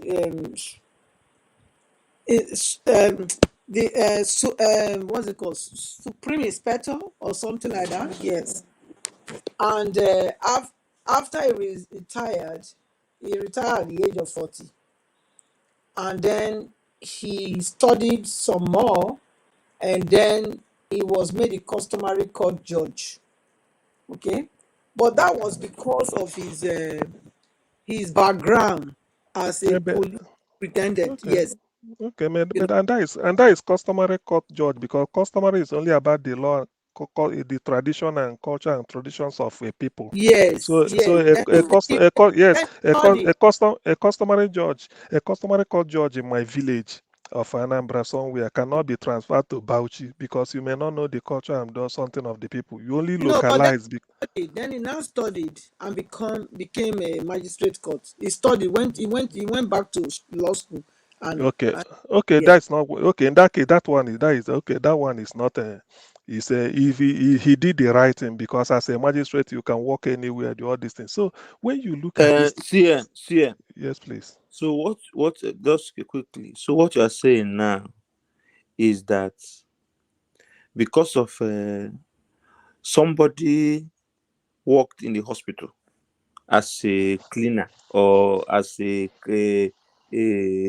something, you will now give him stethoscope, give him scissors, give him knife, and say, okay, go to the local government, go and be the doctor there and start seeing patients. You are not doctor. That is what we are saying now. That Eh, somebody can sit and start rendering judgment that is the thing without now. going So through law so school. if not that this thing, and then was not called to the bar, not good. Yes, you have to go to law school. That is calling to bar. So when you do all these things, and then should have experience at on the bar before you go to the bench and start dispensing justice. I remember in those days they used to say that even if you're a court clerk for 25 years, that cannot qualify you to be a lawyer. In other words, every day you are in the court watching Rotimi Williams challenge Ganefa or him to a debate in the law court for 50 years. Though you know the procedures, but you are not yet a lawyer. You can never be until you go to that training, get the degree, come out, go to law school, be called to bar, then you come out and start counting. So you see, some of these things, people, what makes a society really is not about Sometimes it might not just be the infrastructure, the number of good roads, but it's the personnel, the people. Look at the type of country we are running, in which people do not have degree, are called, is it not magistrate and judges, and then sitting and giving judgment in a country, and they know it, and the system is covering them. Man, Nigeria is really rotten. So that brings me to Quito B. When he comes in, by the grace of God, he will make it. The man has a lot of manure to unearth and then uproot. It's so bad. We can't be this is not, if the Western world, if they hear this, it's unheard of. How can you be talking, sitting in judgment when you are ill qualified, and Yeah, what but we will have the to person moderate be the doing? time. We have only 1 hour. You Thank have you. been the one talking for the past time now. Okay, So so please please, who rotate comes it. after me? I think that should be okay. I'm Who I'm comes next. after? Okay. Um, concerning, let's talk about this post issue. They are complaining because they just finished. So I believe the 3 months they have not been paying is a month of initiation into corruption. Because I don't see how you say you're a police officer, you're not being paid, you don't expect them to collect money. It's not going to be possible. Because like Nigeria is a very funny place where people that are not qualified to be even a police officer are there. So the corrupt ones are there. The ones that are just coming in to be police officers now, they don't want to be corrupt. That's what they are talking. Because I've traveled from Warri to Lagos, and that day, that was the day I got to know that yes, it is over with police. They were extorting people in the car. This is not issue of bringing money. Transfer money from your account. Some of the boys didn't even, if you are a young boy in Nigeria, when you're in the vehicle traveling, it's either police will stop you and they extort money from you. They had to tell these boys to go to a nearby village and use the POS to pay them. I spent another 3 hours in Ore. Those guys were in Ore. I spent 3 hours. They told me to leave the scene because they were suspecting maybe I was an officer or maybe a soldier, that I should leave the scene, that they don't want to see me, that I shouldn't talk to it, that I shouldn't talk. These are 3 boys traveling. They extorted them. So the country Nigeria, I don't know if only Obi comes in and then they might have to sack a lot of Nigerian police officers. A lot of them will be sacked. I think that's what will be the best, because there's no remedy. In the school they go to, where they go to, if you need to sit where they stay and live as students. I can't even go there as even a secondary school student can't want to stay there and say he's going to a school. So it's only government that can, a real government like Peter Obi's government can change it. So next person can talk. Who comes after? Is it? What is it? Okay. Okay, can I just use the opportunity to render 1 or 2 deliveries here? Okay, just one delivery, not 2. Just one delivery we do. I just came in, and Okay. Okay. Render 1.5. so thank you. I appreciate your consideration. Okay. So with regards to the Nigerian police, you see, the Nigerian police has gotten to a stage where there needs to be a total overhaul.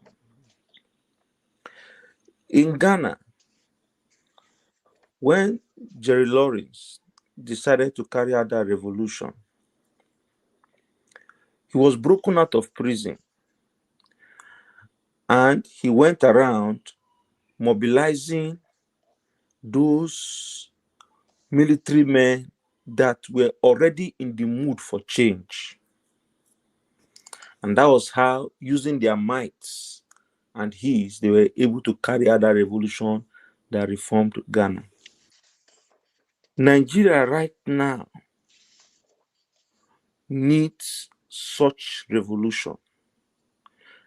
And the only people or the catalysts of that revolution should actually come from within the armed forces.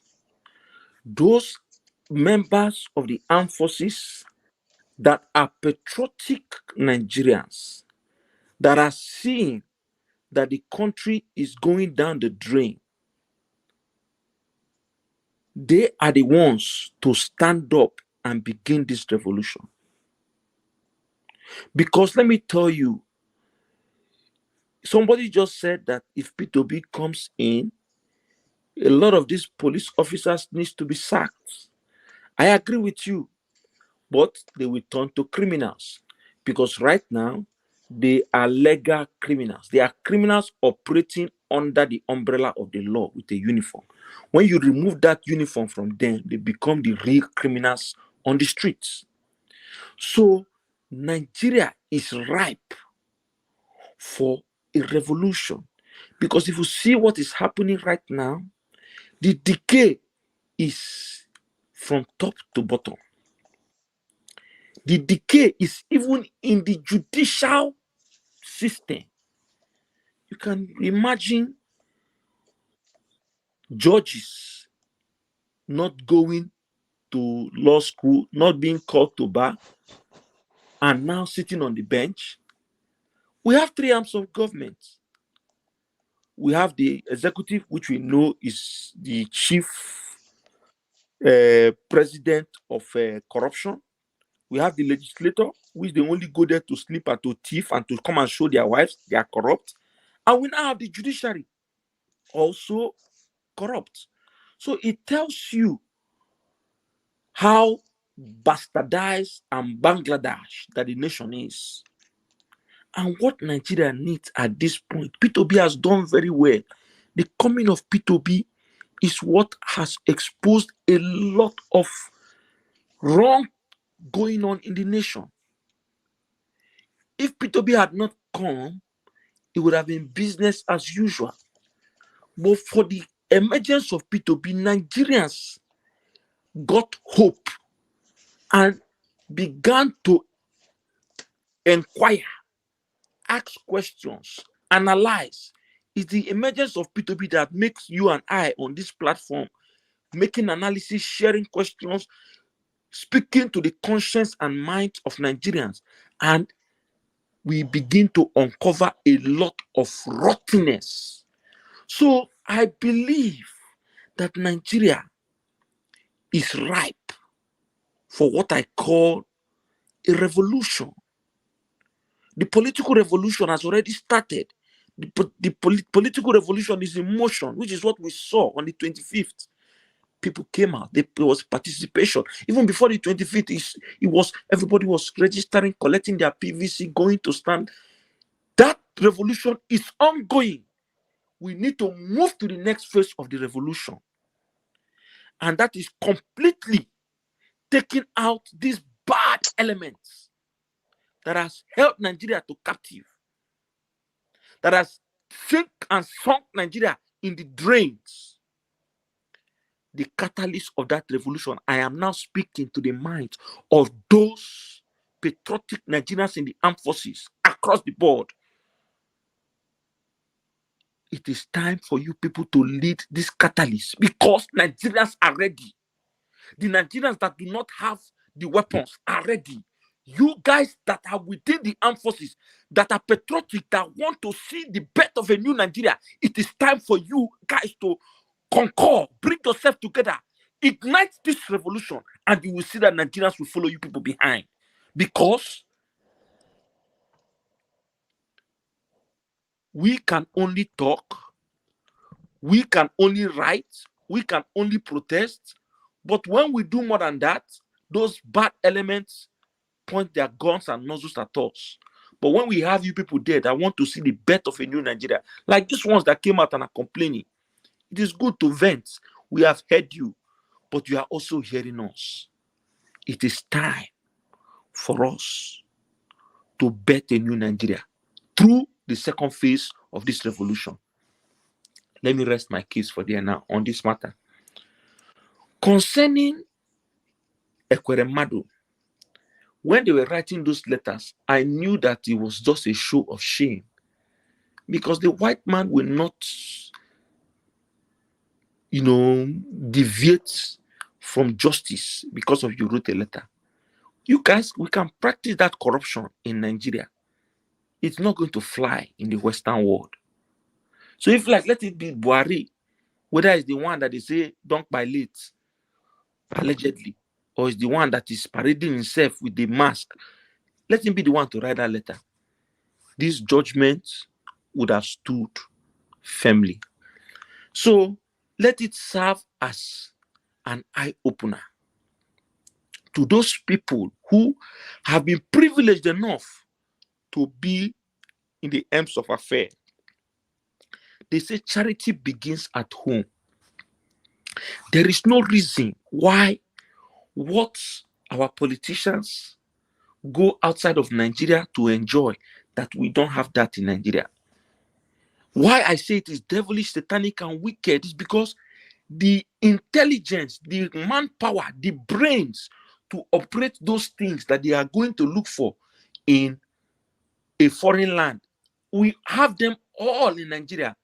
Out of the frustration from the political class and the government, our people have migrated out to other nations and they are doing well. Okay, We have the money, we have the up. resources to set up our nation to be like the Western world we run to. That is what P2P has come to do. He has come to render himself as a sacrificial lamb, not to enrich himself because he's already rich, but to fix the nation. Yet I don't see why people who call themselves Nigerians, who know that Nigeria is not working for them themselves, for their family, for their villagers, they still want Nigeria to continue in status quo. If you get 1 billion today, if you die, 1 naira no go follow you go. It is time for us to build a great nation. Thank you. Thank you. Okay, thank you. Please, let's just guide out who comes after. Is it hello? Like That should be me then. Okay, who is it? One Love? No, Prince. Okay. The only prince in this world. I'm the last person that came here, so be mindful, Mr. CM. That's what I'm trying to now. Yeah, Black Panther is here, Victor. Okay, please. I think who is the last person to come in? Is it not Prince? Prince is the last. I was among the first person that came in. I don't know for some reason how I went out, and I've been out for hours. Then I'm speaking before you. Oh Lord Jesus! All right, go ahead. That's fine. Okay. No, you go ahead. Don't worry. Don't worry. You go ahead. I'll wait for your submission. Then I'll speak. Okay. For me, I'm not gonna touch much on. I'm not gonna touch much on Ekweremadu. Ekweremadu, a disgrace. I don't care. Where it's so painful was that they thought they were gonna, use that kid and just, get rid of him. But, like every other person said, Kama has his, way of dealing with them. Better Edu, the APC woman of a thing. Yes, Mr. CM, you talked about her, going to Unical. Unical was my alma mater.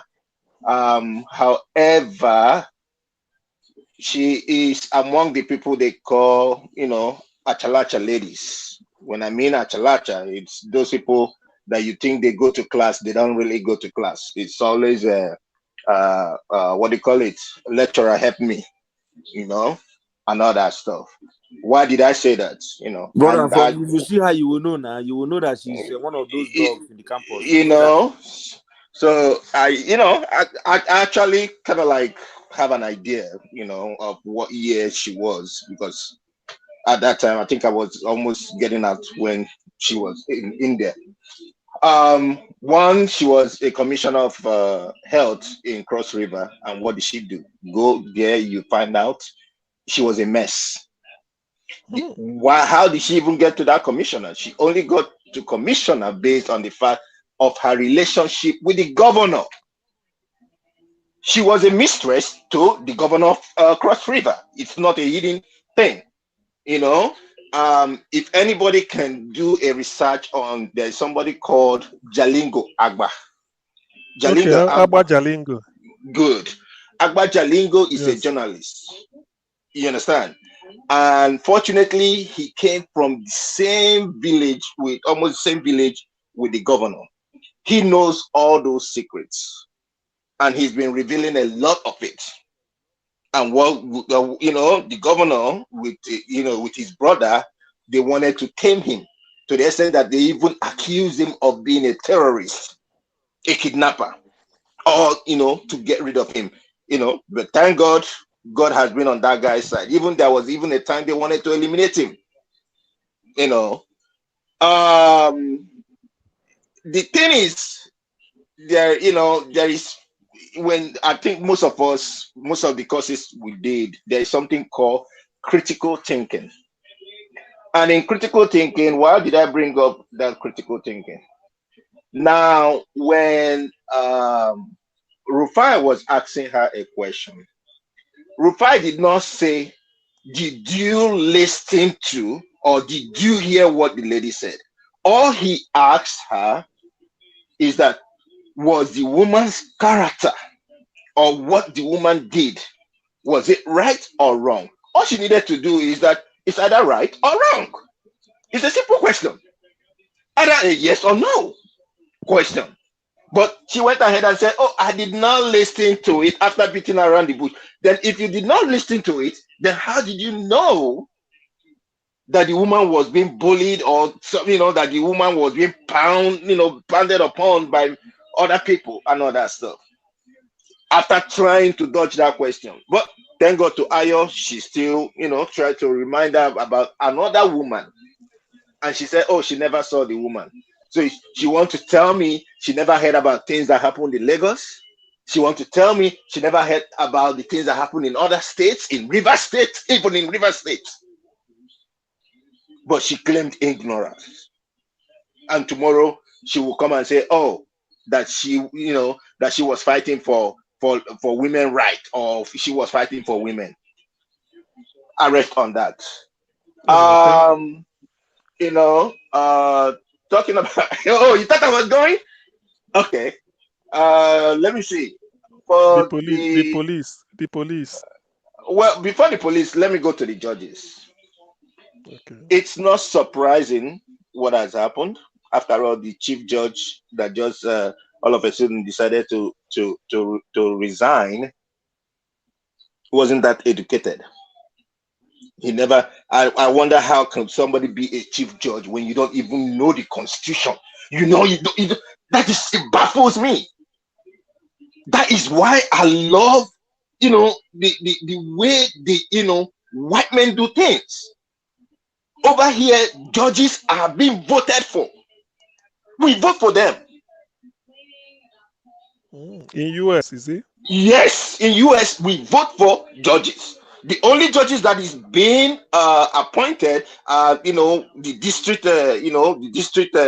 judges, and then the Supreme Court. But then, even when federal judges, yes, even when they are being appointed, they are being grilled. Those people go through hell before they get to that post. They go through hell to get to that post because they will grill them. And it's not only the ruling party, even the minority party might even cause a change, and that person will not get there. Am I surprised? I'm not surprised. This that we're talking about, do we know that Odele's Mary Odele's daughter is now in Supreme Court? Do we know that? Yeah? Are you sure? Yes.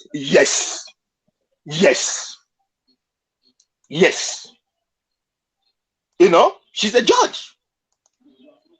And all this whole even Wike's wife that is a judge. Wike's wife did not become a judge until Wike became a governor. And then you think about it and say, wow. Meanwhile, for you to become a judge, you are supposed to have been a lawyer for about 10 years. That's why when I look at all this son like Olanipekun that dances up and down, and I will laugh to myself and I say, Olanipekun, you are supposed to be a judge.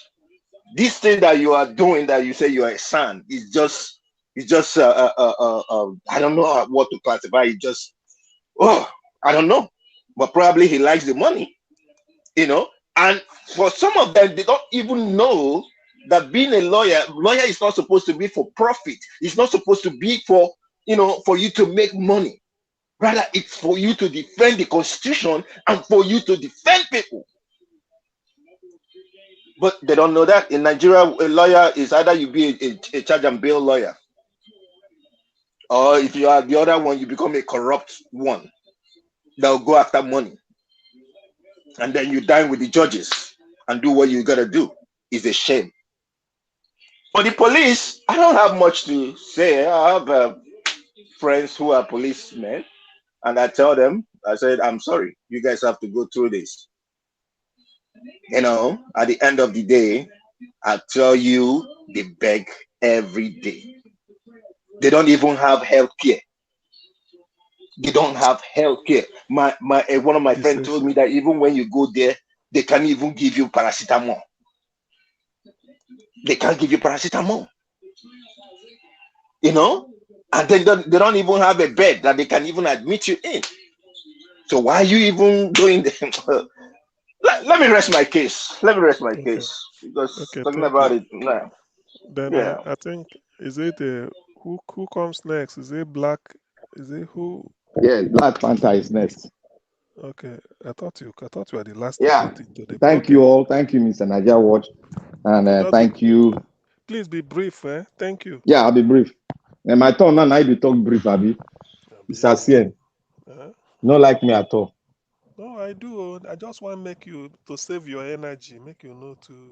Which energy? My energy feels safe for Nigeria. Wala. Thank you, Mr. Dr. Sien. Thank you, everybody in the panel, and thank you, the great people on the side where that are giving us a lot of messages. And I want to particularly speak on two or three of it, but I will particularize myself on two. One on Ekweremadu. Ekweremadu deserves what he has gotten. Ekweremadu is a looter. Ekweremadu is somebody that has taken the wealth of a sovereign nation into his hand, and he has enjoyed the wealth of the sovereign nation for more than 20 years. He deserves what he got. I have no pity for any of them. I have no mercy for any of them. Even when Moses went to the king Pharaoh to say to deliver what God told him, Pharaoh said, "I won't let them go because I'm a God." I'm paraphrasing. They have decided to take themselves as a God. And when Pharaoh stood there, God said, "I harden his heart because I want to show that I am God."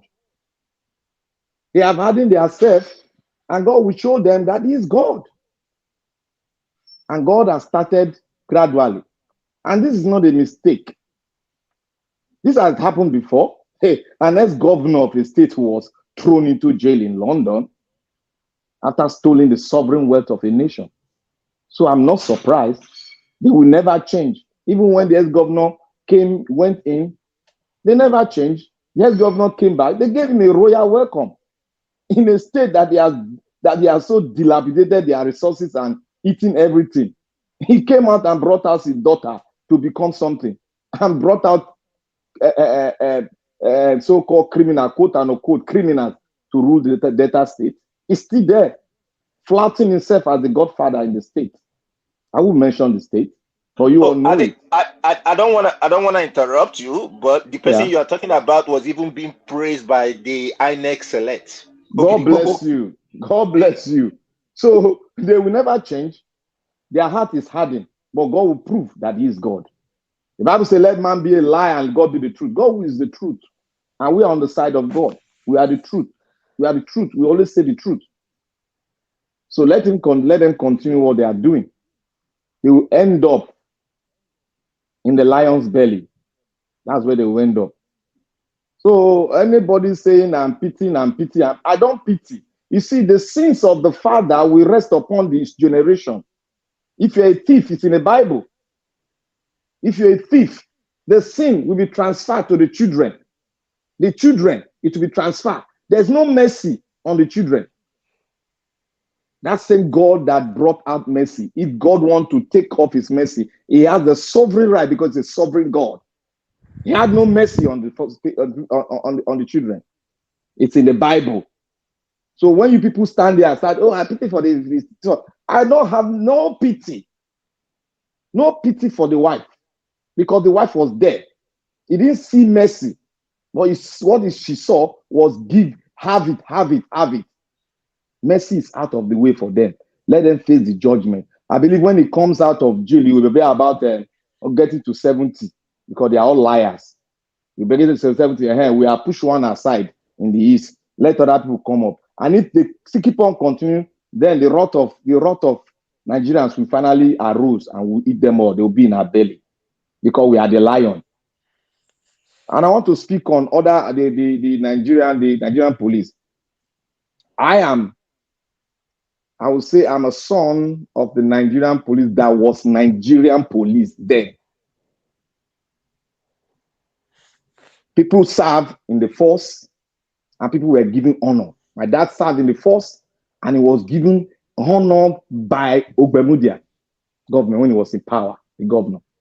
My dad served in Lagos State and he was given an honor by the governor in Lagos State. My dad was trained as a detective. For more than 25 years in the force, he was a detective. He was the one in charge when one leader in Lagos State died. The man that built and that they named an hospital before him, right on the airport road. The guy that died, my dad was in charge of the security on that day. That man has served the country the way it needs to be served. That man was deprived of his position for 15 years. He was in a rank.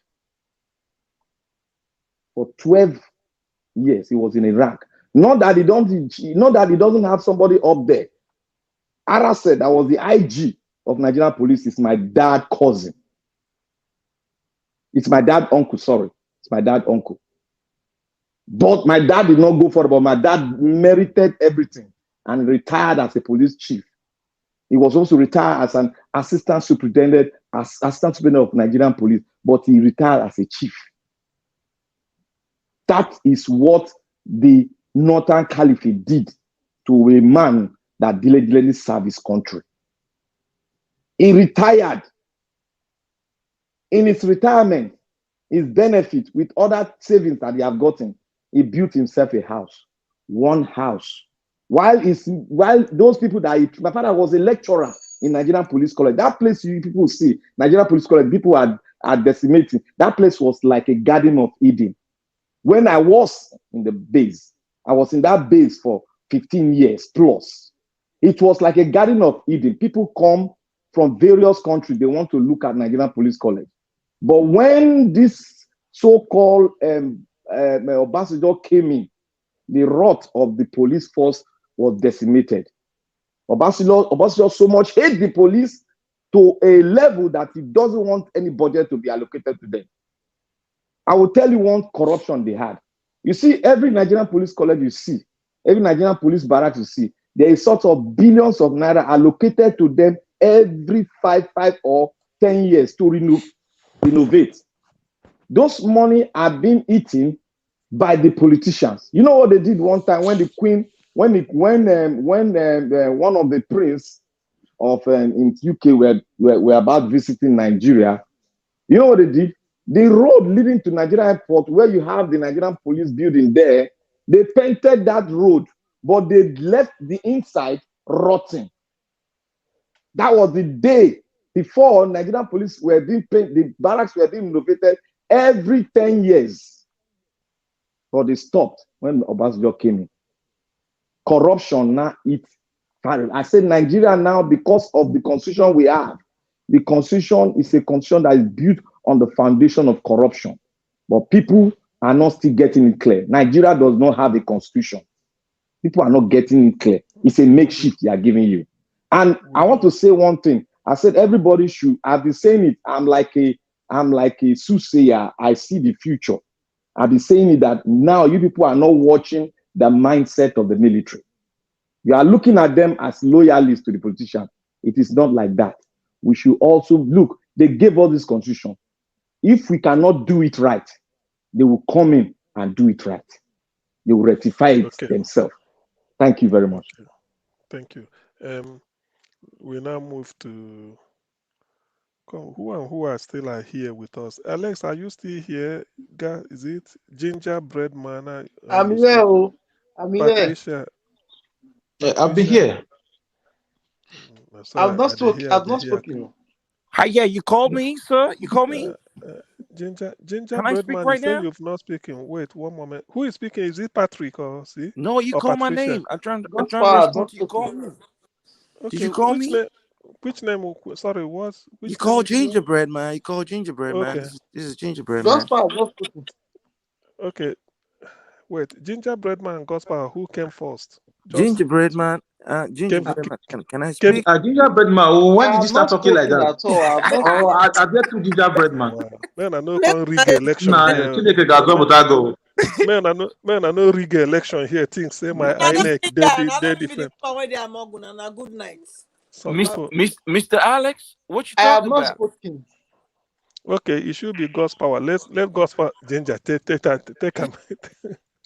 Una suppose prioritize Mother Patricia. Una your day bring election for her head for here. I think Patricia they sleep. You get time where I've been they call people. Nobody answer. It's true. I've been she not they sleep. She day here with us.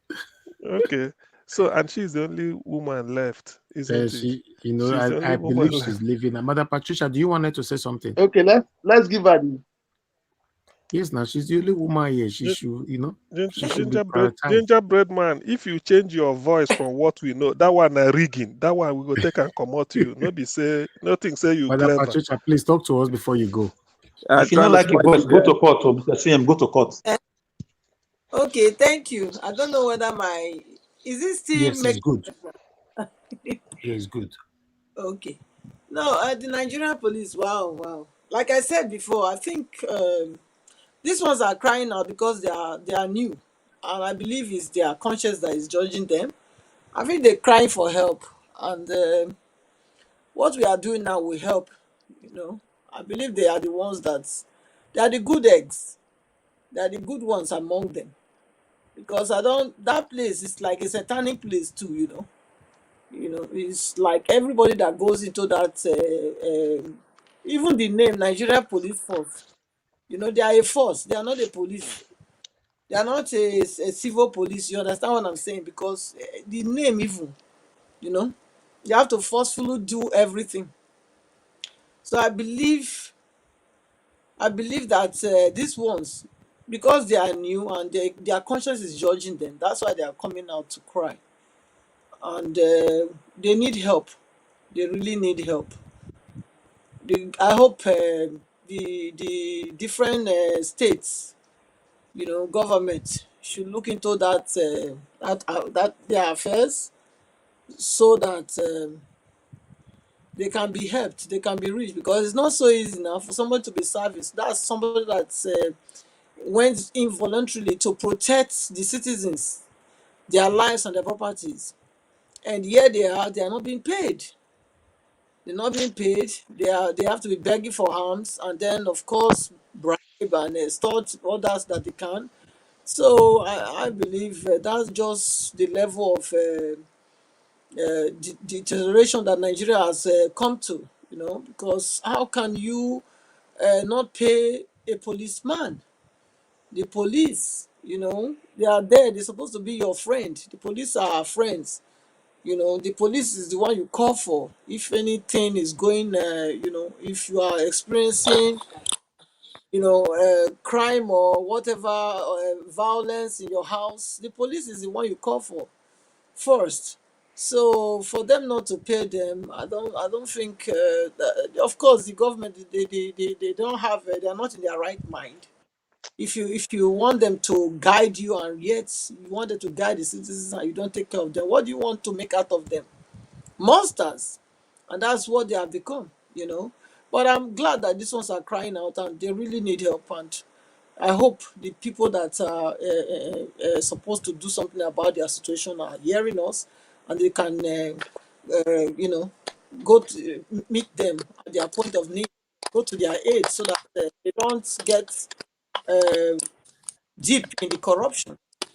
I believe there's still hope for these ones to cry out. So that's my take. Thank you. Thank you. Well, thank you. Thank you, God bless you, Madam Mother Patricia. Thank you Patricia. so much for spending so much time with us today. God bless you.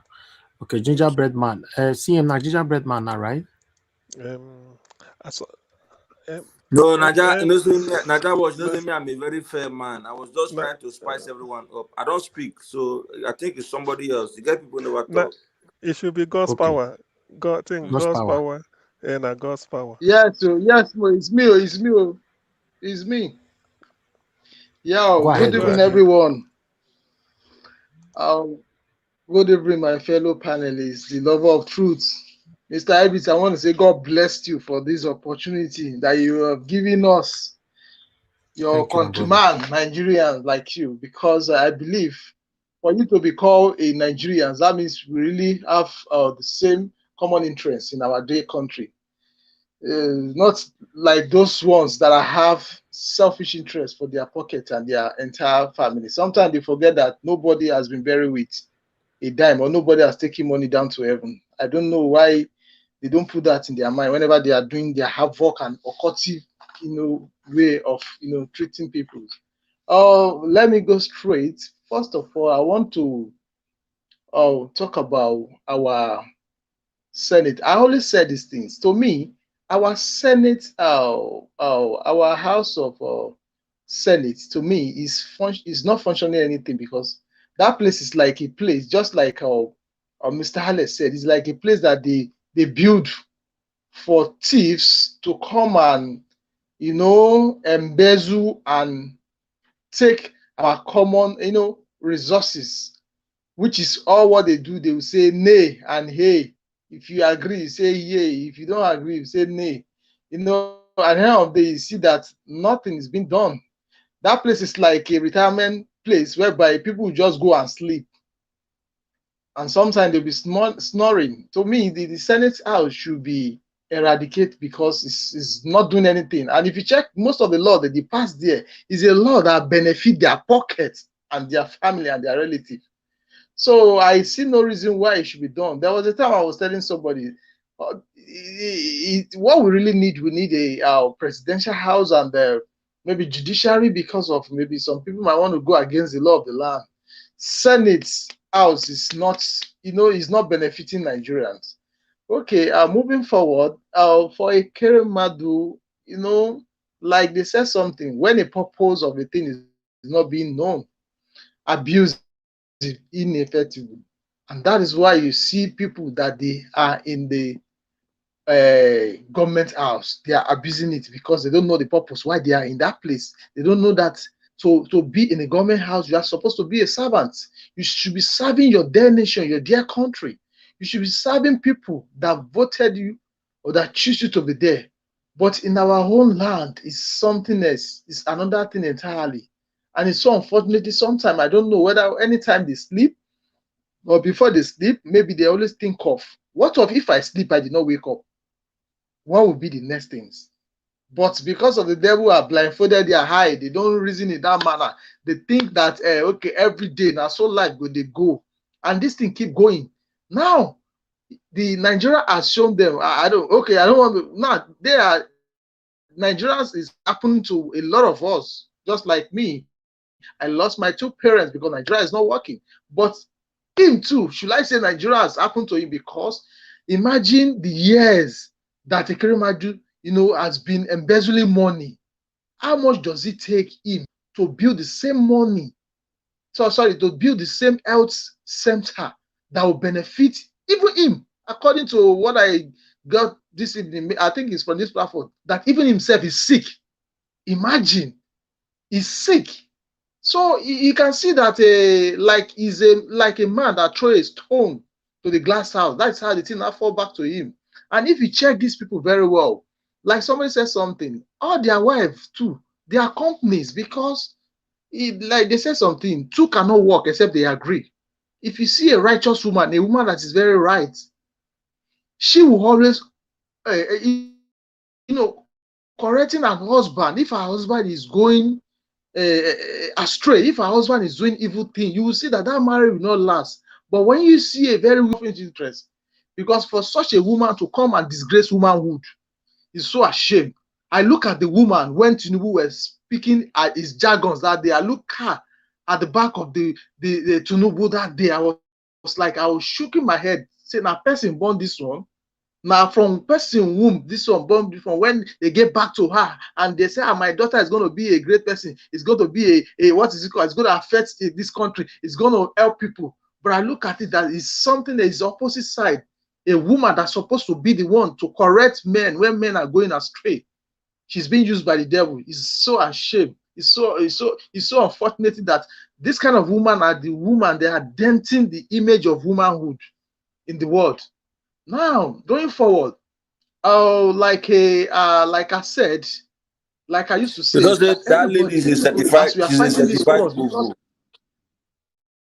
She's a certified bovo. Go check dictionary. yeah, I Certified. know, and that is, and so that is why when you see most